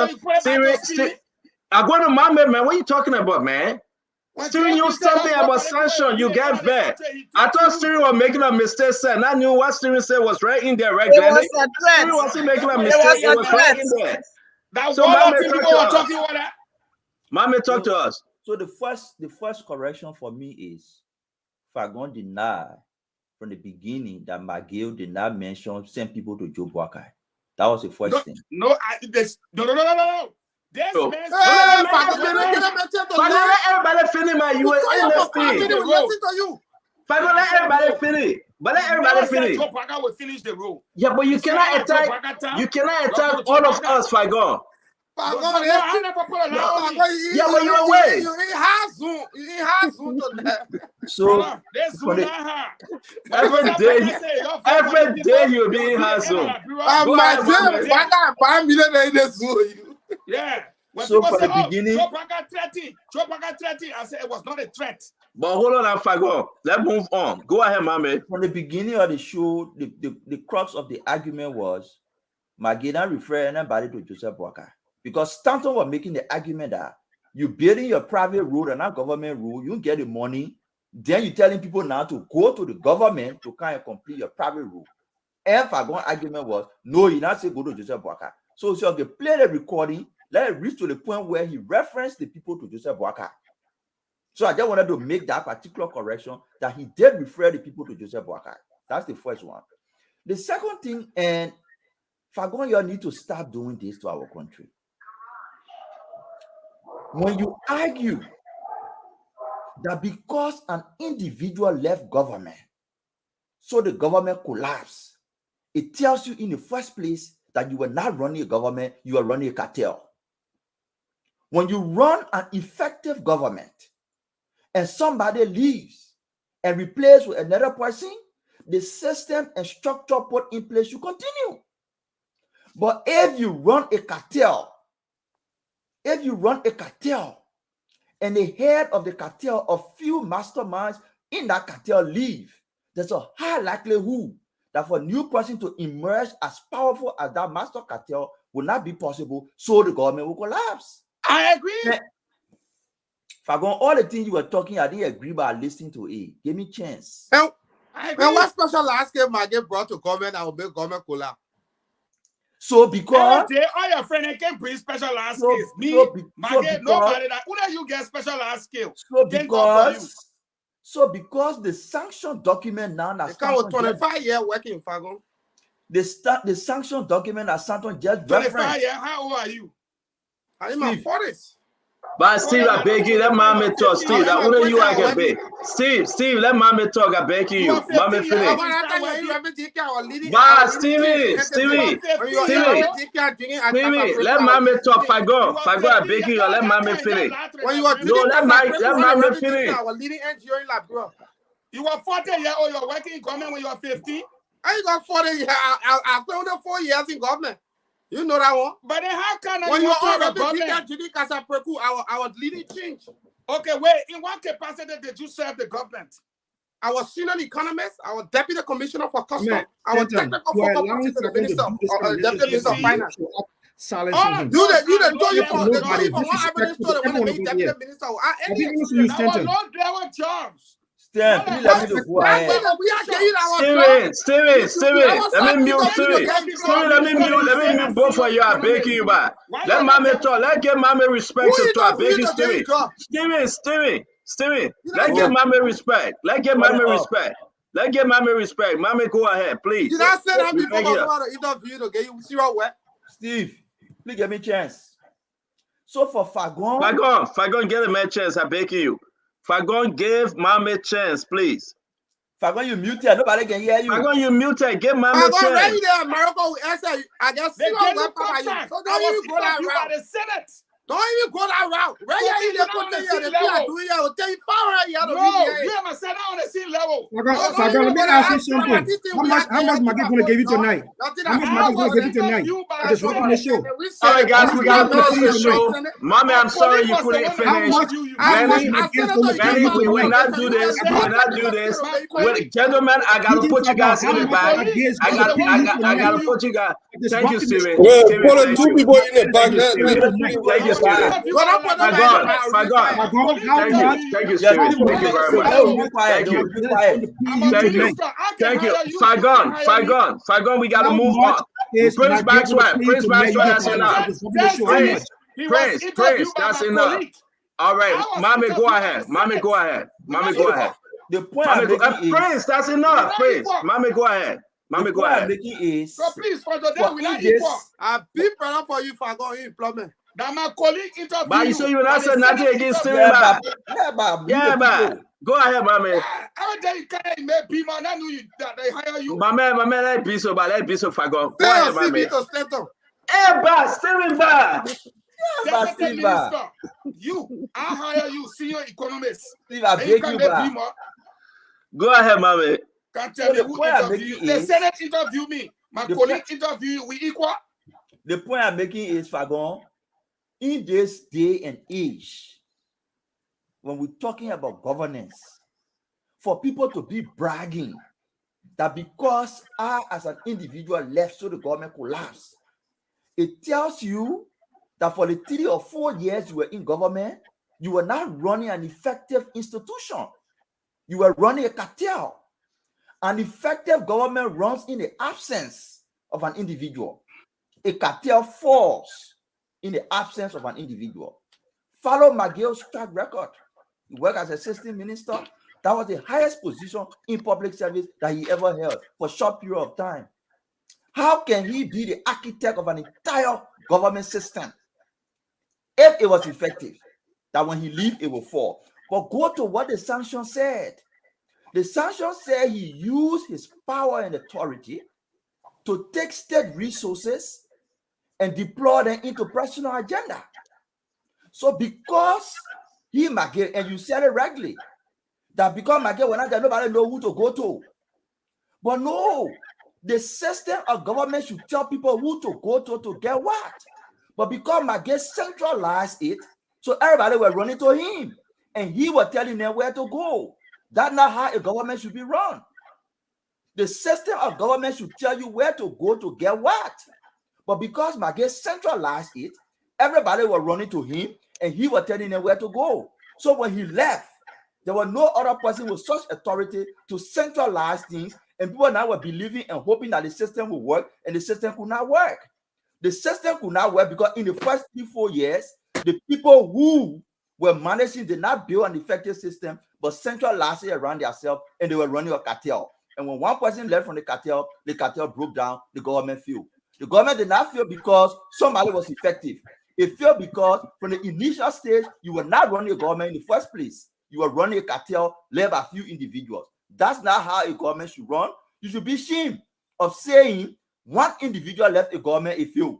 Because an effective government doesn't run by individual. I should be ashamed to say the truth? No, that's not the truth. Oh, but did the government work effectively?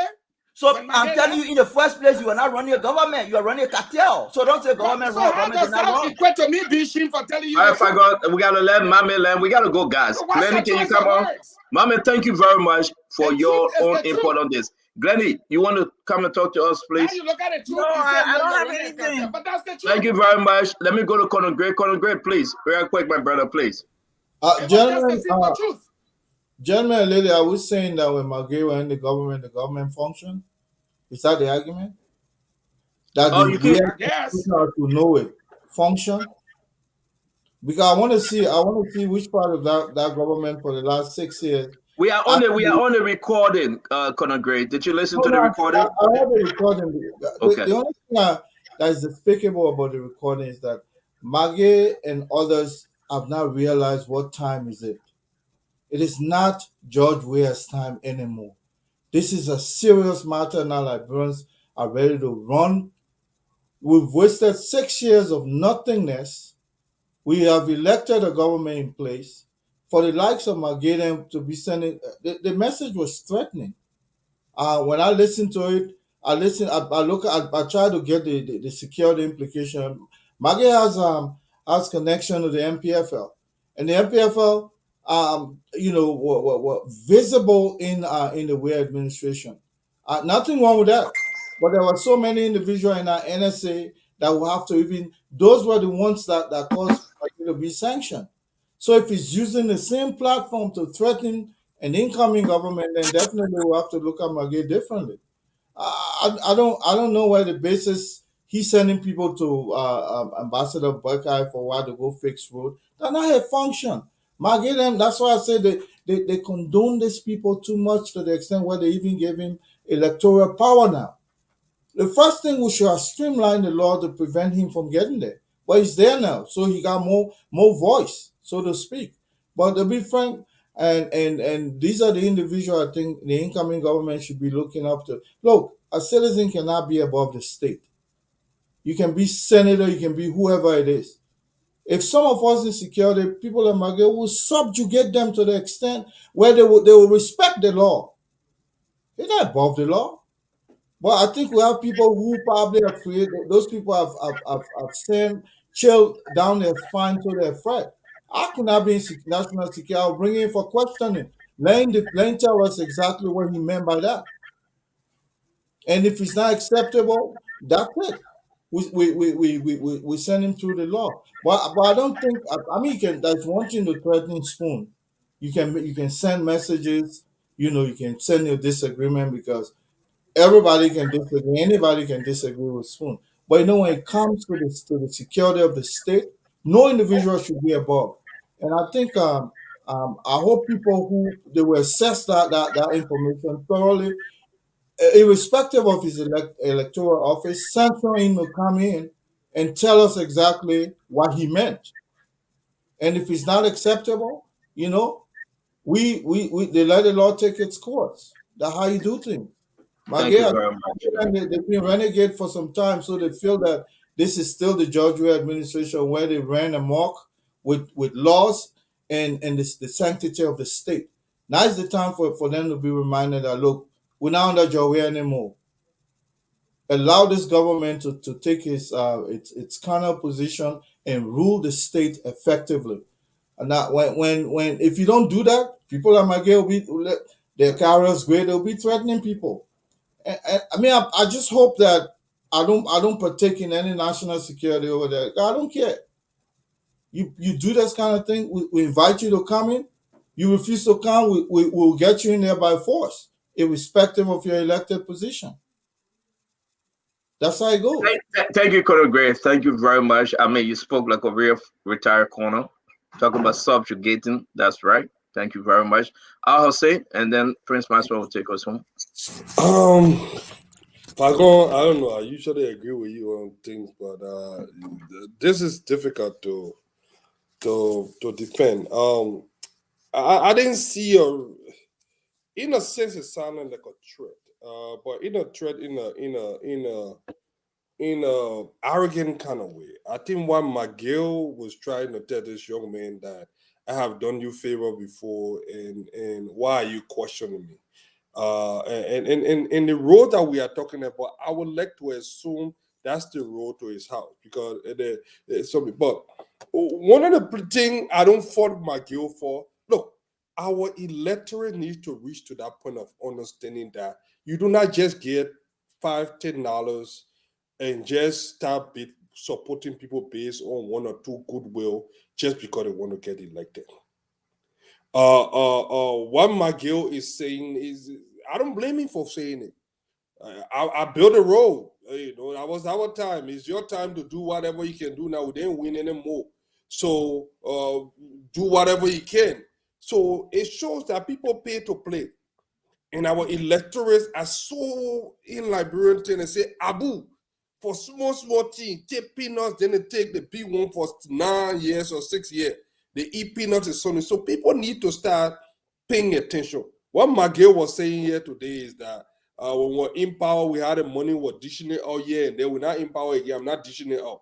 But if these monies were channeled through the system, like the mommy was saying, and allowing the system to work, who will have something that they, like I'm tired of hearing lawmakers saying, oh yeah, I spend the money for my own pocket, we spend the money. No, there's a system. We have budget, a public web. We talk about road fund and other things. These things should be able to work. Not because McGill won't be a senator for Magibi County, he be one road in for him. Everybody there, we saw the people. All of you were there. Now McGill stopped because he already got what he want. He has no reason to be here. So now he's sending it to the next person because he got 9 years job security. McGill, in another way to look at it, McGill is simply telling the Liberian people that, yeah, you gave me 9 years security. I was sanctioned. You gave me 9 year job security. I don't have to do anything in the market. Just sit here, collect my salary, and be lawmaker. But people need to start being very careful with those people that do 1 or 2 goodwill gestures here just to get elected. But it sounded like a threat. How serious was that threat? I didn't see any seriousness to it. I think he was questioning someone that he thinks is beneath him and that he has helped before. And this person now have the audacity to keep probably be on the radio questioning him about the sanction and like, who are you to question me? It's these guys that have look. One of the things you would notice about the CDC administration, a lot of the guys started to have God complex because for 6 years it was just about 5 or 6 persons that were running that country. And these guys just thought they were the only men with balls in town. Little did they know that there were other men and women coming. And I don't think they're playing for this. A lot of those ministers, a lot of people in the CDC-led administration did not plan for, they did not envision that they would, there was a possibility that they would lose the election. They went in there thinking that they would steal, and somehow they felt that they were doing the right thing. When they were doing the wrong thing, and we kept telling them and sounding the alarm, and they were in denial. And now that reality is starting to hit in 2-3 days from now, there will be a new sheriff in town. There won't be Patrick City anymore. Everything will change. Now reality is starting to set in. My girl is telling the guy, hey, I got 6 years. That's not my problem anymore. But this goes to the electorate as well. Be mindful how you elect people. Not all kindness is kindness from heaven. Some of those kindness are kindness from the devil. I'm not saying McGill is a devil. I've heard some good things. I heard some bad things. But now that he got 9 year job security, public work with Cicero. He doesn't need to do that anymore. Prince Maxwell, and I want you to speak. I get one question for Stephen, then we'll be out of here. Prince? Yeah, gentlemen, the audacity. You got Glennie on the show, though. You call her gentleman too? Oh, madam. The audacity and arrogance of McGill is palpable. McGill spoke carelessly as a senator, as an elected, confirmed, and now in office senator. He spoke carelessly. We don't want our legislators speaking to ordinary Liberians in such tone. I've never heard President Gafine spoke to anyone like that. I've never heard Senator Darius Delon spoke to anyone like that. I've never heard Senator Yombli Kanga spoke to anyone like that. I've never heard even one of the most fiery and vibrant individual in the House of Representatives, Yega Koluba. I've never heard he spoke to any personal Liberian like that, apart from George Weah. We know where that kind of statements coming from. We know the history of those statements. We know it came from Charles Taylor time. Do you know who are M threat? We know where it's coming from. We know it's a warmongering threat. We know that. For our senator, elected, confirmed, and now seated to be speaking to another Liberian in such tone is bad. It's embarrassing. And McGill needs to understand this. He embarrassed the Republic of Liberia. He embarrassed every Liberian. What he's getting back from Liberians right now is the release of that emotion, of that emotional embarrassment he brought to the country by allowing himself to be caught in corruption and sanctioned while close to the office of the president. He needs to bear in that, and he needs to understand that. He made a statement saying, you know what happened in this country? Let me tell former Minister McGill and now Senator McGill that we have long memories to remember what happened in the country when he was Minister of State for Presidential Affairs. Bad governance, sanctioned officials for corruption, killings of innocent Liberians, organized crime on the rise, former warlords being organized. Ordinary Liberians and mothers do not have the food and they require medical attention they need. Those are the things that were happening under the George Weah administration that we remember. So to come and try to traumatize the individual you were speaking to by telling him, do you remember what happened in this country? That's an implicit threat. That's a psychological threat. Because the reason why the Liberian people voted them out of office, because they don't want to remember what they went through under the George Weah administration. Look, Senator Maggie, I have nothing against you. You're a human being like every one of us. You made your mistakes. You came and served the government. But you have to learn to be a responsible government official now. This is no longer the era of George Weah. When you get on radio and you get on public media, you need to hold yourself accountable for everything you say. What you said on there was foolish and it was very, very bad. What you said over there, critically, you implicitly threaten the life of someone else. Because people who are loyal to you, people who see you as an idol will attack that individual. It may not be you who attacked that person, but because of what you said, that could provoke somebody to attack that person. You have to hold your words. I will hold you accountable. Every Liberian will hold you accountable. So stop calling on small radio stations. Come to Spoon TV and defend yourself. This is the nation leading online TV. Come here and defend yourself. Don't go to Plantoon radio stations and go say small thing and go hire yourself, because we'll find us recording and we'll call you out on it. And be brave enough to take it, because you were wrong. You wrong Liberia. You wrong Liberian people, and you should be ashamed for doing what you did. Thank you very much. Again, Prince, thank you very much for the statement. I want to say thanks to everyone, but we appreciate the fact that we are not the other radio stations and our fellow colleagues in the radio land. We are all one. No, that's my personal statement. I understand that. I just want to set this up because through them we get information, and through us they receive information. So we acknowledge their help in obtaining information from every network in the country. You are interrupted, Stephen Johnson. I want you to finish up your statement for us to go home, please.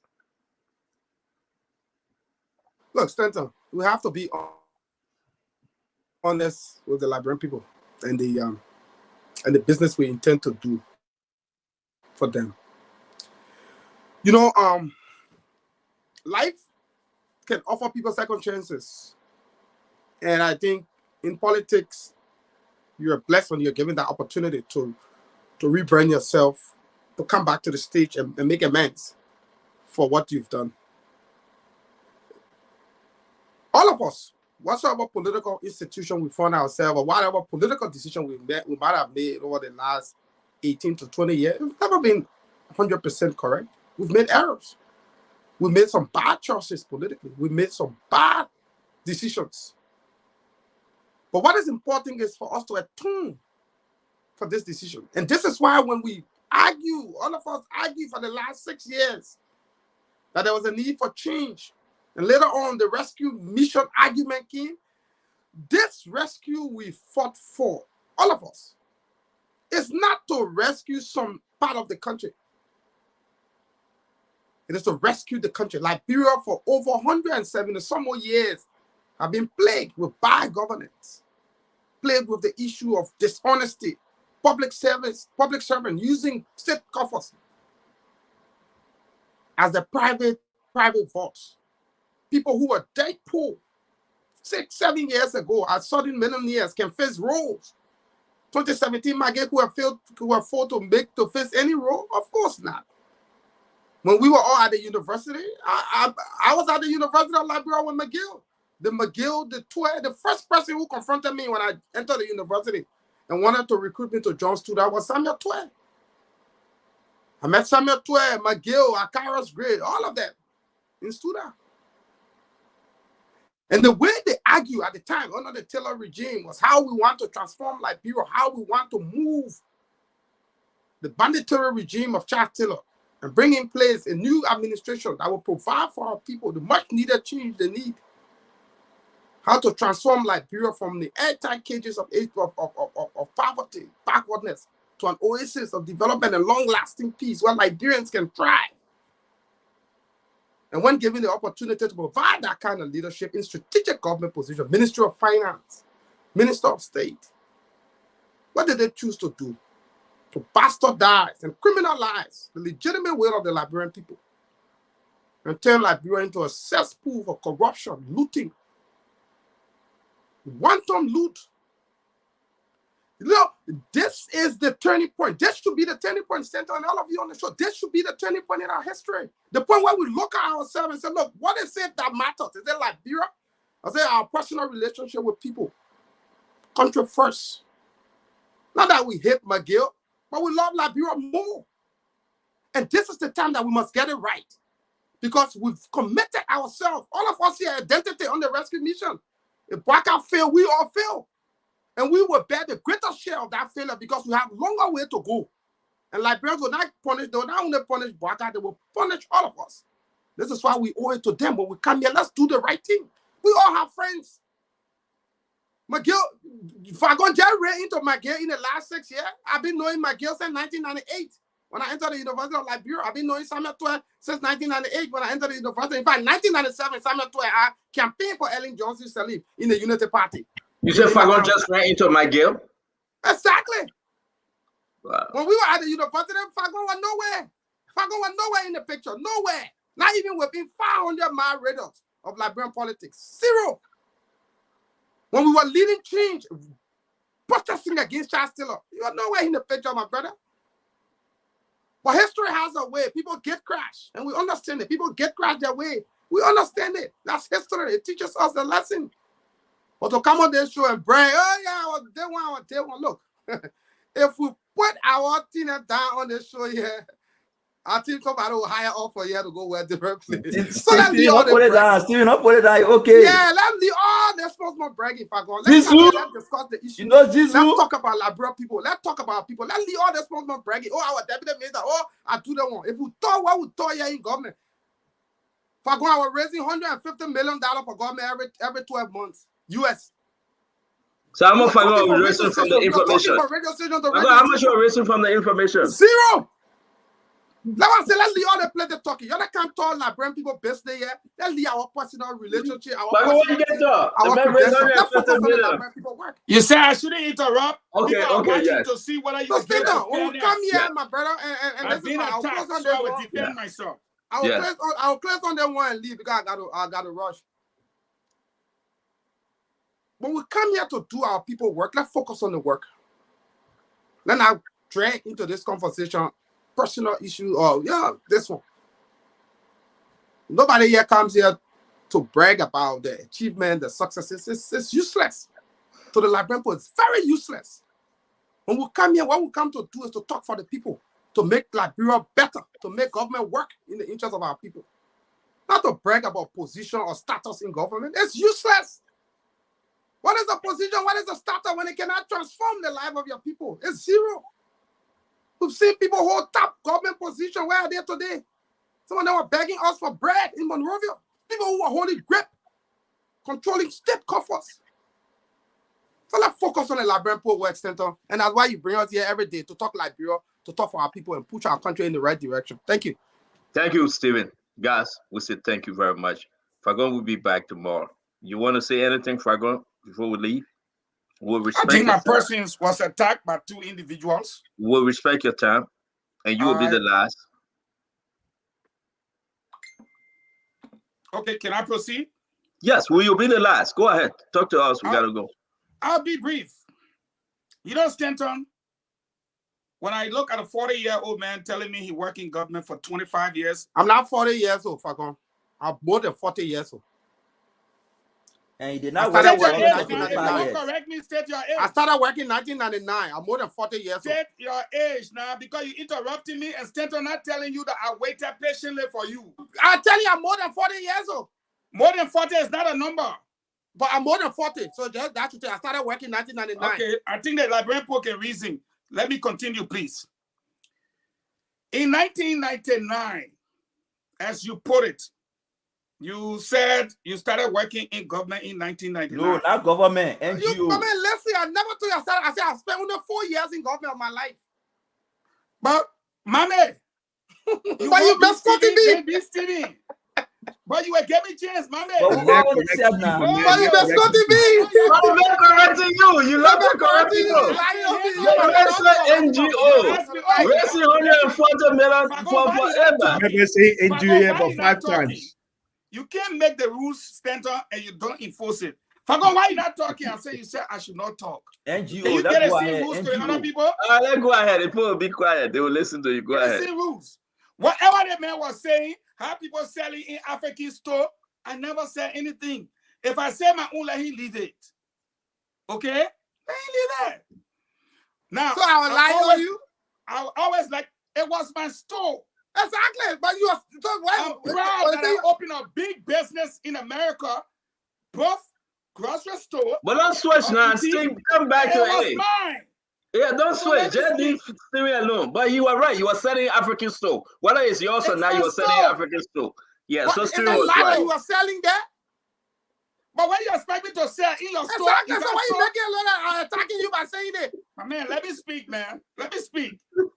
You know, when people made a remark that, oh, JMB said, if don't vote for these people, it will be the end of this country. I put my head on the ground and said it was not a threat because I knew what he meant.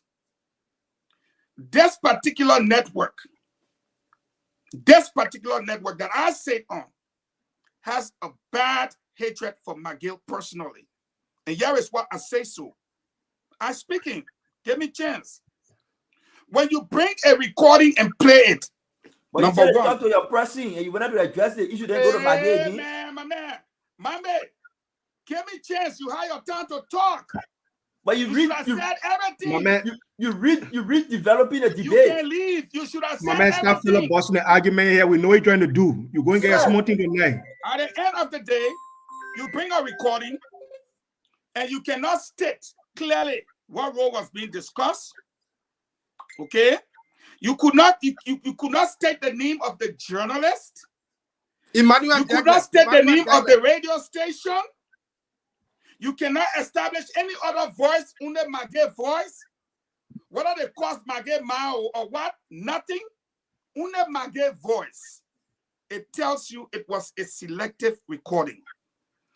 Now, when I look at, I will deal with them one by one. When I look at Prince, you being the moderator and the conductor of this show, I'm going to throw a challenge to Prince.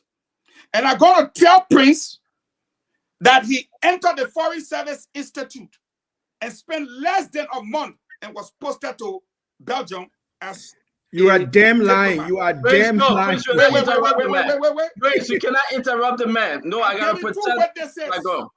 Prince, please. Boluwa Kanwe, who is now the first secretary in China, and Dr. Kone, who is on the joint presidential team, are my witnesses.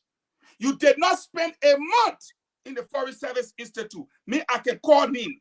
And the man is on the joint presidential transition team, Dr. Augustine Kone. You did not spend a month. I gave you the name Boluwa Kanwe. He's the first secretary. I'm throwing a challenge to you on this network. And if you cannot defend it, you need to quit this network. It's the highest order of corruption. You went to the Foreign Institute. You enter. In 3 weeks, Dr. Moniba helped you. You were posted to Belgium. Did you graduate from Prince, you gotta wait. Prince, you gotta wait. The man gotta figure out you questions. We're coming back tomorrow. Did you graduate from the Foreign Service Institute? No. Did you spend 2 months there? No. What made you a diplomat? I told you I can dig by keep. Let me come to this man. When I started working for WFP. Who made you talking about? Steve. WFP or what? What you are doing to WFP? Hey, man. Hey, Stevie, let him have Stevie, we hope Fagon. We said Fagon will be quiet. Let Fagon finish. In 1990, when I had my first international job, the former Deputy Minister of Information, Jerry Ama, Michael Kemuka, who is the country rep now, somewhere in Europe. As what? Hey, Stevie. But state on the mail, maybe 8 or 9 grade, he got kind of TV. Let me say this. Let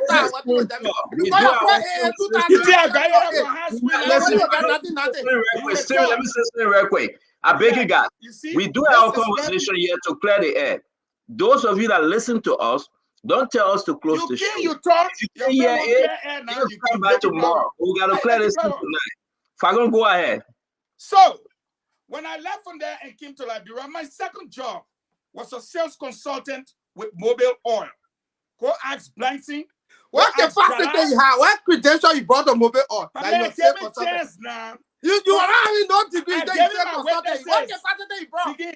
I won't level you tonight. I will level you tonight. I don't care what you do. I will level you. We gotta go. You call the other like Mama, to call the law matter, shall say your resume. I will tell my own center will do the evaluation. You will catch up tomorrow. You waste 100. But let's bring it back tomorrow, Let's bring it back tomorrow. Let me finish. I think it will be unfair. Sometimes you say, finish. Why you let the count the show? Stand before you go. Let me just say something quick, my brother. Let Fagon finish. Fagon, go ahead. And you don't want to give me the time to defend myself? Then Fagon, go ahead. Why you can stay home? No, I'm not asking why you can stay home. Go ahead. The people, the people that you always brag about credentials. Yeah, nobody come on the show and talk about credentials. Who you want to talk about? Let me educate you. Let me educate you. Who you can educate? You think because who come here all home with the resume?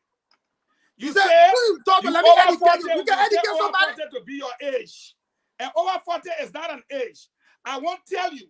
That when I that AA program in your I'll be your teacher. At the end of the day, you made big mouth and you are 40 years old. I mean, I 40 a long time. When I was making money and saving Liberians and fighting for them. I love high school. Baby sucking milk. I love high school. Nothing that is you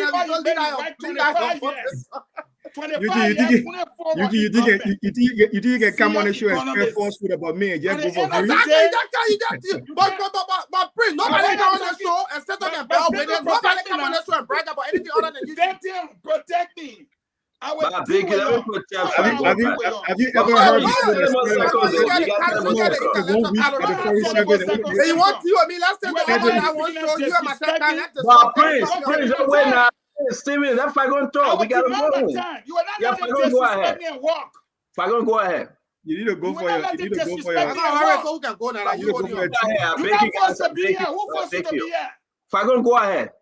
I'm giving you your freedom to leave. You're not forced to listen to me. But you talk. 25 years you work. I didn't interrupt you. 4 of those years were in government. You raised 150 million through what, NGO or through the customs, that your money or your job description. So innovation. At the end of my day, when I look at somebody who sat in front of me and said they are a senior economist, where did I sit an interview? It means they are a novice to government. Why do I say so? As a senior economist, my colleague will interview you. As an official of government, the Senate interviews you. We Senate. You can cross serious. No, at the end of the day, you can cross serious scrutiny in any country. I think let's mute people. You see? What are recommend? This discussion, stand on. Yeah, but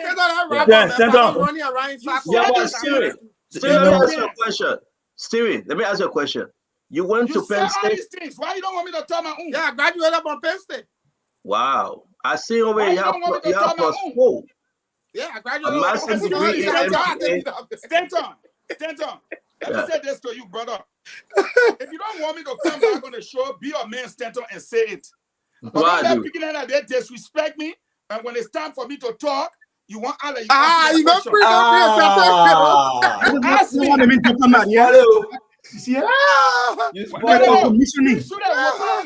You may.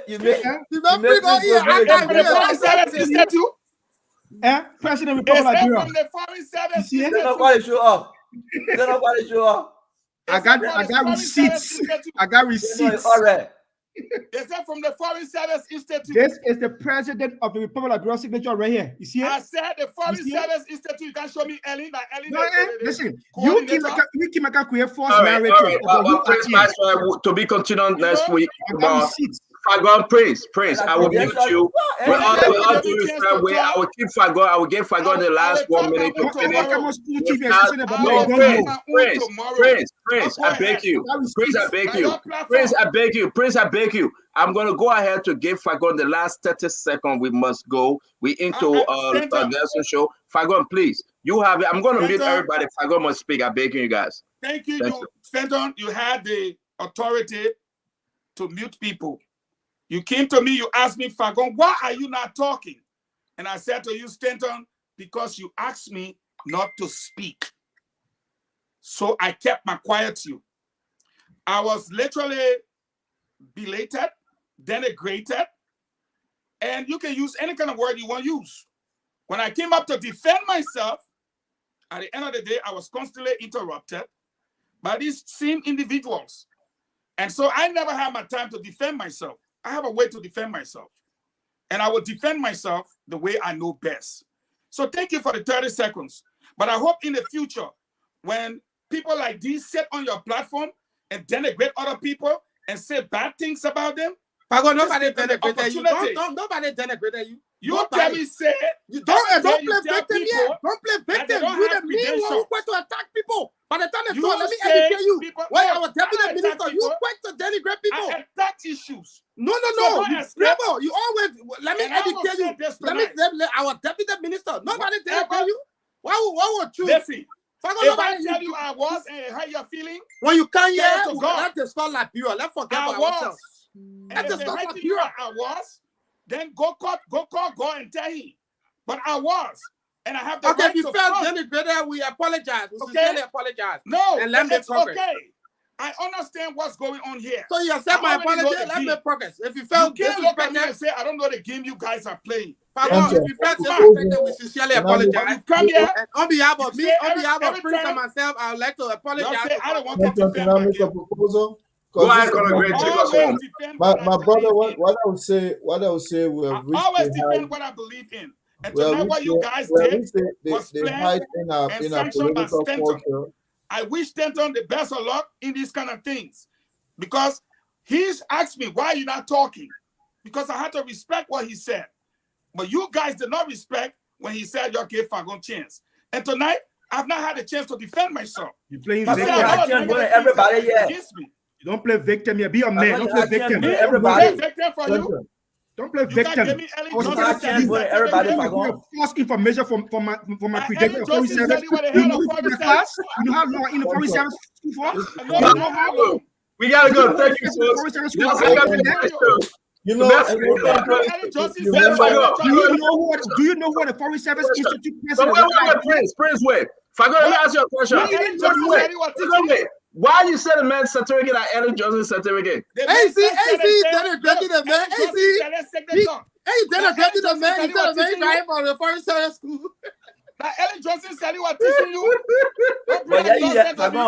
Fagon, let you just say in the many guy for Foreign Service. Yeah, he said Ellie was the principal for the school. I had a man go for different certificate. Fagon, what is school at? Fagon, what is school?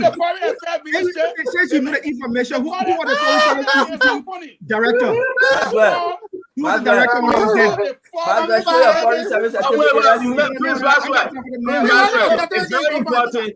It's very important for us to listen to Fagon, wait. You know what? Prince, you got nothing. Prince and Fagon, wait. Mommy, this is very important because today, Joe Manawia went to cut the ribbon at that foreign ministry. Is that where the school is, Fagon? That is school. Yes. That is school, Fagon. Let me tell you. Me, I served in government.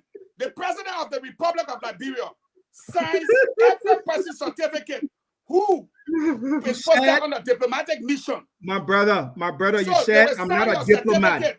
My brother, you said I'm not a diplomatic mission. My brother, who signed that certificate? My He did. brother, That's what the you president said signed. I'm not a Prince, diplomat. who signed on your Give me certificate? chance. Give me chance. No, I You beg you, said one I'm not question a again. Who signed diplomat. on your certificate? Give me chance. person Let me that is address this posted, man. Don't worry. Give me chance. every person that You is said posted of your diplomatic claim, mission carries a certificate, and the president signs on it. my brother, listen But and when learn you go to something. the school and graduate like Robert Hughes and Listen others, and learn. you Listen are and given learn. a diplomat. Listen All right, we and gotta learn. go. We gotta It's go. a Thank you. one-year program. Thank you. Erroneous Thank you, claim guys. that I, Thank the you very guy, much. Nelson, come on the show. It's you good. don't even know I'm anybody in Fenton. attended. You don't even know I nothing was about gonna propose Yeah, that. guys, thank you very much. We gotta go. Hey, Remy, great. Take us home. Go do your research better. Tomorrow, folks, you can join us tomorrow for run tomorrow. We'll end Why it don't today. we tomorrow?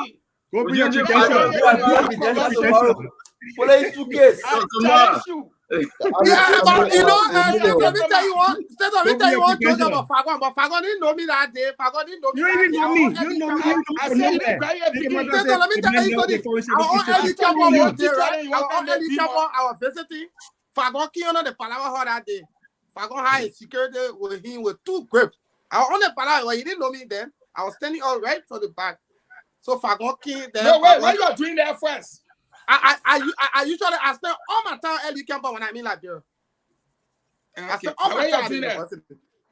No. Fagon pull the man off. No, I usually go there to eat our soup. When I made I went there and walk with pride and dignity. You can hear me, Satan? I'm a former student leader at the university. I want a higher vote. I want earlier history. So I want to tell you why I go there. I go there to interact with the soup men and go hang out with them on campus. But that day I was standing up for going under the Palawa hall talking. I was standing right behind him. Then Fagon said the security he car for a fire grip. They brought a fire grip. He opened the tea you were looking for that sir. Then he said what you are looking for? Huh? What you are looking for? You wanted to show your I think talking a certificate. You wanted the children to pass around. You wanted the Palawa. My brother. Go take a certificate to go show. My man, I was standing right there. I was not lying. I was standing right behind you. No. Then you have one PD holding the certificate like they pass here around the Palawa. Certificate? No. I did it at your school. Thank you. At your school certificate. I got a video. I got a video. You got a video, right? I got a video. I said I was standing right there. Next time standing we right get there. the evidence correct, yeah? Certificate? We'll get evidence correct next time. Tomorrow. Guys, bring it tomorrow. We're going to have a good show. Joseph, thank you very much. Steven, thank you. Maxwell, thank you. 1 minute. Prince Maxwell, no 1 minute. Thank you. You want your evidence? The show over. Hey, my brother Prince. Steven, thank you. The show over, Steven. Thank you very much. Eugene Fagon, thank you. Eugene Fagon, thank you very much, my brother. I'll talk to you. Conor Gray, you have something to say? I'll just say, you remember we used to have our little meeting when to charge us on differences? Oh, okay. I mean, you can always call for I that. heard that Richardson saying she was scheduling one for Friday or Saturday after the show. Yeah, we have to meet in the back because it's like we're coming against each other again. It's not that. Let me say something to you. Let me say something to the audience. We are not coming against each other. These guys, then they know the Liberian politics. Unlike you and myself, you are all into the military. They get a high cue of that University of Liberia argument. Sometimes after the show is good for entertainment. I don't think it's personal, Conor Gray. I just think that it's the best way to, tell the Liberian people who we are really. This is not about wearing kosu and tie and arguing as counsel lawyer in court. But I like the point you made that we have this conversation in the back. In the back. We have that many people watching us, my brother. No, my man, but they're not conversation or unique. At the end of the day, we got to do our spoon talk. You can't take that one away from us. Yeah, but Remy, can I say something to buttress you a little? Honestly, stand up. I don't think you have any. I don't know whether you used to listen to Spoon when you went to Liberia. I don't know how long you talked to. I don't think you have time to listen to Spoon. But I was in Liberia, and I listened to Spoon. I listened to Spoon multiple times while in the car and something.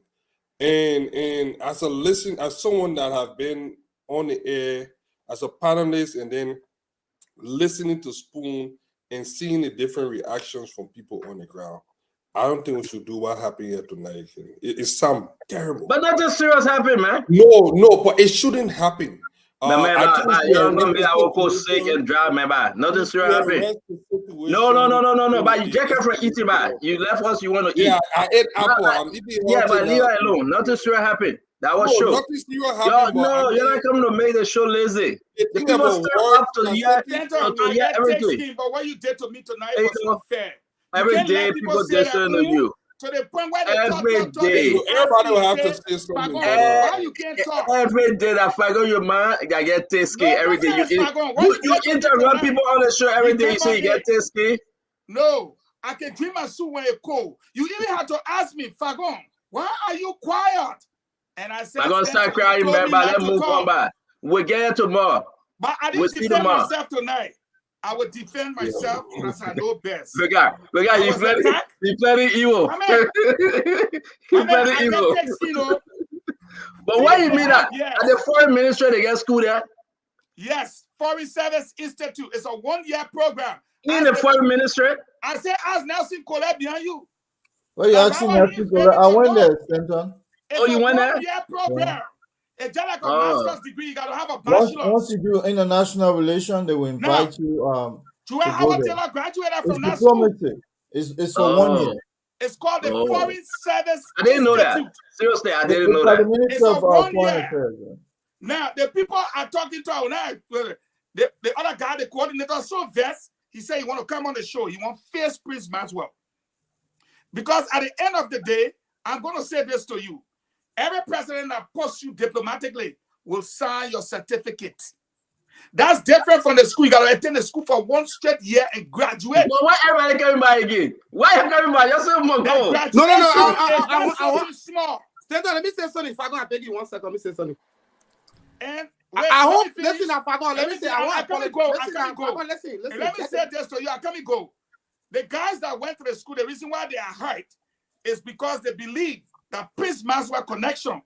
But let the other thing. It's not necessary. And the other guy. Necessary. Let the other thing. It's necessary. No, it's not. Let go forward. Now you see. Stanton, let me say something. It's not. You know, the other men talking. You Stanton, can say. No. Leave It's not necessary. Let leave that thing. When Fagon open the money, you say let leave it. Fagon, let me progress. Let the other thing. I wish Dwallo were here tonight to say, yeah, what you can do when you're feeling with your friend and they'll say let leave it. Fagon. Nobody will listen. Let me say this. Let me say this quickly. But you can't attack me. No. Nobody attacked me. Fagon, I sat on the show with you for maybe the last 3-4 months or less. That's when I say I was deputy minister. And nobody get problem with you. After you serve our country, nobody get problem with it. Then you say no serious person would have taken me. The problem we have with it is the problem we have with you is. Let me tell you something. You come across most time as denigrating. You have professional people sit with you on the show. When you're providing a point, you don't use wall and let me educate you. Oh, that where Basoni you bring here? No, you don't do it because you got people on this show who got fat. I have the right to say, let me educate you. No, let me provide the clarity. Let me provide the information. And you show it to me. You're not expert. You're not expert in anything. That matter you are going to give freeze how you about you. If somebody teach you something, you expert. Why you expert in that you want to educate somebody on? Steve, at the end of the day, Steve, you yourself can be educated. No, but I will not you if I'm speaking to Nelson, education if Nelson doesn't know something, I will not say let me educate you. It's denigrating. I will say let me provide for you the information. Well, gentlemen, Nelson. No, you don't do it. I think that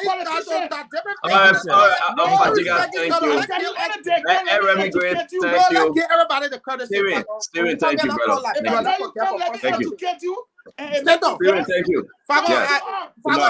If you felt denigrated, I like to use the opportunity. No, you actually disrespected me in many ways. I'm sorry. You got away with it. Stanton allow you to get away with it.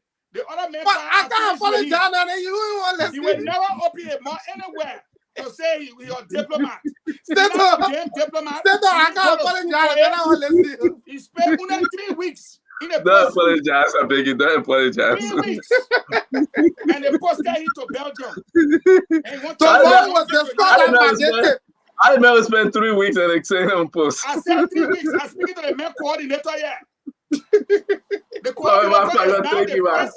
I'll call you, pick up your phone, I'll call you, Fagon. You have to pay no for the more. You can't talk nonsense here. You know, you not go to school. Then everything you want to put more people there. Then you can show me. Fagon bad. Thank you, Fagon. Steering bad, man. Thank you very much. Yeah. Your questions. Thank you. Fagon, thank you very much. Bye.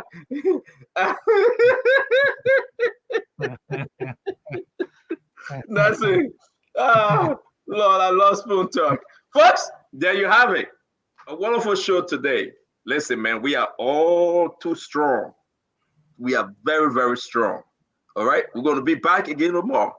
If you was standing why you so quiet now, you see, I was planning something.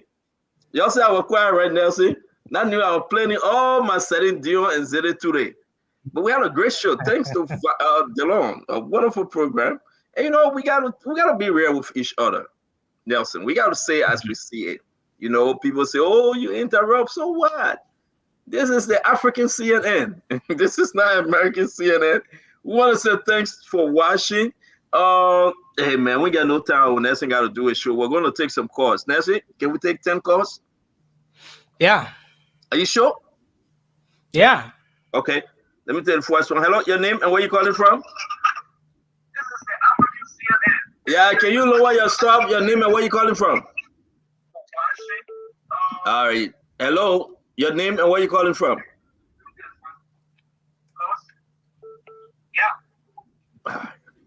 Can you guys stop listening to your computer? Listen into the phone. Your name and where you calling from? My name is Sylvester Nyuma. Sylvester, what's up? Talk to us real quick. Yeah, so, man, I don't know why Fagon and my comrades had a kind of long discussion. But I just want to say, CEO, you guys should have the kind of discussion like though, because I was in Liberia for the past 3 months. Every time you enter, Spoon Talk is the hardest talk. People want to listen to rare issue. I beg you. You guys should start it because I know my biggest TV. No, this is not serious, man. We're gonna talk. This is how once in a blue moon we gotta do this kind of weird talk. Because, but I don't know. Let me say this about I work with the Foreign Service Institute. I used to be there as a director. I worked there up to 2019. I resigned. I came. I don't really see Prince. I don't know Prince. Anyway, Thank you very much. Let me go. Thank you. Let me welcome you. Your name and where you calling from? Yes, this is Bennett. Talk to us real quick. 30 seconds. I just wanted to say to Stanton, we have to be careful. I think we're nursing something that could become a beast to come and bite us later. I know we want to have the panelists engage and talk about the background, but the optics is very bad. Thank you very much. Thank you. Yeah, that's not nursing. Yeah, thank you very much. But again, I will remind you guys, we have to put some fun in this thing. Thank you very much, my brother. Hello, your name and where you calling from? Okay, thank you for the statement. I'm P. Jimmy Kofa calling from Rochester. Now, where they? Wulu. Okay, Statement really, they both we all went to school. We learned the ABC. You know, when somebody leaving the country, it has to do with knowledge. It has to do with understanding, wisdom. Ellen Johnson studied, graduated from Harvard University. She know all of the books. And see how Liberia will mess up the interior administration. So what we're trying to talk about this, the new government, let's put him on it. Thank you. Let's put it on one side. Although it will be there still, but we not put it one side altogether, but let's put it one side small so we enjoy the country. Thank you very much. Thank you. Hello, your name and where you calling from? Zuba Shishay calling from Columbus, Ohio. Talk to us, my brother. Hey, Fagon, everybody get equal. Steven Johnson is not your equal, baby. You know, intellectualism is not being loud. It's having the information. We respect you, Fagon, but Steven have more experience than you. We attended the University of Liberia together. He is not your equal, Fagon. Sorry. Thank you. Thank you very much. Thank you. Hello, your name and where you calling from? Can you listen to the phone, please? Your name and where you calling from? All right, you'll come back. Hello, your name and where you calling from? Hello. Yes, your name and where you calling from? This is Murphy Hanna calling from Minnesota. Talk to us, Murphy. You know, I love to hear you guys talk to the leader. Our problem in Liberia is bigger than the leader. We need to get together as Liberia to support our leader. Our problem is not the leader. Our problem is the Western world. We have many leaders that try, make a lot of effort. At the end of the day, they were assassinated and taken from power because they wanted to put Liberia first. Thank you. Thank you very much. Let me take this one. Hello, your name and where you calling from? Hello? All right, the WhatsApp caller going through. I'll take the last one and we can go. Hello, your name and where you calling from? Rufus Pade calling from Columbus, Ohio. Rufus, what's up? Nothing much. I just wanted to say a few words to my good friend, Mr. Fagon, that I don't want him to get into his feelings. And defending Maggie is putting himself into kind of a jeopardy. If you want to go and have your people to work for them in Liberia, this is not about Maggie. This should be about Liberia. But he keep getting his feeling whenever you guys are on the show. You talk about Maggie. It's like Maggie is someone very special to him. I don't think he's doing himself good thing. Even though he will end up being a herring poster. Thank you. Thank you very much for your comment. And again, we want to say to everyone watching Spoon Talk, to me, I would say this to you and everyone else, Nelson. What a wonderful show, and we appreciate the interaction of our panelists, all of them. You know, this is exactly what makes us who we are and where we are. We want to say thanks for joining us. Welcome again tomorrow. It will be very interesting. Tomorrow, we'll bring in Councilor Verdell, Jerome Verdell, to talk about this dual citizenship, or maybe we'll bring in Emmanuel, what's his name? Yato and Weti. I think that's their name. I'm going to confirm with Madam Titi to see all those days for Thursday, Friday, and Saturday. Saturday, we're going to be having John Malou to talk to us about the cluster and the way forward after the transition team have received their information. John Malou will be our guest on Saturday. We want to say to every one of you, thank you for joining Spoon. We look forward to talking to Yomli Kanga Lawrence, the pro tem, next week. A beautiful show as we walk into inauguration on Tuesday. What a day. What a blessing. Thank you as always for joining us. We appreciate you. We love you for loving Spoon, and we wish you well. Come as you are, say your own, I say my own, and the Liberian people decide. Okay? We're not going to wear necktie and kind of talk sweet talk. No, Dedon was on point today. We beat him a question. He answered those questions. He took notes. We're going to hold them responsible. To you and everyone, may the Lord bless us. May the Lord keep us. May the Lord shine his face upon us. Everywhere you are, remember God is watching you and your family. May God bless you. Have a good evening. Nelson, take over, my brother. This day, our Late Night Politics is coming on with Nelson Colite on Spoon. Please don't forget, join them, share the show. It will be very interesting tonight. Thank you, Nelson. Have a good night. Okay, sir. Thank you. Thank you, CEO. And folks, that's how I would like to draw down the curtains on this edition of the program. Thanks a lot to all of you out there. Of course, we've been live on Spoon FM 107.5, Fabric 101.1, Super 95.5, and the host of other radio stations across the country. We've been streaming live on YouTube, Spoon Talk Live, Fabric TV. That's for Facebook, Fabric TV, Super TV, and Spoon TV. They will come your way again. I'm Nelson Colette. Thanks to the CEO and the entire team. Of course, another fascinating edition of Spoon Talk will be back tomorrow. Until then, have a good night. And coming up shortly will be the program, The Late Night Show. Bye-bye for now.